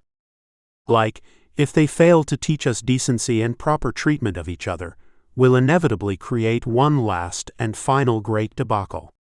I don't know why they established this set of restrictive behaviors or belief systems. Sometimes I feel like breaking out and joining a nascent settlement outside prosperity, one that allows more freedoms. His lips pursed. Okay, maybe not that far. I know it sucks for the few million left on this continent who are scraping to survive, much less those we're aware of elsewhere. Sure, life is a pisser for all of them, and prosperity thinks it has the most righteous norms and standards of behavior to extend humanity successfully into the future. I know all that. I just don't like it. Maybe I will in the future, but right now, I want the freedom to do as I please despite all the teaching I get that it's normal to feel this way at my age. Hell, I've felt this way ever since I can remember, so it's not just an age thing. Maybe I'm not meant to be a citizen of prosperity. Matt's image crossed his mind. But what if every other godforsaken outside settlement excels at producing creatures like Matt? Unrestrained. Immature. An eruption of emotion and confusion. Anger. No moral compass. No mental compass. Crap, this thought gets me nowhere. I guess it's back to Greg's dreary and utterly irrelevant stories from long ago. He snatched the tablet from the table and began reading. Episode 127, Chonia. Realize, my friend, that I write this insipid tome in segments of time, disjointed and unplanned. You will therefore see commonality and repetition of concepts throughout. Please bear with me and consider the underlying intent more than the delivery. On this day of writing, I'll describe some aspects of human behavior and misbehavior. Yet I must start out with this thought: the human mind is a raucous jumble of things. Electrochemical signals firing off, sometimes seemingly at random. Good thoughts, great thoughts and concepts, kindness, positive potential. Similarly, our minds can, with no conscious effort, instantly shift from virtue to that which is evil, self-centered, violent, abusive, and pleasure-seeking. Corralling all thoughts, managing them, allowing some to blossom, and others to wallow or disregard or dissolve, is a thing most humans are unable to do at all. As you pass through time, distinguish well which thoughts to act upon and which to discard. In other words, don't judge yourself for your thoughts, but manage them appropriately. What makes certain people, usually men, by the way, so evil? Could it be a combination of genetic predispositions, life experiences, laziness, or discipline? Is it their inability to manage negative thoughts? I don't know. At my age now, in my mid-60s, I find myself being less accommodative to those who seem to be irredeemable. In other words, some people are simply evil for whatever combination of reasons, whether they choose to blame an external concept like a devil or not. In my experience, many who are that way currently will always be as such, irrespective of any self-initiated actions, attempts at resolution with the help of friends or family, or society-enforced attempts at punishment and redemption. Tigers and stripes, leopards and spots. Speaking of the devil, I don't recall when I first met Chuck. It may have been in the grocery store where my mother was a bookkeeper, in the days of manual, tape-fed adding machines and green ledger books. My father had died not long before, and she had taken a job in town to supplement our household income. My father was an auto dealer, but nothing like those auto dealers you see in today's media, squawking away about their latest models. He partnered with an investor, a partnership forged in purgatory for both. Williams was no large town, and its economic vitality depended mostly on its gateway status to the Grand Canyon, forestry, and paper mills. I imagine he had few options to find investors to realize his vision for a new kind of dealership. He had been operating his own smaller, used car lot for some time and wanted to build one of the town's first larger auto dealerships, much like we see today. As the dream became reality and was in the final stages of actualization, the tensions between him and his financing partner spun out of control. His new dealership was open for only a few months when he surprisingly quit to take a job as a used car sales manager at a competing lot. I'm not sure how you simply quit the business you just built with blood and sweat, then end up working for a competitor. But he did it. 3 days afterward, I awoke to the family being gathered in the living room. My father was not present, but a hastily cleaned spot on the carpet was. Earlier that morning, he was lying face down on that carpet when his aorta burst. A surge of blood from the damaged vessel poured through his mouth. My mother was giving him a back rub at the time, assuming his complaint about a sharp back pain was from a muscle strain. He was 40 years at death, only 40 years. On the flip side, he was heavy-set and smoked 2 packs of cigarettes a day, just like my mother who died a decade later. In those meager days, you'd buy a starter house for $10,000 with a plan to scrimp and save for 30 years to pay it off. Since it was the one major monthly expense, Other creature comforts that are taken for granted today were rarities or simply didn't exist. I don't recall any families possessing obvious wealth in town beyond the few pharmacists, attorneys, and a family with distant oil well holdings. What remained of the family after that day, in 1964? A woman in her late 30s. Nice looking. Recently widowed, multiple kids at home, and life in the epitome of a 1960s small town. That implied mostly married couples with many kids and a regular stream of town gossip.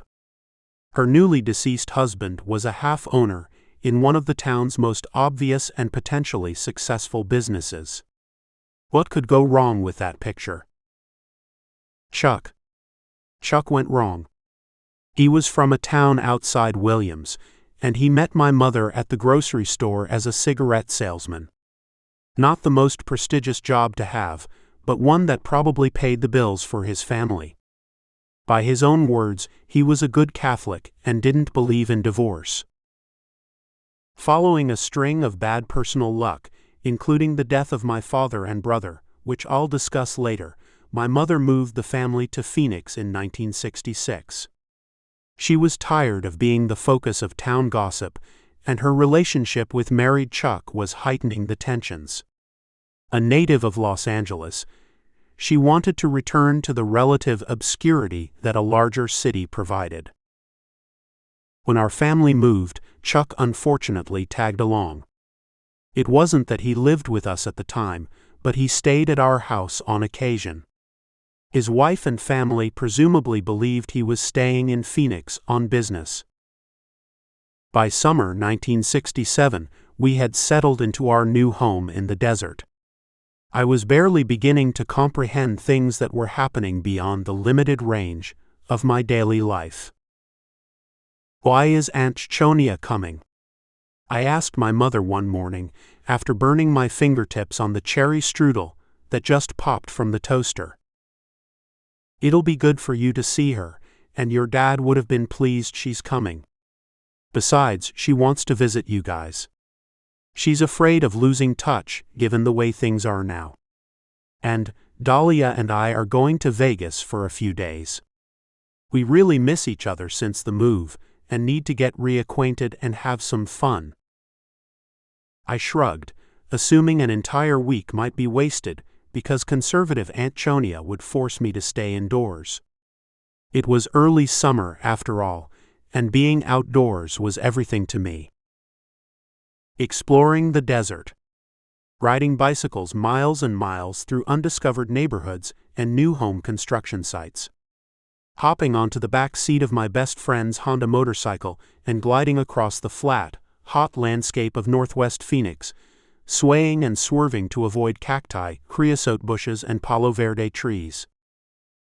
I didn't want to be cajoled by my aunt into sitting around the house and watching the lame content the 3 TV networks provided. Cable as we know it today did not exist, nor did the endless internet. But my mother was insistent on Aunt Chonia's visit, which was a catchphrase for babysitting her preteens. Given her inevitable arrival, I tried to recast my vision of the week as one where I could listen to my 45s, or growing collection of 33 RPM LPs, or occasionally sneak out to watch TV after Aunt Chonia consumed her daily fill of soap operas. Before I knew it, my mom had disappeared, and Aunt Chonia would arrive late in the day. There was no formal handoff of any sort, just a "she'll arrive this afternoon." Looking back on that rationale, I now understand why there was no face-to-face handoff. My sisters and I were well accustomed to living largely unsupervised. Due to a working mother and no father, we were among the first poster children for suburban latchkey kids. My older sister often filled the role of substitute mother, reluctantly ensuring that we stayed out of serious trouble and received a modicum of daily caloric intake. To this day, I'm not sure I could eat another meal of aluminum-tinged turkey TV dinner, cheese sandwiches on white bread, or oven-baked fish sticks and fries with ketchup. Our kid lives were simple. walk the half-mile to school. Home in the afternoon, to an empty house, since my mother was worked as a teller at a downtown bank. Chips for a snack, then leftovers, pot pies, or some other frozen food for dinner. Friday was our great treat, where frozen pizza and chocolate ice milk malts replaced the boring weekday supper fare. Aunt Chonia was mostly Spanish-American, and I assumed she would prepare some great recipes handed down by our ancestors. But upon her arrival, it became clear she didn't sustain the extended 12-hour train from Los Angeles to coddle and spoil us. I sensed the visit was forced. She left after 4 days, not even waiting for my mother to get back from Las Vegas. "Your mom is driving home tonight," Aunt Chonia concluded as she exited the front door into the waiting cab. I had wiped that uneventful visit from my mind, at least until I visited her in L.A. for the final time in the early 1990s. Salted within her platinum-encrusted hypochondria speak, and without a moment's hesitation in our conversation, she casually mentioned the reason for her visit some 30 years prior. Aunt Chonia was scratching at her crinkly, dark-skinned forearm, as if a horde of fire ants had attacked it. "You know, I came on a train all that way to Phoenix. Took my own personal time to get out there, and missed a few critical doctor appointments. It was sweltering that summer, and I still suffer from hot flashes as a result of that week in Hades. As you know, your mother told you kids she was going to Las Vegas to get married. But did you see her come back that way?" I shrugged, barely recalling the event. Aunt Chonia frowned scornfully. It was never her intent to get married. Now maybe that was her surreptitious plan. Maybe she thought her pregnancy could be used to convince Chuck to finally divorce his wife and marry her. I don't know how often they did the dirty deed, obviously, and I hate to even think of that heinous act between those two. But he'd been promising to finally cut ties to his wife for 3 or 4 years by then. She used to call me about it, crying and crying. Now I realized from her first call that the big bastard was busy burning his puny candle at both ends. What's the saying? Something like, "Why commit if you already get the sex benefits, I mean." Besides, I'm sure he was taking normal liberties with his wife whenever he wasn't ginning up an excuse for coming home days late to the poor creature and her family, or not at all. My jaw dropped, but she took no notice. I had no idea my mother had been impregnated with the demon's issue. She was in her early 40s at the time, which seemed to me to be too old. I remained silent and stunned as she continued. I don't remember how long she was gone, or if she spent extra days in Las Vegas gambling or carousing. What I do know is Chuck did not ride along with your mother on that long drive. He didn't have stones big enough to be there with her. I'm sure he considered this abortion to be her problem to manage, and hers alone. Knowing the bastard's odious ways from her forlorn calls she forced me to endure, I imagine he was concerned that her innards, if you understand me, might be damaged by the procedure. If they got damaged, he wouldn't get his sordid manly needs taken care of as appropriately as before. Then he'd be forced to find a new, witless matron for his repulsive activities. Anyway, instead of Chuck riding along, that good-looking woman friend from Williams went with her for the abortion. I couldn't figure out if my aunt was just insensitive, unaware, or thought my mother had previously informed me about this event. She continued, "I had the worst corns on my feet at that time, and I put off getting an operation to have them taken care of so I could babysit you kids. You've seen the way I hobble around my house. I should have just told her to find another babysitter and gotten my feet fixed properly. You know I was a dancer, right? Quite famous in my circles. You get a lot of foot damage from years of doing that. Unbelievable pain and related problems from feet to spine. So I now pay a price for my talent, but people loved me. I suddenly felt guilty and shameful, like I should have known, should have talked to my mother about her difficult experiences with Chuck. I also felt guilty for being one of the reasons my poor aunt suffered all those subsequent years, and stupid for being such an innocent kid when the world around me was far from what I perceived. And now a moment about Chuck. From my perspective, he was resolutely unholy, in the biblical sense and every sense. I can't say anything good about him, except that because of him, I quickly concluded that some people are evil, and always will be. Damaged due to a tough childhood, poor upbringing, uncaring or abusive parents, genetics? Ultimately, an excuse is only an excuse and convenient self-rationalization for horrific, entitled behavior. Nothing else. Nothing else. From the start, Chuck was about Chuck. He initiated his relationship with my mother on a lie. My wife and I don't get along. She's a horrible person. She does this to me. She does that. She's inconsiderate. I never should have married her, but... And there's always the but. I was brought up a strong Catholic, and I take divorce very seriously. She does as well and won't grant me a divorce, or it could take many years. Look, I'll do my best to work with her, but it will be costly and painful and may end up unsuccessful. Not long after they finally split up, my mother told me some of what she should have been realizing for a long time. A self-absorbed guy will say or do virtually anything for a few minutes of sex, and he will continue to do so as long as the assurance of repeated sex exists. For a guy, the personal cost of doing this is low and temporary, but the reward is high and temporary. His rationale? Success. I goaded, pleaded, and lied, then got away with it. How easy was that? Did you see how well it worked?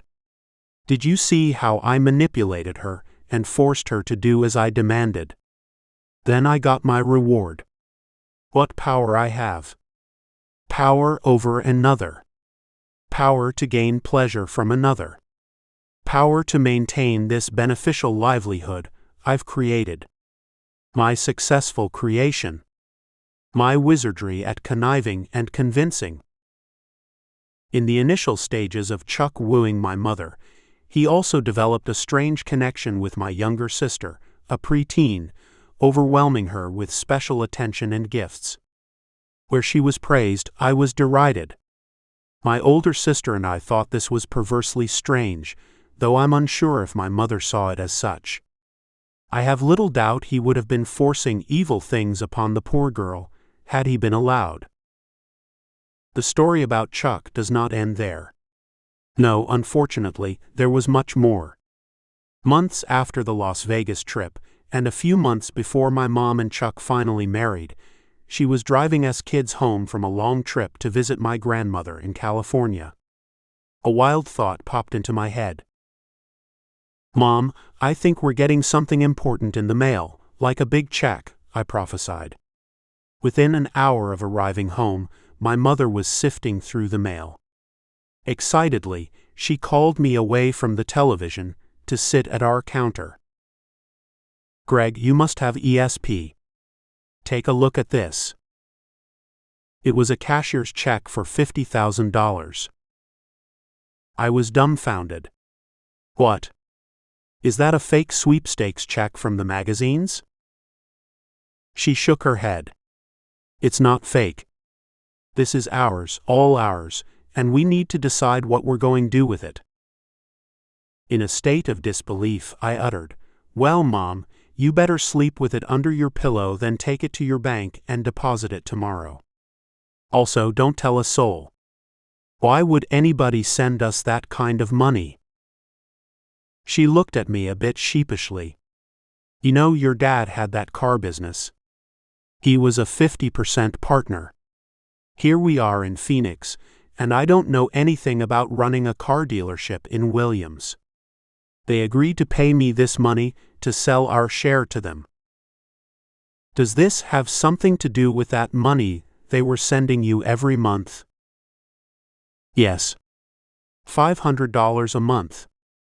I'd rather have this money in the bank, however, than assume I'll keep getting that monthly check. Now we can do whatever we want with it. You aren't mad, are you? Why would I be mad? Because you might have thought you'd be running that dealership one day, maybe in 10 or 15 years. You've always had a strong affinity to cars. The thought had never crossed my mind. What did I know of my father's business?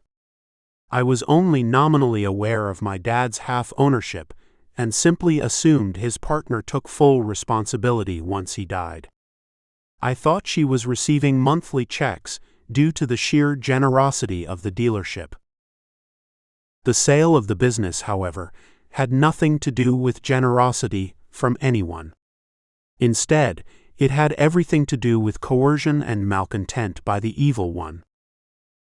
A few months after she received the money, Chuck was suddenly able to evolve beyond his deep and substantial reverence for the no-divorce dogmas of Catholicism. He quickly divorced his wife of 20 years, then he and my mother immediately eloped in Las Vegas. A few weeks after that startling event, my mother told us we were going to move soon into a new house that was under construction. It was one she and Chuck had apparently been considering for some time. I was none too pleased at that prospect. I loved our current house. It was only 3 years old, and it seemed wasteful to go buy another of similar size and quality 2 miles away. Of course, I was too young to understand the implications of the evildoer's unfolding plot. Chuck's master plan was now nearly complete, but there was one more critical step. "Mom, I think we should take all that money from the car business and buy land around here," I advised one day. I had been outdoors constantly, playing and carousing in the flat, undeveloped desert. One couldn't help but notice the slow, steady conversion of nature's landscape into repetitive tract homes and neighborhoods. Phoenix will continue to grow in this area, I surmised, and there's no place else for expansion in the valley but west and south, farther away from the city center. 10 miles north of here, you hit the higher elevations and the end of the valley. Land will be scarce one day and is only going to increase in value. That 50,000 could buy a good chunk of land around here, then we could just sit on it, wait a few years, and get rich. Interesting idea, but, she paused, the money is already spoken for. What? I responded, concerned she had not at least mentioned her decision to me. I assumed any discussion on how to use the proceeds from my father's business would be a family one. Yeah, we spent it all, she claimed with forthright confidence. What do you mean? We're buying a convenience store. I didn't understand the we part. I thought she meant herself and us kids. But you work at the bank and like it there. Why would you want to work at a convenience store? It's not that I'll be a worker there, Greg. I'll quit the bank. This will be our convenience store. Maybe you can work there at times, sweeping, cleaning, and stocking liquor when nobody's there. It would be good for you. My mother had never previously spoken about a desire to own any business. In fact, she knew little of business aside from her bookkeeping and teller activities. She could tell I was upset. Why a convenience store? I persisted. Don't they get robbed a lot? Well, Chuck, she started, then reconsidered. It seemed like the right place to put the money for a while, rather than leave it idle in the bank. Besides, Chuck quit his job selling cigarettes to stores, and he's not doing so well in this new job he took. But I'm confused. And I was confused. My father's business had been sold. We were buying a convenience store with the proceeds.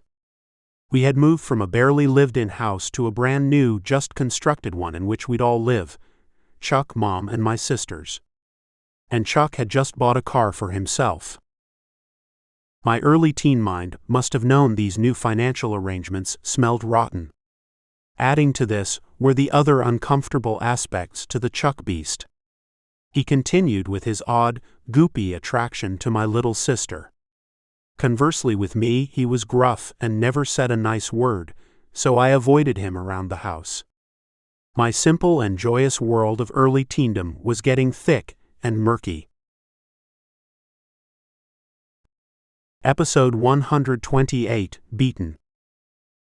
In the first months after buying the convenience store, things seemed to be working out okay.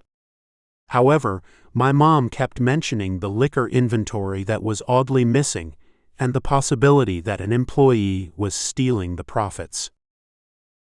The new house also was okay. It was closer to my high school friends, and all seemed to be going well.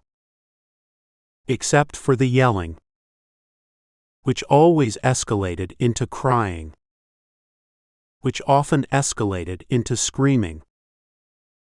"Mom, what happened to your eyes?" I asked, surprised that she walked into the kitchen one morning entirely disheveled and in a severely grumpy mood. This was a woman who'd normally shower and apply makeup before being seen by anybody. She'd regularly hum and sing, and her typical nature was positive and happy. "Nothing," she stated flatly. "They both look pretty black," I observed innocently. "I don't know what happened." It was the early 70s. There was little societal awareness of domestic violence beyond what nosy neighbors could decipher when a police cruiser pulled up in front of a neighbor's home.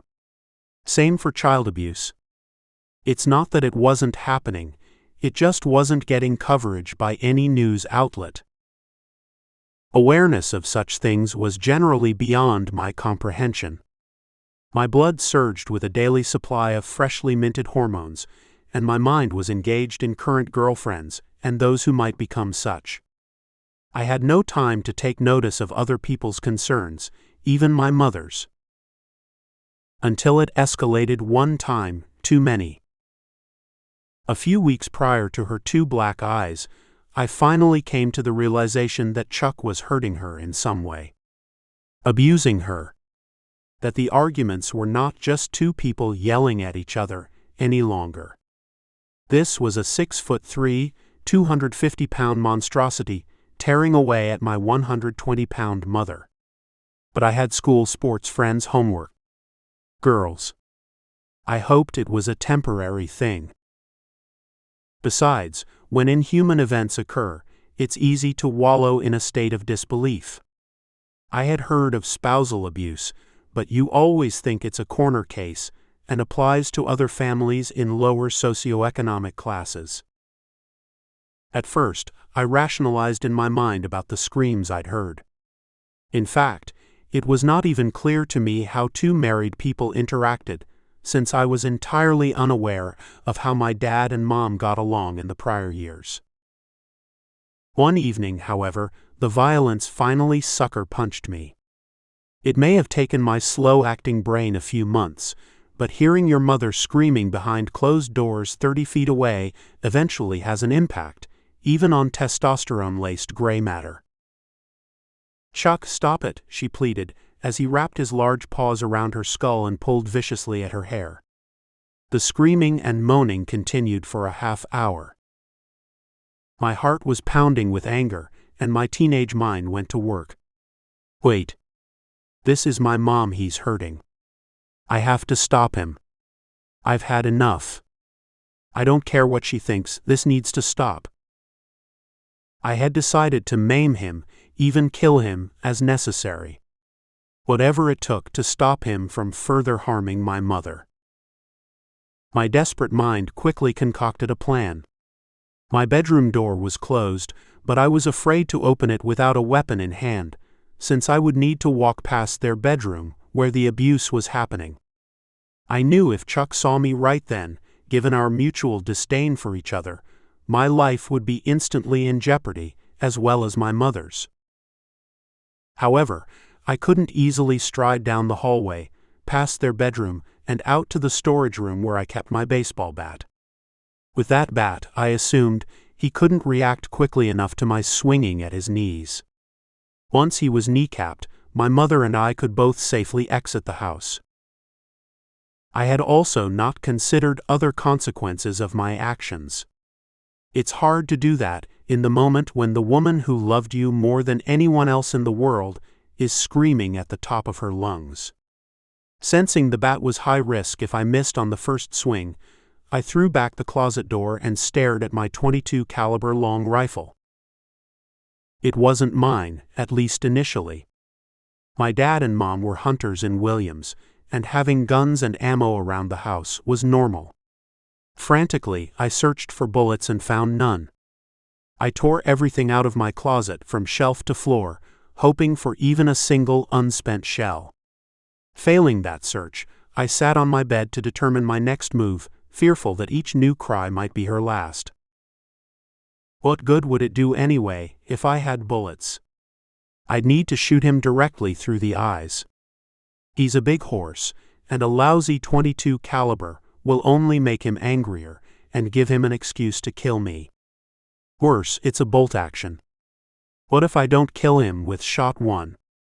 He'll grab it from me, a puny 100-pounder, and smash my skull with its butt. Whatever it was, whatever neurons might have been speaking to me at that moment, I was frozen in indecision. Few kids in those days would have had the training or courageous wherewithal to initiate a call to the police from a phone in the kitchen. Getting caught making that call would mean a painful death for me, I believed. So I sat there on the bed and cried until her screaming subsided. That night I may have slept some, but I can only recall wondering if the vile beast would barge through my door and attack me, since he likely had just killed my mom. I kept hoping he'd at least call the police and then run, assuming he had a modicum of decency not to sleep next to the body of the woman he had just murdered. Morning finally came. I sat in bed wondering if I could exit from the house alive, go to school, and check if she was still alive when I came home. So I rolled off the mattress and looked out the window to see if Chuck's car was parked in front. It was gone. Having some confidence he left, I slowly crept out my bedroom door, being careful not to make noise. I quickly threw a breakfast tart into the toaster and wondered if I should knock on her door. But I couldn't. I was afraid of what I'd find. She was either lying dead on her blood-soaked bed or nursing her wounds and too ashamed to have me witness the beast's damage. While waiting for the toaster to pop up, I heard the inner door to the family room open. The kitchenette where I was standing was just out of sight. My heart was beating wildly. Is it him? Did he not leave? Should I even look at him? Will he grab me next? Head down. Head down? He knows last night was his most vicious of all. He knows I heard everything, and my knowledge of this event will convict him for murder, so he'll need to do the deed on me as well. I prayed that I would not see Chuck's fat, milky white calves once the kitchen door slid open. Mom! I shouted, unconsciously spouting a mixture of milk and breakfast tart onto my plate. She was alive. Her cheeks were heavily bruised and both eyes were again blackened. The poor woman's hair was matted and tangled as if she had survived a tornado. Multiple black and blue marks covered her arms. She plopped onto the dinette table in a chair, peering down at the white tile floor, unable to look me in the eyes. It's over. I didn't know how to respond. That bastard won't beat me any longer. Beat you? I heard you screaming. I've heard it before. He normally only pulls my hair, she confessed, her lip quivering. Like this, she said, grimacing as she clenched her hair in a fist and pulled upward. The coward does this because it doesn't show. It means I can go work and nobody knows the asshole is abusing me. No legal evidence. What do you mean about not doing it any longer? Did he say he was going to stop? Oh, he'll stop because he won't get the opportunity to do it again.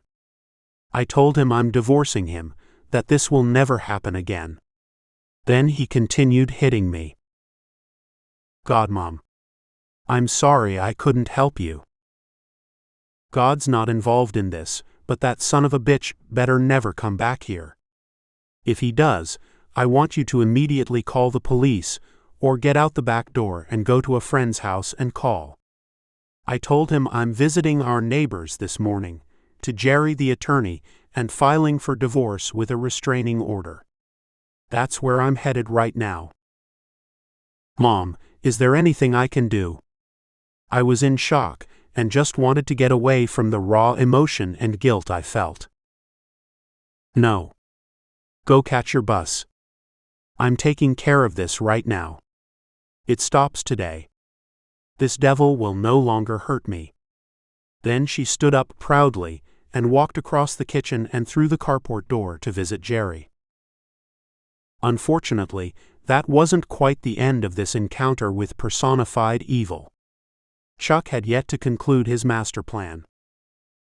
Get her to sell her substantial assets and convert them to cash. Check. Convince her to use the cash to buy assets in both their names, a convenience store, for example. Better yet, a convenience store giving you an endless supply of spirits for your alcohol addiction. Check. Convince her they needed a fresh start and the current house just wouldn't do. When the new house is purchased, insist that both names are on the title. Check. Do the same for her bank accounts, automobiles, and any other assets worth stealing. Check. Then, execute the next stage of the plan, but give it a year so a judge won't think you're just some scum who rode into town to take advantage of an unassuming widow and her assets. Check. In the next stage, start treating her badly.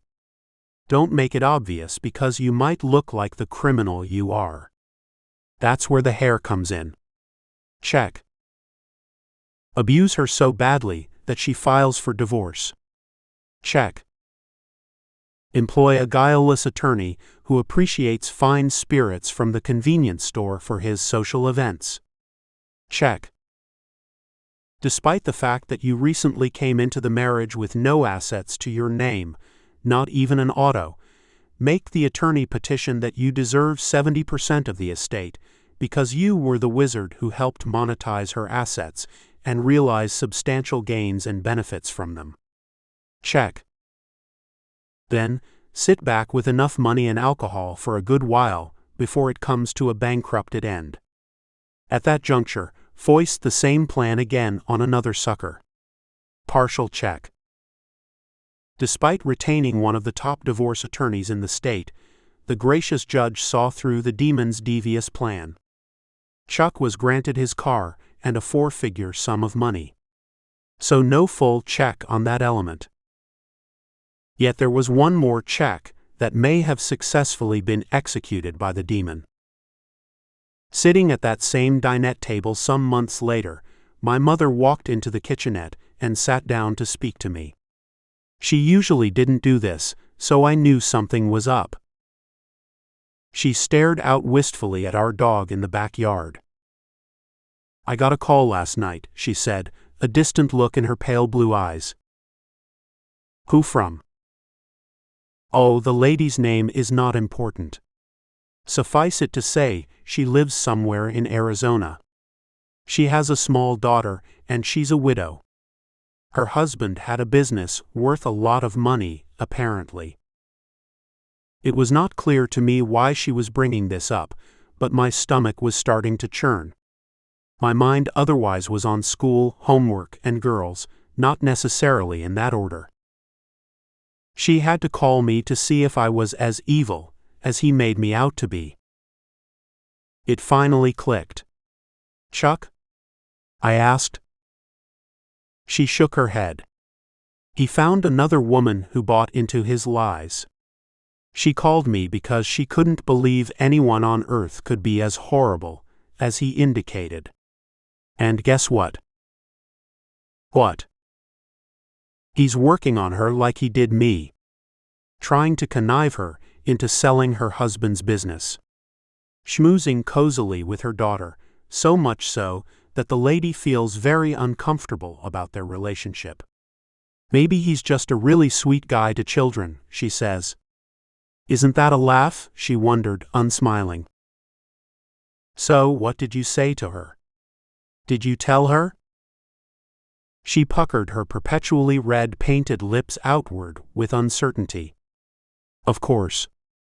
I can't say I convinced her, however. Not right then and there. She'd been fully immersed in Chuck's guilt, pity, and propaganda machine. So confused by his lies, she couldn't tell if I was actually so evil that I'd make up such a terrible story about what happened to me, or if maybe my version had some truth to it. I honestly don't expect to hear from her again, because I believe she'd prefer to pretend he's the angel he claims to be. But you and I both know he's seated firmly at the anus of the devil, perhaps even sitting under his lap.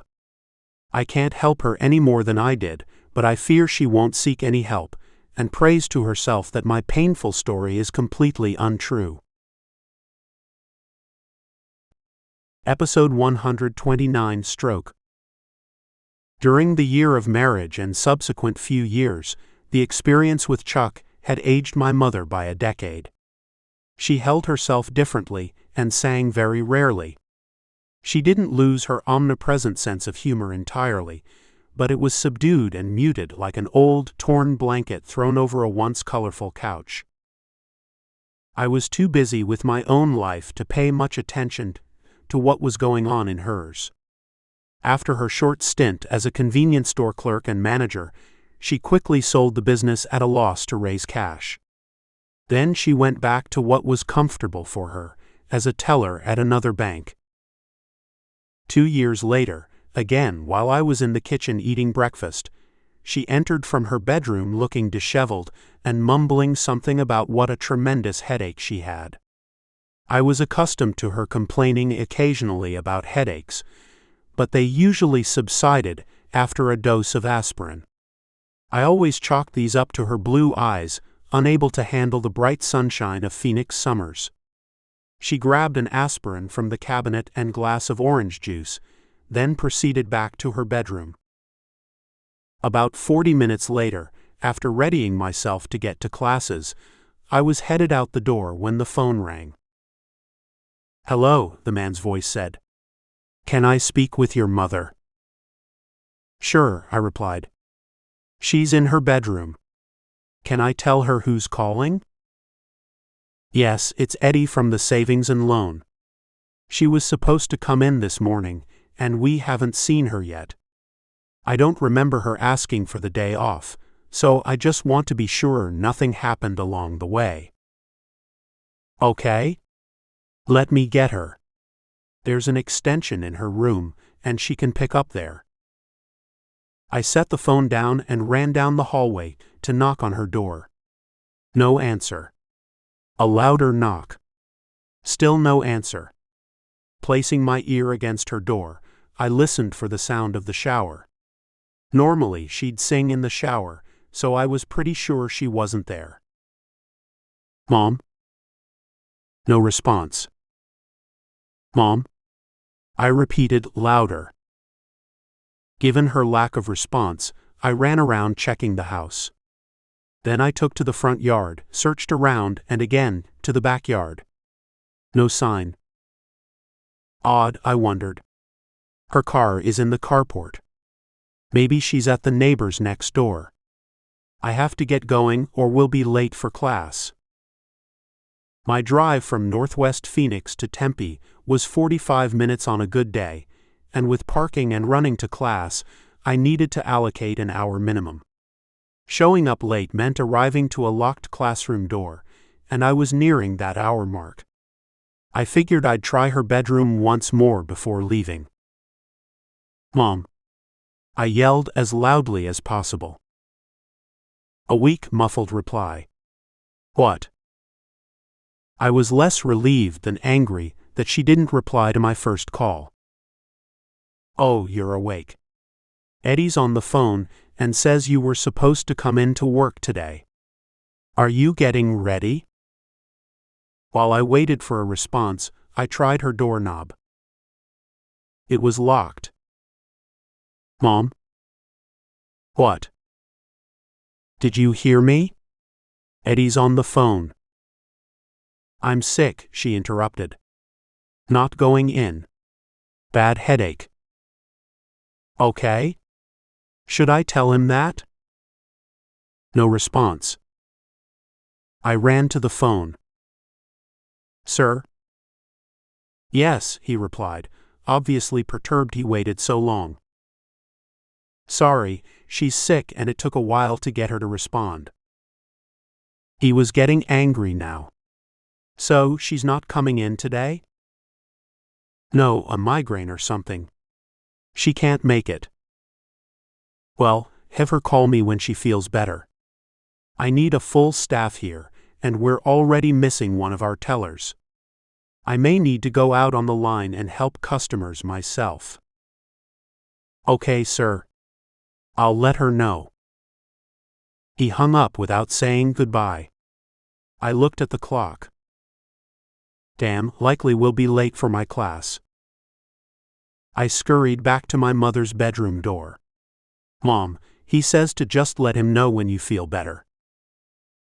Her response was muffled, but I figured she understood, so I ran out the door to class. At the time, neither of my sisters lived at home. My older sister had moved in with her hippie husband and resided elsewhere in Phoenix, while my younger sister was in a freshman dormitory on campus. I arrived home in the evening from Tempe and was starving. "Mom?" I said aloud, again at her door. "Is there anything for me to eat?" No response. This time I was less patient. Checking the doorknob, it was clear she'd at least gotten up and maybe was feeling better. I opened her door slowly. "Mom, do you mind if I come in?" No response. Peering around the corner, I could see she was in bed and beneath the covers, except for her head. "Mom?" I whispered. "Are you asleep?" After the evil Chuck episode of her life, I always had a worry, a nagging, constant worry about her ability to work through her issues. She'd sometimes gaze off into the distance during a conversation or take too long to respond. She always complained of not getting enough sleep. And I had gone into her bedroom a few times before, finding her somewhat incoherent after taking various pills. I chalked her odd behavior up to Chuck. She was never like that before encountering such evil. Perhaps getting beaten badly one too many times causes a switch to flip. Maybe it brutally impairs one's sense of self. But I was 19, and what did I know about depression or other psychological maladies? They weren't even close to being in my very limited wheelhouse.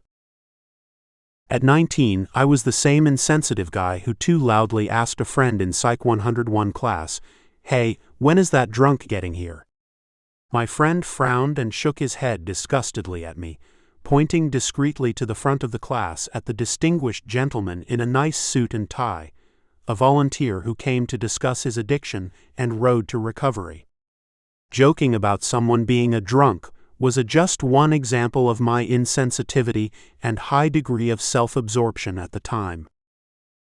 Mom didn't respond, so I jostled her slightly to wake up. "Sorry to wake you, but I was getting hungry. You still have the headache?"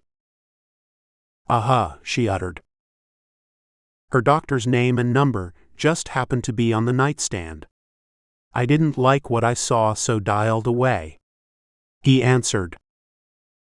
"She called me earlier today." "Still has the headache?" he inquired. "Yeah, but she seems very sleepy, so it's hard for me to know how bad it is because she's somewhat drowsy and not talking much." "That's likely from the pills she's taking for pain." I didn't prescribe her anything new, but she has a cabinet full of drugs she could use for a headache. Let's wait to see how she's doing in the morning. If it's still as painful, then I'll make time to see her in my office tomorrow. It was the mid-1970s, and the pharma industry was just hitting its stride. A review of my mother's medicine cabinet would indicate a host of pills in a rainbow of colors, shapes, and sizes. Take 2 for pain. Do not take with alcohol. Narcotic. Do not drive or operate machinery. Every warning imaginable was on those pills, and multiple containers were always strewn about on her bathroom sink.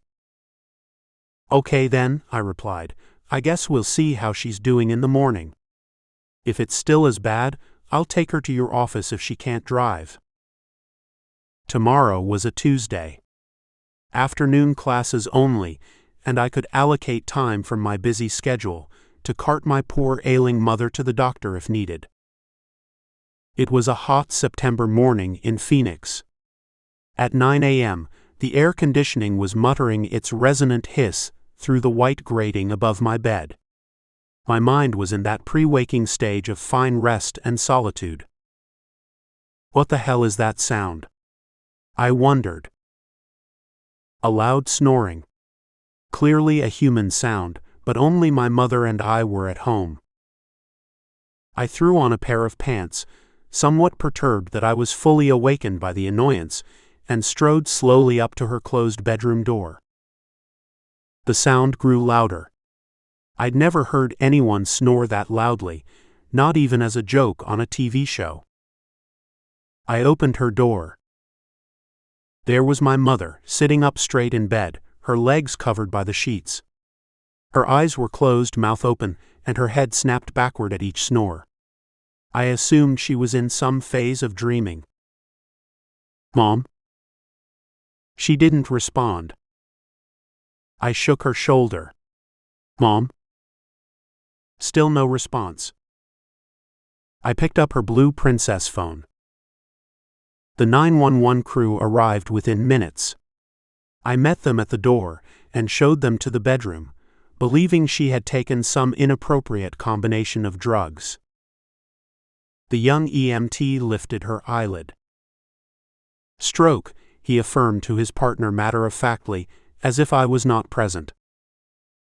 My mind was a torrent. Stroke? I thought. What? Her mother had a stroke in her 50s and still lives, but my mom is only 48. Too young. They've misdiagnosed. Her upper body was slowly sinking downward to a prone position. Greg, the EMT commanded. I need you to help her breathe. Crawl directly behind her and push the back so she's sitting up. I did so, my hands pushing against the back shoulders of the woman who gave me birth, nurtured me, and generously tolerated my antics for 19 years. She had little tension in her body, and the weight of holding her up was bearing down on me, sitting atop her pillow, crouched behind her, my left leg sticking out beside hers. Okay, he signaled.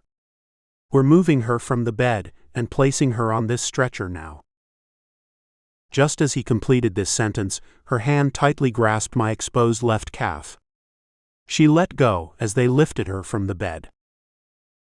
I'm sorry, son, the neurologist concluded over the phone. She shows little brain activity. Massive stroke. No frontal lobe signs. I need for you and your sisters to make a decision about whether to let her be a donor for others, or to just let her go and pull the plug. After checking with my sisters who were at the house with me by this time, I picked the phone back up. That's a good choice, he offered. Some lucky people will receive her corneas, her kidneys, and maybe more.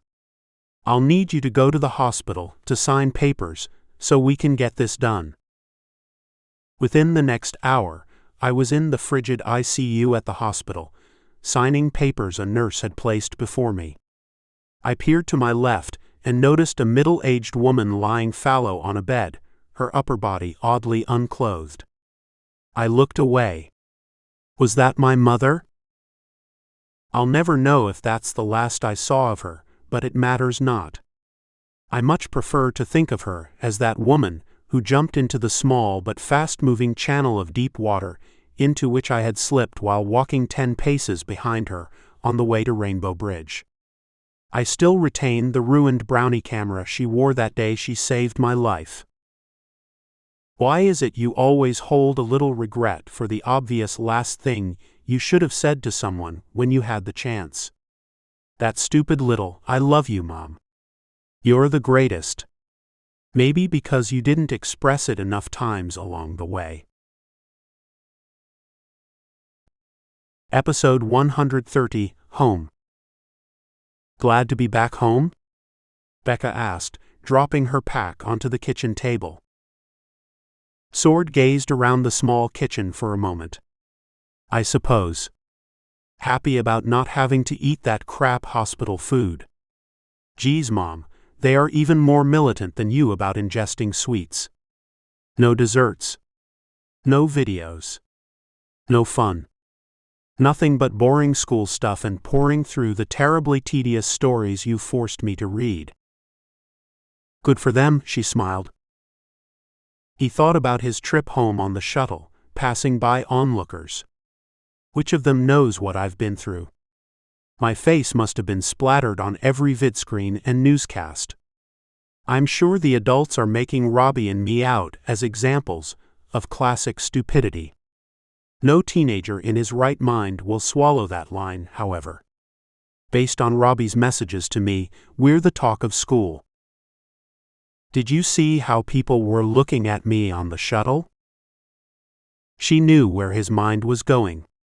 Sword, believe me, you are likely way overblowing the fame factor of your little adventure. I've already heard some people calling it a stunt by rowdy, undisciplined teens. The parents I know are kind enough to ask how you're doing, but no doubt they're going right back home to speak with their kids about the importance of following our societal guidelines. Of being thoughtful and moderately cautious. Of proper planning and risk assessment. Of learning to manage yourself irrespective of your age. Either way, it's not the kind of talk a mother likes to hear about her darling, can do no wrong son. Maybe I give you too much credit. Tisk, his tongue clicked. Please, I've already been lectured on this topic until my eyes turned green. They do have a little bit of green in them. From your father. Sword knew she was not paying attention, and he was anxious to get back to school. To tell his friends. To embellish and amplify Robbie's stories. I just want to get back to normal life. You will, she affirmed. And regarding your studies while at the hospital, I failed to ask in the shuttle. How did your reading, bio, and math assignments go? Lousy.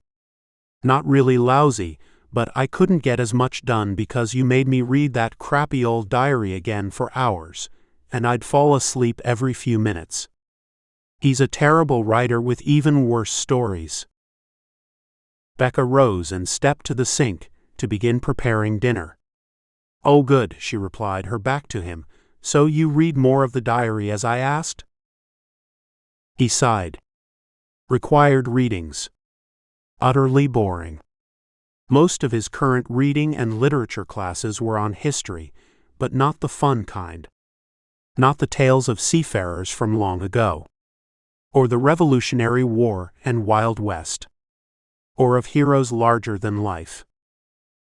No, not at 16, the age when prosperity considered citizens old enough to begin facing the terrible truths in humanity's recent history. It's not like the distant past was rose-colored, but it was certainly more interesting than the previous 100 years. The prior century was filled with horrific tales of torment, hunger, deprivation, and the gross mismanagement of all things within the grasp of humans, most particularly their own mentality. Sword clearly appreciated the complexities and suffering of those years. How society was corrupted by the power of concentration and centralization. The incessant push and pull of control to the top, the few, the corrupt or readily corruptible. Of networks, systems, and AI that went off kilter, quickly devolving from the original dreams and mandates of improving the lives of all humans to controlling their lives, desires, and emotions. This wasn't fun stuff.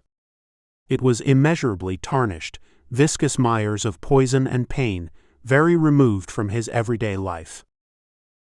Though he loved history, that love was selective. Nobody, he considered, could have wanted to exist during those last 100 years. Yes, technology advanced at a far greater pace than humanity's ability to cope with it. I get that. Ethical systems, arguably having difficulty keeping society intact with such advances, were subverted or ignored. Instead, they were replaced by the spoon-feeding of self-centered, self-absorbed, confirming narratives from social networks and the media. Much of this malodorous fodder was initiated by proto-oligarchs, who may have started with good intentions, but were ultimately corrupted by power and control, fear and entitlement and love of possessions.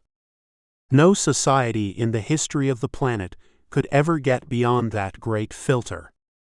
And some new technology was always on tap, at the ready, to further amplify the disparities, depravities, and divisions. Well, he conceded, I was forced to read it. You're making me, and of course I do everything my dear mother implores me to do. It was a sarcastic tone, but he buffered it with his usual sly smile that melted her heart. She replied with a head-shaking, half-frown, half-smirk. Wasn't anything of interest? I know you're not big on such stories at this point in life, but something must have caught your attention.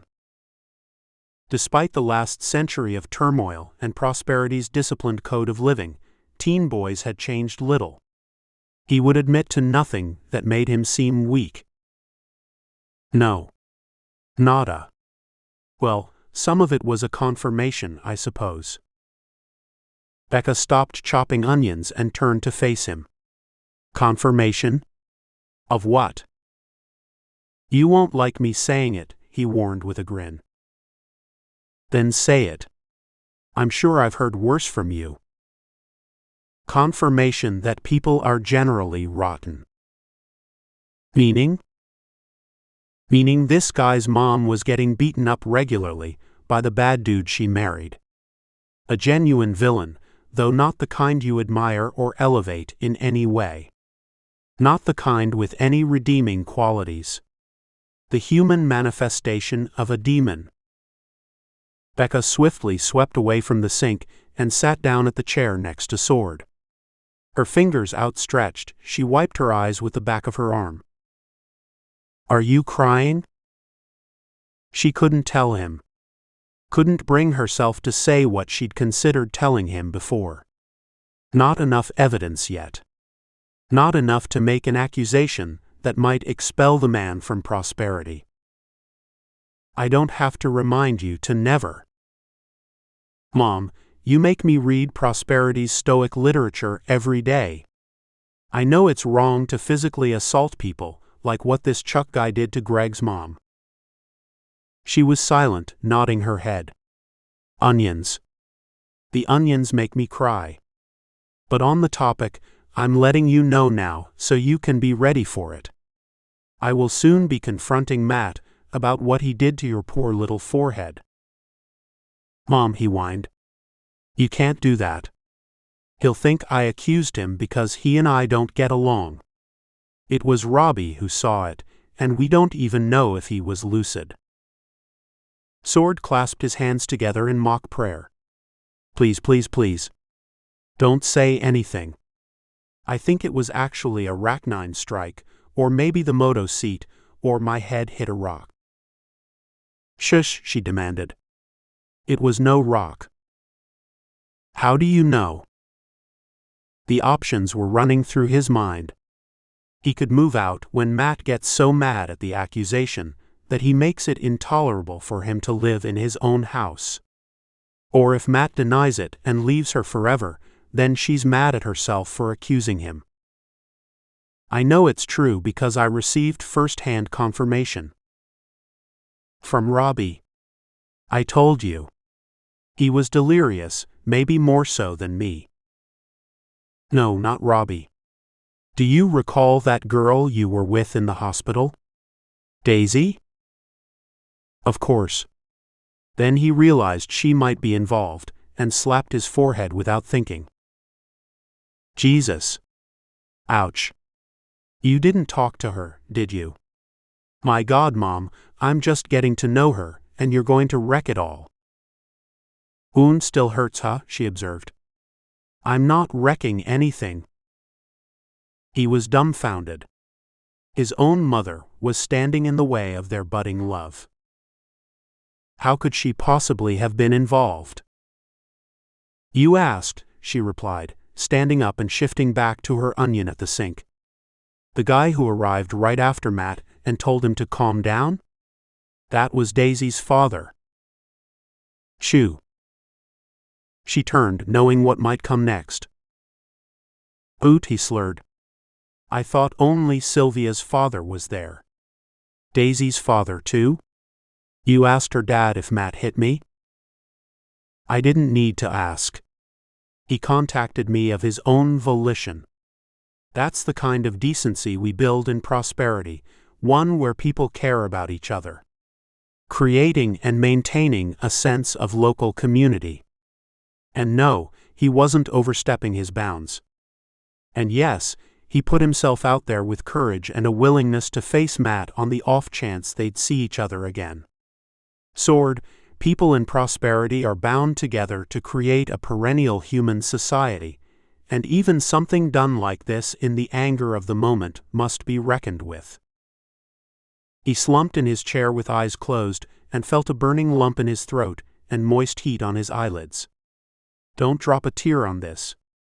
She'll know how much you care. God, I'm never going to see her again. The way she stroked my hair. Heaven's smile. Her scent. Those lovely hands. If I could just kiss those sweet, soft hands, I'd never want anything again in life. That would be enough. But now it never happens.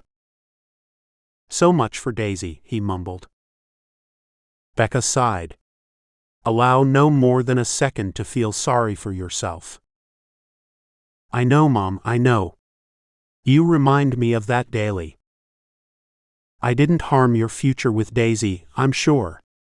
This nominally has anything to do with her. It's between Matt and me, that's all. Nobody else is involved. I'll confront him and assess his response. Oh yeah. He'll just love being around me after that. It's hard enough that he's so rough around the edges and carries more baggage than anyone I've ever known. And now he has valid reason to be angry at me for eternity. You can deal with that if and when the time comes. Don't over-anticipate or self-absorb, as it weakens your sense of self. Mom, enough of the prosperity propaganda. I am literally drowning in it every minute of conscious existence, and even when I sleep. Episode 131, Pals. Becca was preoccupied. Not because Matt was heading to the apartment to spend the night, as he often did. Not because he'd likely refuse to stay the night after her discussion with him. No, it was the first time she would see Matt after Sword's perilous adventure, and she had to test him. Would he confess? Would he admit he was momentarily angry, that his surprise and relief and desire to punish got the best of him and brought out his old ways, his angry ways? Or would he deny what he did? Would he claim his actions were misinterpreted? The thought of confronting him was disconcerting, since their relationship had only begun to expand a few months earlier. Things seemed to be going well between them, despite his rough edges. But this was her son, and although Sword would be reluctant to address Matt himself, he was still young enough that she needed to confront the man directly. Besides, this arrangement was of her own doing. It was at best an inconvenience for Sword, something to which he was only slowly getting accustomed. Sword and Becca had lived alone for 5 years ever since his father died in the accident, if that's what it was. Don't go there, she reminded herself. Not a second of regret. Life has hard spots and soft spots. Learn from both but dwell not. Toss self-pity into that mental trash bucket. Keep the lid open with the shredder on standby. She grabbed a hand towel from under the sink and placed it in the warm water running at the faucet. The sound reminded her for a second of the stream near her encampment in those days before she and her mother were accepted into prosperity. Before reaching prosperity by whatever means, new immigrants typically lived in squalid encampments that lacked the most basic facilities or necessities for long-term survival in the post-GD2 world. Life was not just modestly challenging in the encampments, it was barely survivable, and Becca spent much of her childhood there. The reflective solar shielding covering their shabby dwellings often flew away in the relentless dry winds. It was cheap stuff, bartered or stolen from encampments as destitute as their own. Their oxygen assist tech was of similar quality and reliability, leaving them gasping for air at times and always feeling lethargic and sick, as if they lived on the highest mountain peaks in the days before GD2. Plant life on Earth after GD2 was reduced to roughly 40% of what it once was. Fortunately, the oceans were largely spared since the decoupler tech was far less effective where water was present, saving the seas from many of the devastations that occurred on land. Similarly, places on Earth with high humidity and water content were also less denuded of greenery. Pine forests, waxy leaf plants and palms also managed to largely survive, though secondary biosphere disruptions and associated environmental devastations took a tremendous toll on the extensive forests of both hemispheres. Although the decoupling caused countless detrimental effects on all life across the globe, that which was most impacting to the few remaining millions of humans was the substantive loss of Earth's natural air filters and oxygenators. By the 2120s, most plant life was only beginning to recover, and much of the world's decaying biomass still needed to fully decompose. Layers upon layers of leaves, shrubs, fallen trees, animal life, and microscopic organisms choked the Earth's usual mechanisms for maintaining the delicate balance of oxygen and carbon dioxide to sustain abundant life. Even considering humanity's many attempts at genetically adapting to this new reality, the reduction in ambient oxygen, combined with methane emissions from biodegradation, severely limited humanity's ability to rise once again as the dominant species on the planet. Methane was but one caustic element among many others that floated freely in the air. Joining it were other noxious gases and particulates from the residue of humanity's collapse. Sulfur and nitrogen compounds, heavy metals, ozone, and lingering radioactive particles remained in high concentrations, all of which were deleterious to unaltered lungs and sinuses. Prosperity's locations were purposely placed adjacent to the foothills of coniferous mountain areas, along thousands of kilometers that roughly matched the north-south alignment of the Rocky Mountains, all the way from southern Canada to northern Mexico. These were prime locations in what remained of a semi-viable North America. Water supplies were more plentiful, and the surviving pine forests provided a localized oxygen presence. The mountains, foothills, and plains of the Rockies' eastern slope also offered ample defensive options for Prosperity's citizens. By experiencing the worst of humanity during the post-GD2 years, Prosperity's founders also knew what life could become if humans guided themselves properly. They vowed to create a world with one primary focus above all others: the long-term survival of the species. No third Great Debacle. No species termination or imminent extinction. No demagogues, demigods, autocrats, populists, or perennial leaders. No excessive reliance on other humans or hybrids outside of themselves, individually. No belief systems based on emotional pleas, guilt, condescension, or virtual servitude. No concentrations of wealth, power, or the networks and social structures that enabled them. In forming the new nation-state, Prosperity's citizens needed a code that was simple enough for all to understand. A code for living. An ethic. An accommodative plan to ensure their citizens either were or would soon become self-actualized.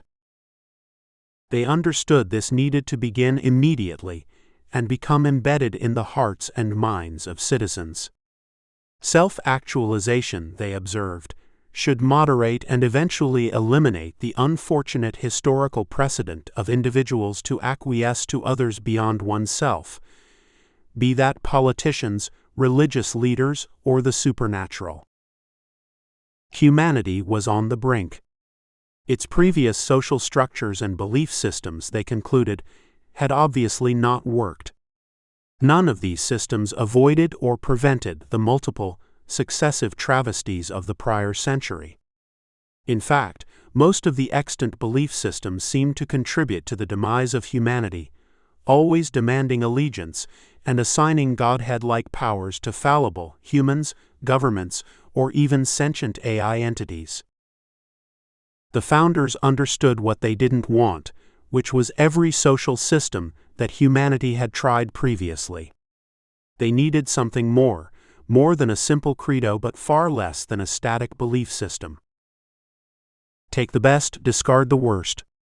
Beware the political and entitlement structures within belief systems and governments. Use the past as proof that no belief system saved them from the human failures of GD1 or GD2.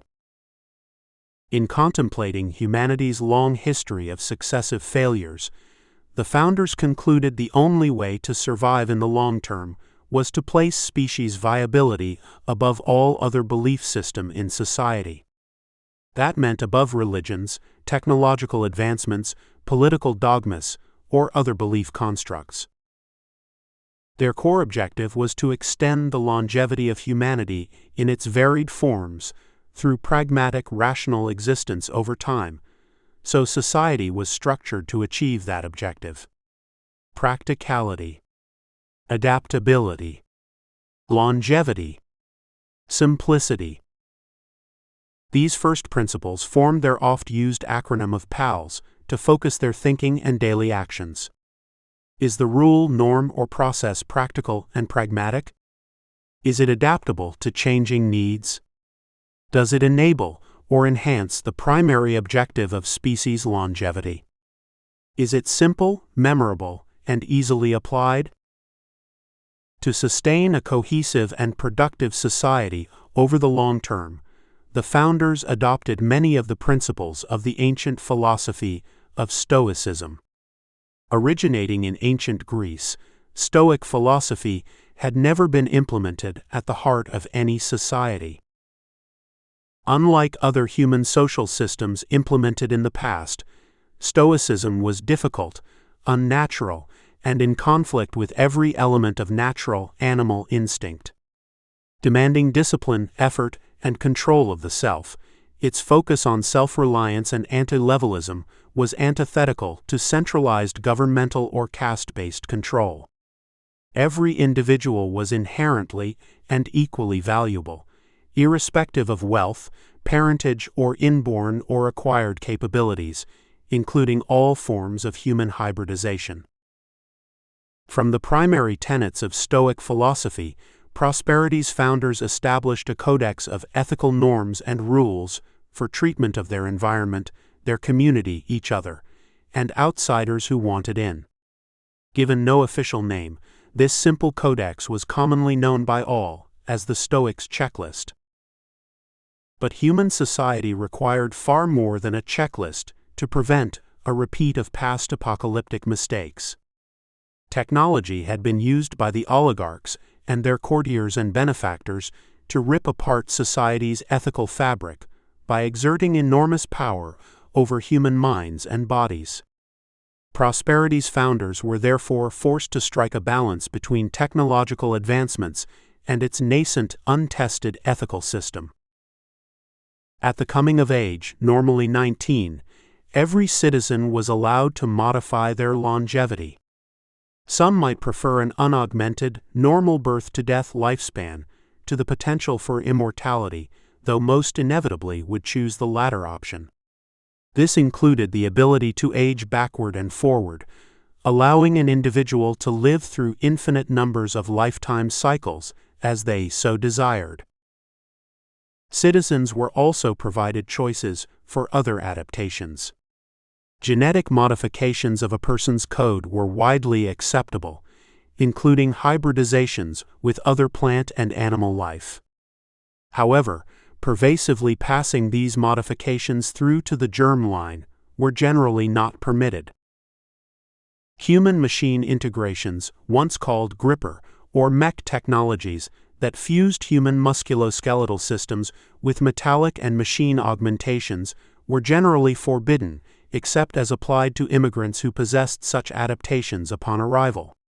Prosperity's founders had concluded that the human mind was, as yet, unable to adequately manage the emergent and dangerous psychosocial properties of such augmentations.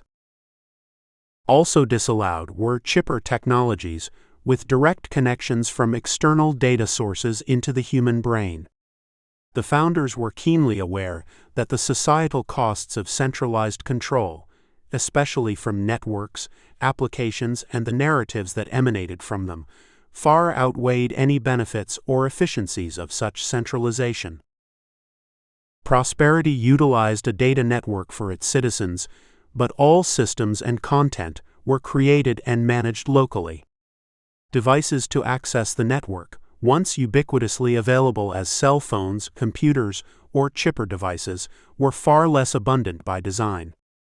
All methods of mechanized intercommunications were greatly discouraged, except when applied to safety purposes, and people were encouraged to learn and work with each other through direct social interactions. That Prosperity's citizens were aware, pre-GD2 AI systems with pervasive predictive capabilities were no longer in use anywhere on the planet. This was another factor limiting the chance for a repeat of competitive one-upmanship that sparked GD2. However, external threats remained a fact of life.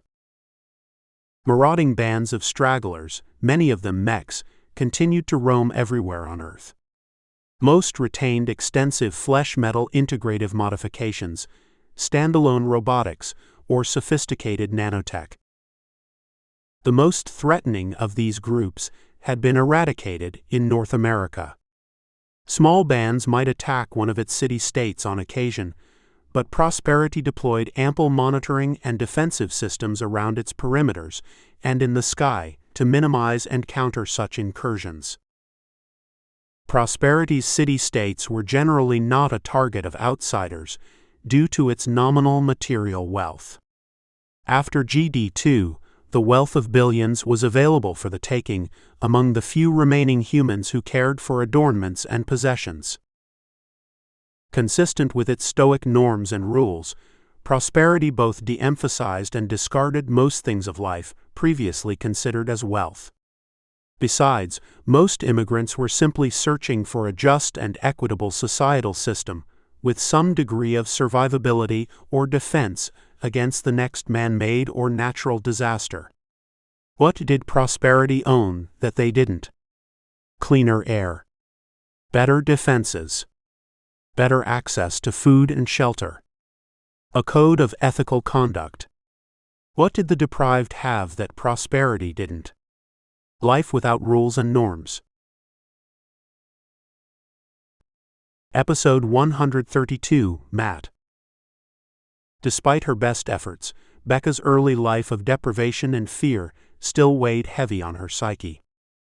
Though it was years ago in her mind, she needed no help remembering the challenges that humans and hybrids suffered beyond Prosperity's border, and her memories could be sparked by something as simple as the sound of running water. So she fully understood what was in store for Matt if he was cast out of prosperity. In those outside settlements, fresh food was a rarity.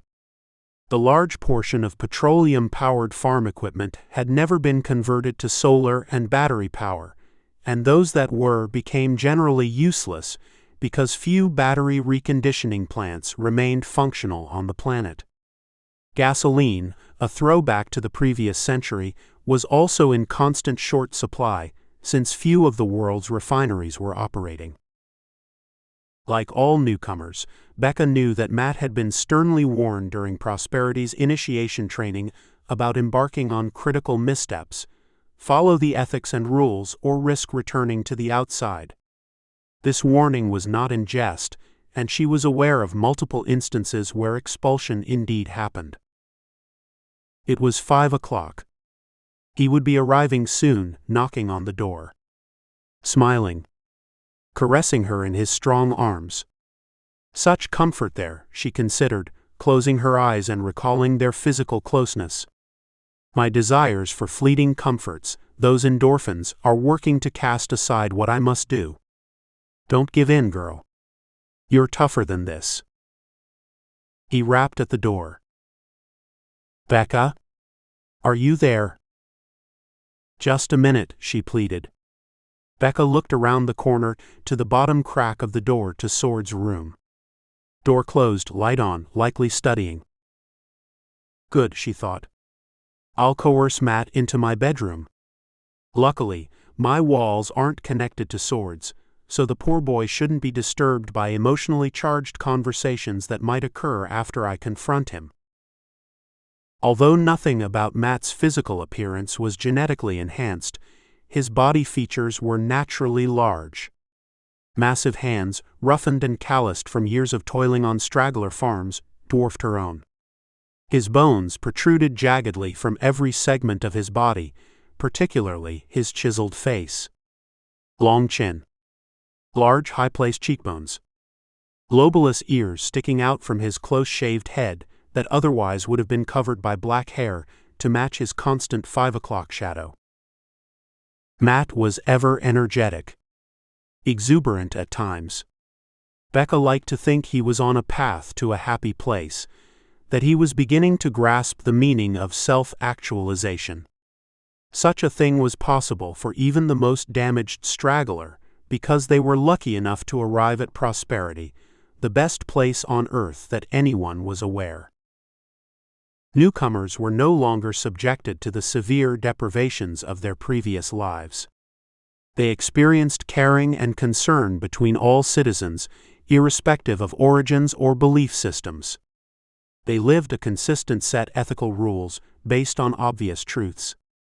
A simpler life. A safer life. Do you mind if we talk in the bedroom for a minute? She queried after letting him in. Matt frowned momentarily, wondering what topic was so serious that they couldn't talk right where they stood, arms around each other, in the kitchen. Pregnant, he joked. She smirked, shook her head, then grabbed his hand to lead him into the bedroom. Other things then, he continued. Oh, you want to try to get pregnant, he beamed, his dark eyes glaring mischievously. Normally, his kidding was cute. Playful. Even sensual.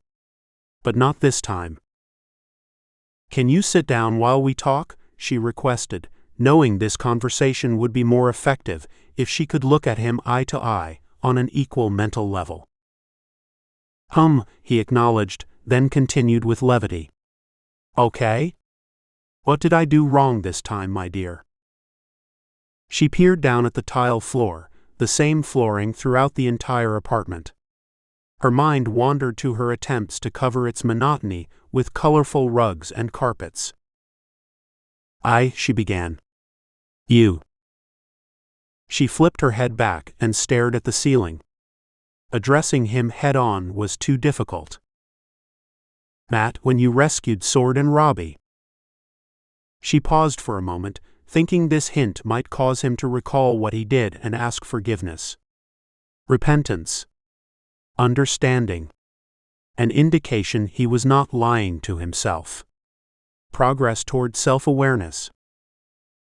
"Aha," he responded. "I rescued them, but it wasn't just me, of course. It was the team, and I happened to be among the first to get there. Thank God he's okay." She nodded nervously. "Did you notice the injuries on his head?"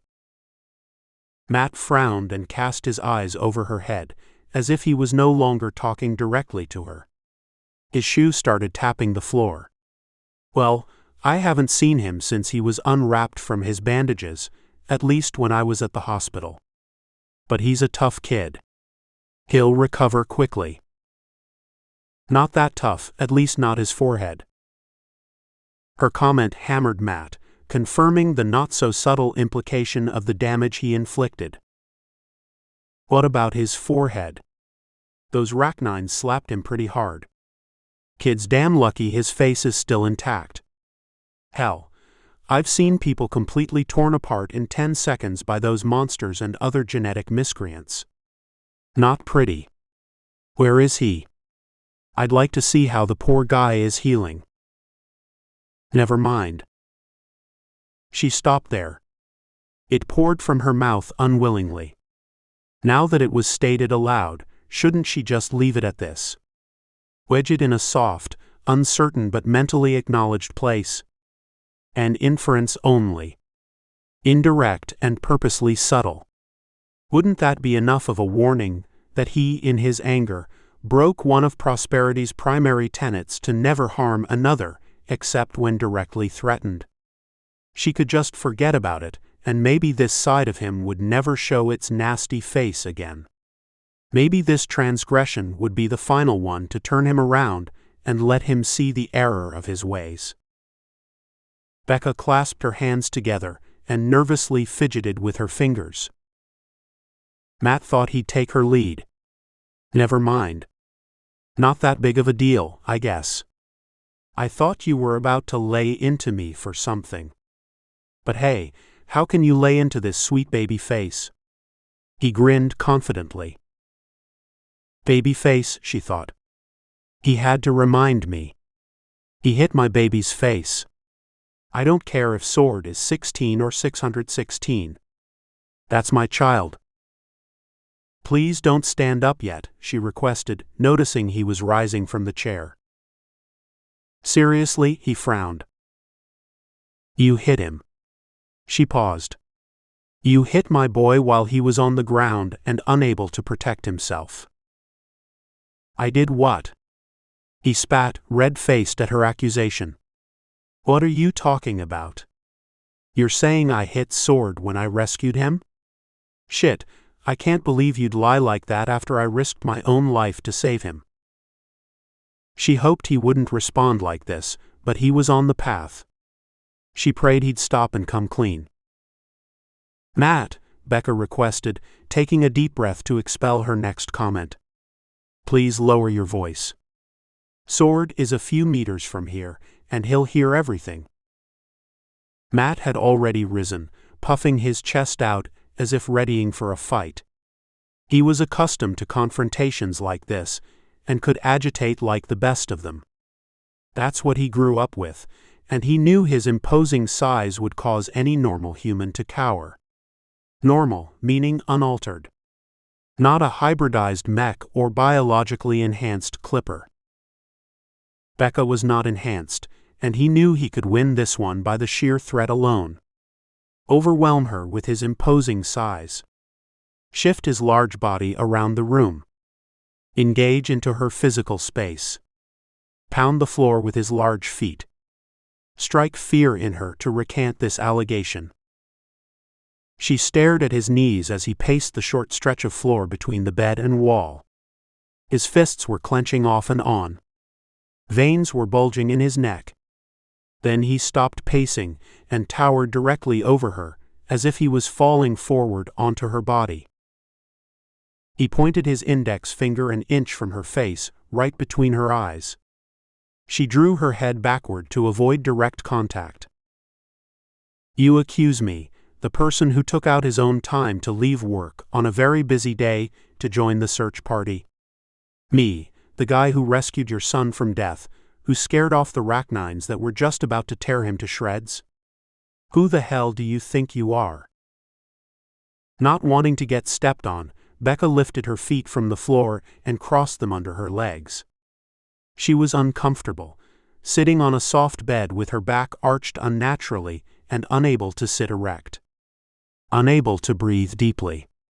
Without her feet on the floor, she was less steady, less able to make a quick escape should he get violent.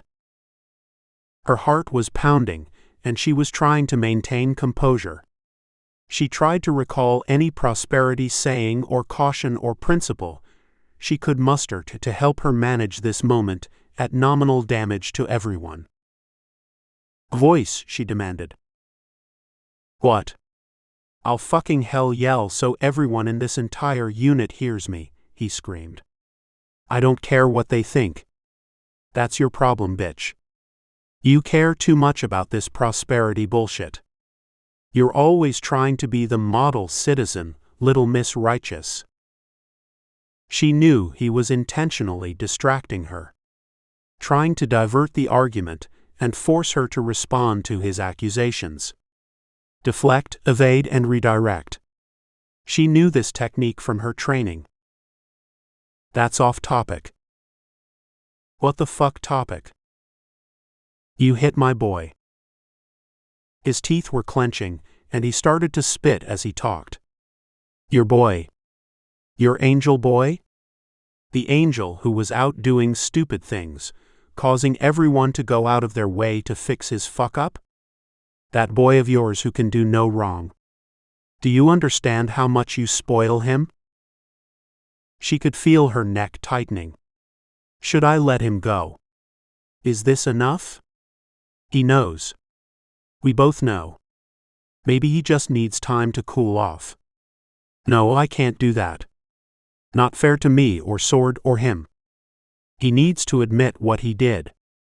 To stop acting like a playground bully. "You're not addressing what you did," she stated as flatly as possible. "You hit him." "I know."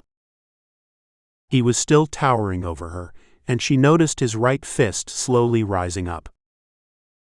"Do you plan on hitting me too?" She was now thinking about how she could escape along with Sword from this danger. Matt lowered his fist but kept it clenched by his side. "Did that little bastard tell you I did this? How the hell would he know what happened? He was fucking totally out of it. No way he could see. Did you ever think he was concocting this story because the little rat hates me? I'm not his father. I get that shit kind of look from him all the time. All the time. Keep Sword out of this conversation, please." His head began shaking back and forth, and he lifted his finger again, pressing it hard multiple times against her forehead, despite her pulling back. "I'll keep Sword wherever I choose to keep Sword. Do you know what I've sacrificed to try to glue your broken family together? I could be doing anything I want, with anybody I want, but I chose you. Not because of Sword, but because of you. And now your boy is trying to get rid of me, and he's apparently succeeding." "Stop pushing at my forehead," she demanded calmly. Matt pulled his hand back. He knew the rules. These weren't laws, they were rules. Prosperity's rules. Subject to interpretation. Circumstance. Argument. Panels. Always impromptu panels of citizen judges. He understood he was at the line, if not crossed over already. But he also knew Becca was in another place than him. She had her shit together. Maybe she wouldn't respond to his usual ways. His old ways. Maybe it would take more than just a finger push on the forehead to get her to comply, to back off. Who the fuck accused me of this assault, if not your little angel? Despite being in a heated argument, Becca felt an unusual sense of serenity. She knew Matt was not fully acclimated or adjusted to Prosperity's ways, to its demands for kindness, fairness, and balance. And she felt sorry for him. He grabbed her shoulder, squeezing it hard. Who the fuck? Remove your hand from my shoulder. Now, she yelled, wincing at the pain. He did so, but then raised his hand as if to slap her next. She placed one finger in the air. You hit me, then you are most certainly back out there. Out of prosperity forever. He scowled, lowering his hand. Wow, the ultimate threat, big girl. You think I'd waste my energy to hit you? Don't worry. I'll get you for this. You're trying to out me. Must be something you don't like about me. Maybe you don't want our relationship to continue, so this is your convenient way to get rid of me. That's it. Send Matt out among the other poor suckers who barely survive outside your nirvana here. Matt's a reject. He's not good enough for us Puritans. Think what you must, she responded. I've been ignoring the signs until now. You have a violent streak that is not yet well managed. Sorry, you just do. And your citizenship lessons, all those things you've been taught about how we live here, you can't get those fully into your system. Maybe that's why you hit my boy. If you'd only admit. Bullshit, he hissed, slamming his right fist hard on the bed. As he retracted his arm, his elbow whacked Becca hard, and she fell off the bed and onto the floor. Okay, she slurred, grasping her cheek and jumping immediately from the bed to avoid further damage. You need to get out of here. Now. Leave? Oh, I'll leave. But only when you tell me who lied about me. Was it your son? Couldn't have been. Maybe it was his stupid little buddy who went along on the idiot adventure with him. Robbie? Yeah, maybe it was that little bastard. Know what? I'll find out who it was, then it's payback time. Becca was prepared for a bad reaction from Matt, but not a physical threat to her, and certainly not a direct danger to her son and his friend. He continued. If you tell anyone about this, you know what I'll do. I'll petition your fucking citizen panels to have your little angel taken away from you. I'll tell them what a crappy mother you are. How you don't watch out for your kid. How he does stupid, risky things all the time, and I'm the only one who'll stop him. Stop you. Yeah, I'll tell them so much they'll have no choice but to take him away from you. Get out, she screamed. Out of my room and my house. Matt stood straight up, still wondering if he'd crossed the line. He knew at this point it wasn't about Becca or his relationship with her. It was about risking everything on this one mistake. One long outburst of anger. Of not admitting the truth. The calluses of youth, his scarred and scabbed sense of being, were still there as they had always been. Crusty, violent, ugly, non-forgiving, vicious. Out, she commanded in a lower voice. I don't want to see you again anywhere near us. Oh. You'll report me? I didn't touch you. Out, she stated again firmly, pointing to the closed bedroom door. She knew what words were to follow. You'll be sorry, he warned, slamming the door open and making a dent in the wall. Sorry you accused an innocent person. Sorry you treated me so poorly without letting me explain. Sorry you crossed the wrong person. She felt trepidation. Would he turn to the right and head toward the front door, or veer left into Sword's room? If he does, she considered, he'll need to peel me off his back and pry my fingers from his ravaged face. Becca was relieved when he turned right. His back was to her as she followed a few steps behind. Then she heard a voice from the dark hallway, Mom? Becca's head spun around, and she extended her hand instinctively outward in the universal signal to go back. Sword quietly closed his door. Matt didn't hear his uttering. He was seething with rage, confused about what had just emanated from his mouth, and uncertain if he'd face consequences. He grabbed his overnight bag, opened the apartment door, and slammed it shut as he exited. She sped over to bolt-lock it, then plopped down on the floor, exhausted and out of breath. "Too much emotion," she mouthed. "Even now, even with all this training I've had since we first got here, it's still hard to fully manage these feelings. Threats. Yelling. Anger. I must control that animal in me. I am better than this. My emotions are not me. They are a bodily reaction, but I am not my body. I am this being. I observe.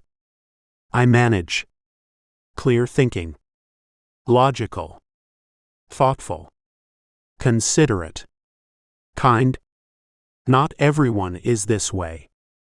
Some are still learning. Some will never learn. Fear nothing but take nothing for granted." "Mom?" Her head rose. "You okay?" Sword asked meekly. "Yes," she replied. "More of life's lessons taught in a few very emotional minutes. I'll tell you what transpired. Why I did it. What he said. But I heard already. He thinks I ratted on him, or maybe even Robbie." "Don't worry," she assured him. "He won't be around this place any longer. I'm not sure he'll even be around Prosperity, not after this behavior." Episode 133, Verboten. "Your father would be so angry with me." "What does Dad have to do with this?" Sword questioned as he sat on floor next to her. "And did Matt hit you? Your cheek is all red. Part of it is already black and blue." Becca lifted her hand and carefully rubbed it over throbbing injury on her right cheek. "God, I was so filled with adrenaline that I hardly noticed. Honey, can you get my mirror in the bathroom?" Sword jumped up and returned with the mirror. She surveyed the damage, pressing her finger delicately against the cheekbone.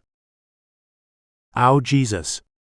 I've never had a break on my face, but I swear this feels broken. At least chipped." Realizing he had done nothing yet to help, Sword ran to the refrigerator and returned with a wet washcloth filled with ice. "Oh, thanks. I'm not sure I can even put pressure on it, but I'll try." "Matt hit you?" Her head shook. "Not directly. He slammed the bed with his fist, then either intentionally or accidentally whacked my face with his elbow when he pulled back. Imagine a guy as big as him doing that.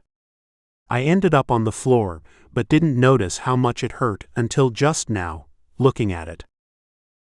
"It always happens that way," Sword observed. She sighed loudly, knowing what this meant for Matt.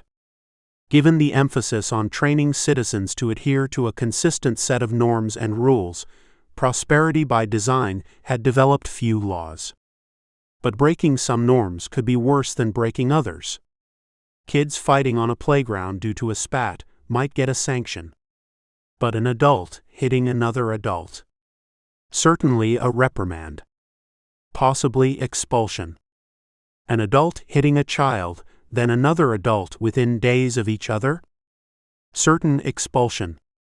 Even in Prosperity, life remained harsh for adults unable to control their emotions.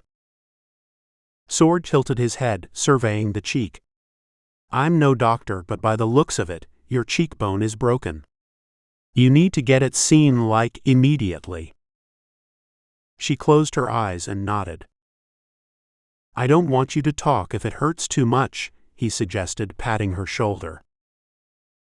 "Ouch," she winced, breathing inward between her clenched teeth.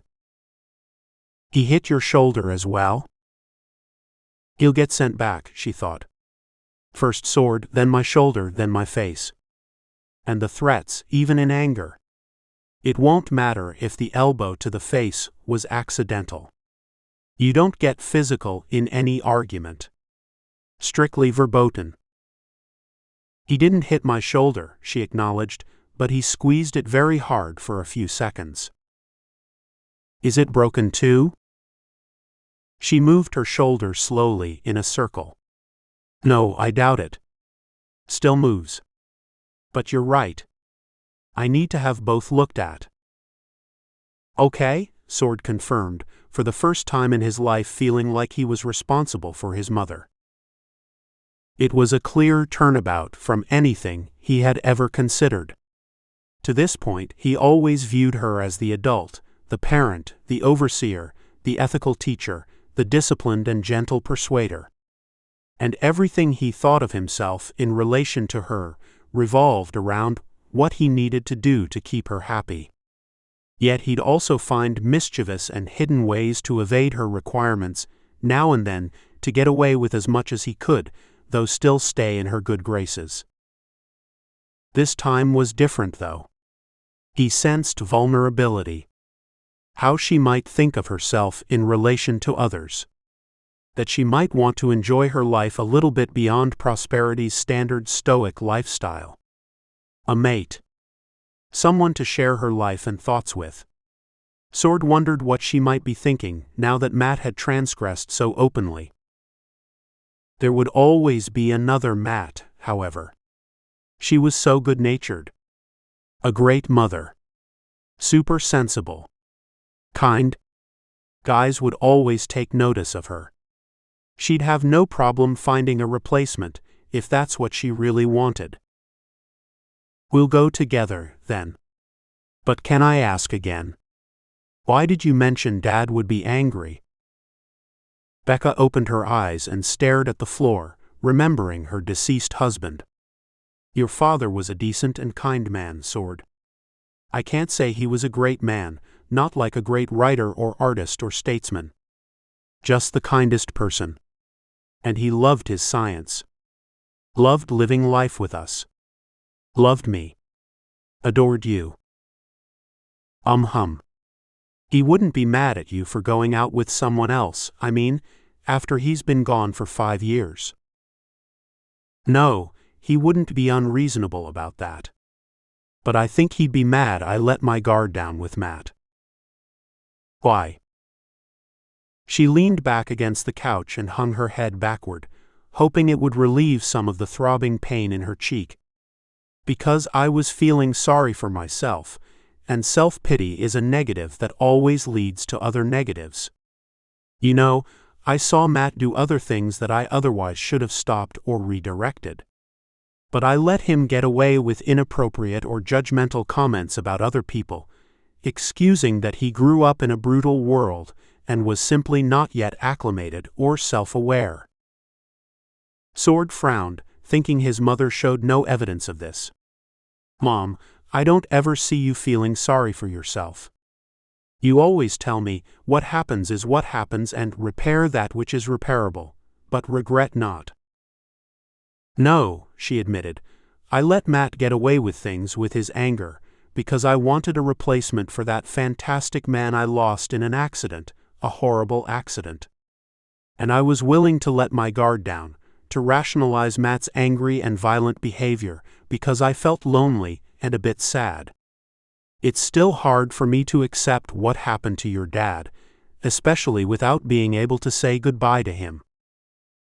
Tears fell from Sword's eyes, and he wiped them away as if she couldn't notice the obvious. I know you feel the same, dearie, she confided. It's very difficult, even after all this time, to sense you missed out on something great. I don't know. I think of how some people have lived for so long, given all the life extension tech we now have at our disposal. And I imagine you and I could have lived a few hundred more years with him, never tiring. He was that good. So yes, there are moments where I feel sorry for myself and you. Where I break these norms that say we must only allow self-pity and self-absorption for 1 second. Admittedly, sometimes my seconds tick into minutes. Her cheek pounded harder as she began to cry. Sword couldn't stop either, and ran into the bathroom to grab a roll of toilet paper. Okay, she uttered, We must control this and go see the doctor. Too much pain in my cheek to cry at this moment. I loved your father. You loved your father. He died in the accident. He's gone and we don't get him back. So we had our few seconds of self-pity. Now let's get moving. She started to rise from the floor. Sword stayed seated. Mom, I know it's not right to think this, but you might believe it as well. He was never found, nor was the experiment. It's possible he's somewhere else. Don't go there, Sword. I can't bear the thought. It's difficult enough to move forward and call it for what it was. What it is. He's gone. An accident of science. Not the first to die in the name of discovery. She grabbed his hand to help him up from the floor. Episode 134, Antonin. Sword's father, Antonin, was a physics professor at Durango's University and a lead researcher at Prosperity's Institute of Science. The institute was a catch-all attempt by the young nation-state to establish a modest resurgence of scientific research. In the previous few decades, none of the settlements of humans that evolved from the wreckage of GD2 possessed adequately trained personnel or funding resources to resurrect anything like the degree of research that existed prior to the devastation. Prosperity's Institute was a start. Antonin's parents, both of whom had just graduated law school in 2075, the year of GD2, named him after their least favorite Supreme Court justice in United States history, one whom they felt greatly contributed to the erosion of the country's social fabric. For them, giving their son his name was a joke of sorts, a poke and prod at the presumptuous nature of human belief systems, at religious dogma and entitlement, at the presumed separation of church and state, at arrogance and hubris. Inherent to the original Antonin's construct of jurisprudence was his presumption that the constitutional framers were faultless. It was a belief that the revered document's doctrine, no matter how old, could withstand every test of time without ever adapting to the evolving circumstances of humanity. This belief system was adhered to even more rigidly as the doctrine's underpinnings began to corrode from the constant pressure of pervasively advancing, corrupting technologies. Prosperity's historians often argued about when American society started showing the signs of irreversible deterioration. Similar to all societal failures in history, the smallest things, innocuous and slight, eventually gnawed at the basic principles of fairness intended in the underlying doctrines. Antonin was one of the justices who ardently supported the Citizens United case, a decision that greatly enabled the country's politics to be overtly influenced and substantially guided by the proto-oligarchs of the early 21st century. This landmark ruling allowed the few in society with extreme wealth, often imbued with extremist religious, Randian, or social Darwinist belief systems, to more readily integrate their belief constructs and self-profiting advantages into governmental policy via corporate structures. As a result, the ethics of fairness, kindness, and consideration in the once great nation were further subjugated for the benefit of the few. Antonin was an ardent promoter and benefactor of a cult of self-proclaimed constitutional purists that arose and prospered beginning in the mid-20th century. They prophesied that by placing the founders upon Godhead pedestals, by elevating these inviolable and perennially wise beings as faultless and everlasting visionaries, the justice system could achieve a magical and most righteous consistency in the application of law for all future ages. The purest judges and justices only had one requirement to achieve this exalted judicial bliss. They had but to impregnate their psyches within the mind-spirits of their long-dead, irreproachable founders. In doing so, in strictly adhering to their blessed words, They could ascend into the Godhead jurisprudence of those anointed ones and prevent any unclean personal biases from influencing their interpretation of laws and legal intent. To the simpletons, this originalist, textualist philosophy seemed perfectly sensible. Why allow all that you had learned during your life to taint the sacred scrolls? Why allow your own belief constructs to influence the nature and intent of established law? As with most political obfuscations, however, this cultist dogma provided the perfect smokescreen for those who wished to inject their personal beliefs into every critical legal and ultimately societal decision. Given this simplistic approach, every decision could now be enshrined and embalmed as the will of the founders, and the impassioned, dispassionate cultists were simply interpreting that will. Unbiased. Stripped bare of their own belief systems or predispositions. It would become purity, goodness, and virtue arrayed in the shining aura of righteous and godly innocence. As with all well-intentioned but self-serving efforts, it was good, in theory. Don't legislate from the bench. Judge only based on the laws and their alignment with the original and most holy doctrines. Care not for what is ethically right or wrong in a decision or its long-term effects. Use not any situational judgment. Take into account no societal or technological changes or their effects on humanity. Care not for whether your decision might bind society together more fairly and cohesively or tear it asunder. Abdicate your judgmental responsibility instead to lawmakers. This assumed, of course, that such bodies of government were even capable of legislating in a system long corrupted by the moneyed interests that the cultists enabled through favorable jurisprudence. These much-revered, learned minds should have known. They should have seen the downstream impacts. Similar rationales for passing judgment had failed miserably throughout time, where "it is God's law" or "it is the will of the founders" narratives were used to exacerbate societal imbalances, foment divisions and biases, and erode social norms.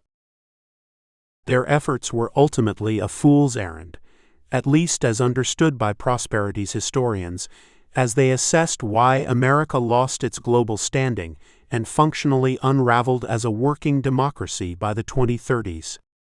Society was rapidly evolving, becoming tethered to increasingly seductive, elusive, and often volatile and destructive belief systems advanced by social media companies and other media giants, purveyors of outrage that profited by eliciting and capitalizing on negative emotions, at least for a time.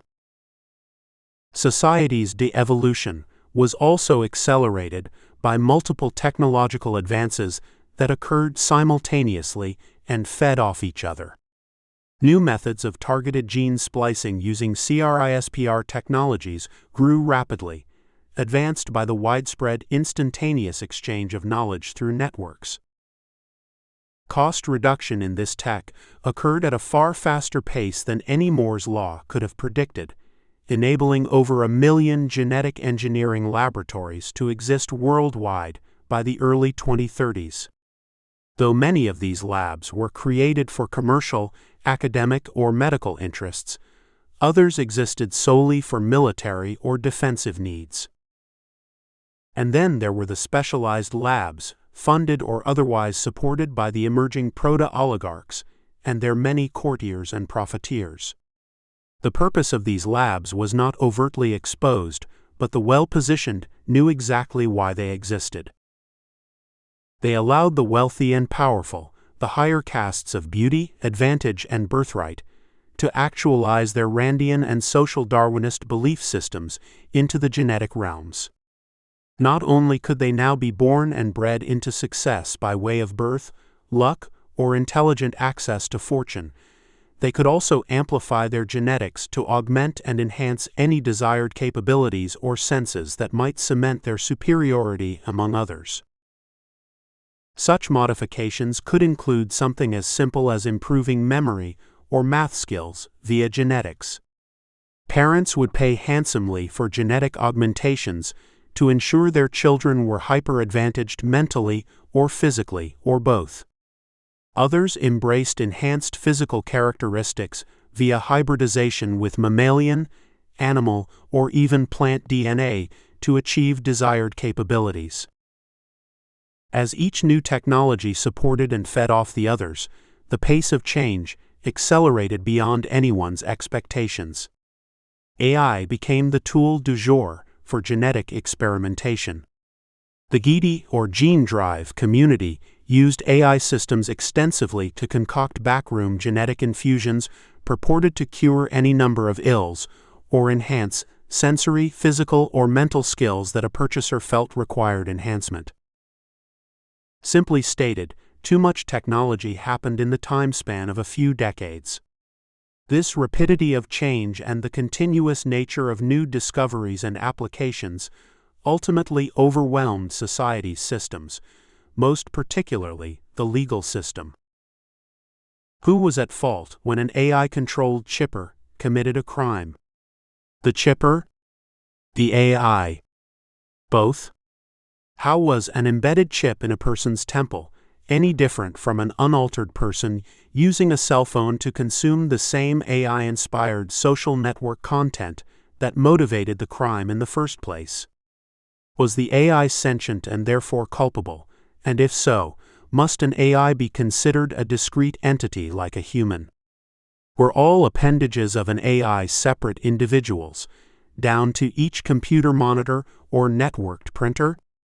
Did the AI consortium that just raked in trillions via stock market manipulations commit any crimes, or was that just sensible business? Did the citizens of a country largely controlled by a complex of AI systems have any responsibility for the outcomes of national policy, be they good or terrible? Who was actually running the country, the AIs or the administrators? Could an AI be guilty of legal offenses, economic tragedies, wars, or oppression of minorities? Should a metallic enhanced gripper be given any special consideration because he pulled the leg off someone in a fight? Did he really intend to hurt the person that badly, or was his augmented component at fault? How much human DNA must an animal contain before it is considered responsible for its own actions, and therefore subject to the legal system? At what level does such a hybrid gain citizenship and voting rights? Conversely, how much non-human DNA must someone contain before losing voting rights? Was the 10-year-old creator of the modified bacteria that sickened or killed millions even responsible for his actions? And who was liable for the accidental exposure of a pathogen that damaged the world's rice crops and caused global starvation? The ancient, well-intentioned, revered, and imperfect founders of the country's legal structure could have envisioned none of this future. Citizens being overtly influenced, even brainwashed, by computer code in the form of social media algorithms. Chippers with direct neural links into AI systems, oftentimes becoming unintentional, endorphin-driven vassals to their social network masters. Clippers with enhanced mental or physical capabilities who argued, perhaps somewhat rationally, that they were superior beings over non-clippers. Human hybrids with embedded animal or plant DNA, or animals infused with partial human genetic code. Grippers with integrated, internal metallic components that might operate independently of their human minds. Social networks and AI systems with unlimited predictive capabilities, able to circumvent or subvert normal societal checks and balances. AI systems themselves that exhibited all aspects of being functionally sentient. By the 2030s, the world was an entangled labyrinth of radical technological changes and applications with unorthodox variants. Human, animal, machine, hybrids, levers, concentrations, unprecedented wealth and power at the top, degenerations and corruptions, rapid dissolution of the human social fabric. The rigid dogmas of the world's antiquated legal systems were simply unable to keep up. Due to the zealots' intransigence to change and insistence on puritanical interpretations of law, however, the once revered American institution of justice suffered immensely. Their belief systems hinged on a presumption that only they could interpret the revered founders' chosen and holy paths to social stability and righteousness, caused the nation to evolve into something far more insidious and dangerous. Not intending to be intentionally evil, the zealots became something far worse, simplistic, supporting their intractable, presumptuous cause, as had every other failed cult. Clothed in solemn robes but fearful and unwilling to adapt, drowning in the vomit of their own self-absorbed narratives. Prosperity's historians who believed in God would teach in their stoic wisdom, God gave you a mind and life experiences to guide you. You, a group of the entitled, who should have been among the most wise and humble. You, who were given the opportunity to use your mind to imagine and create a greater country, a better world, a fairer and more just society for humanity in all its emerging variants.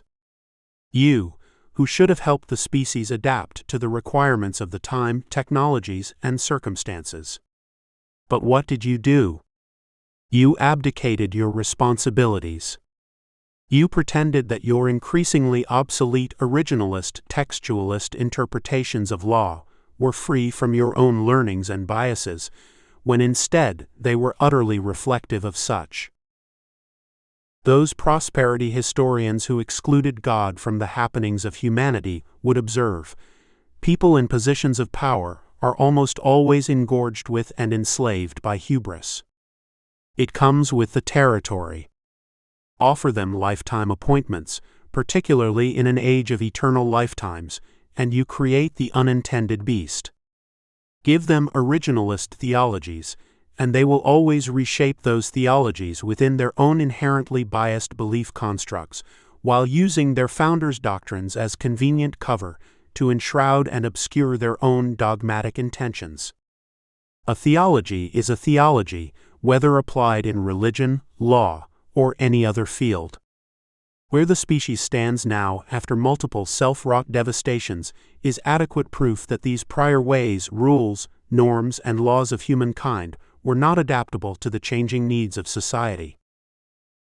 Given the profession's largely unsuccessful history in previous societies, no more apparently dysfunctional than that of America leading up to the first Great Debacle, Prosperity's founders determined that laws must not become the primary basis for a long-lived and perhaps even perennial society.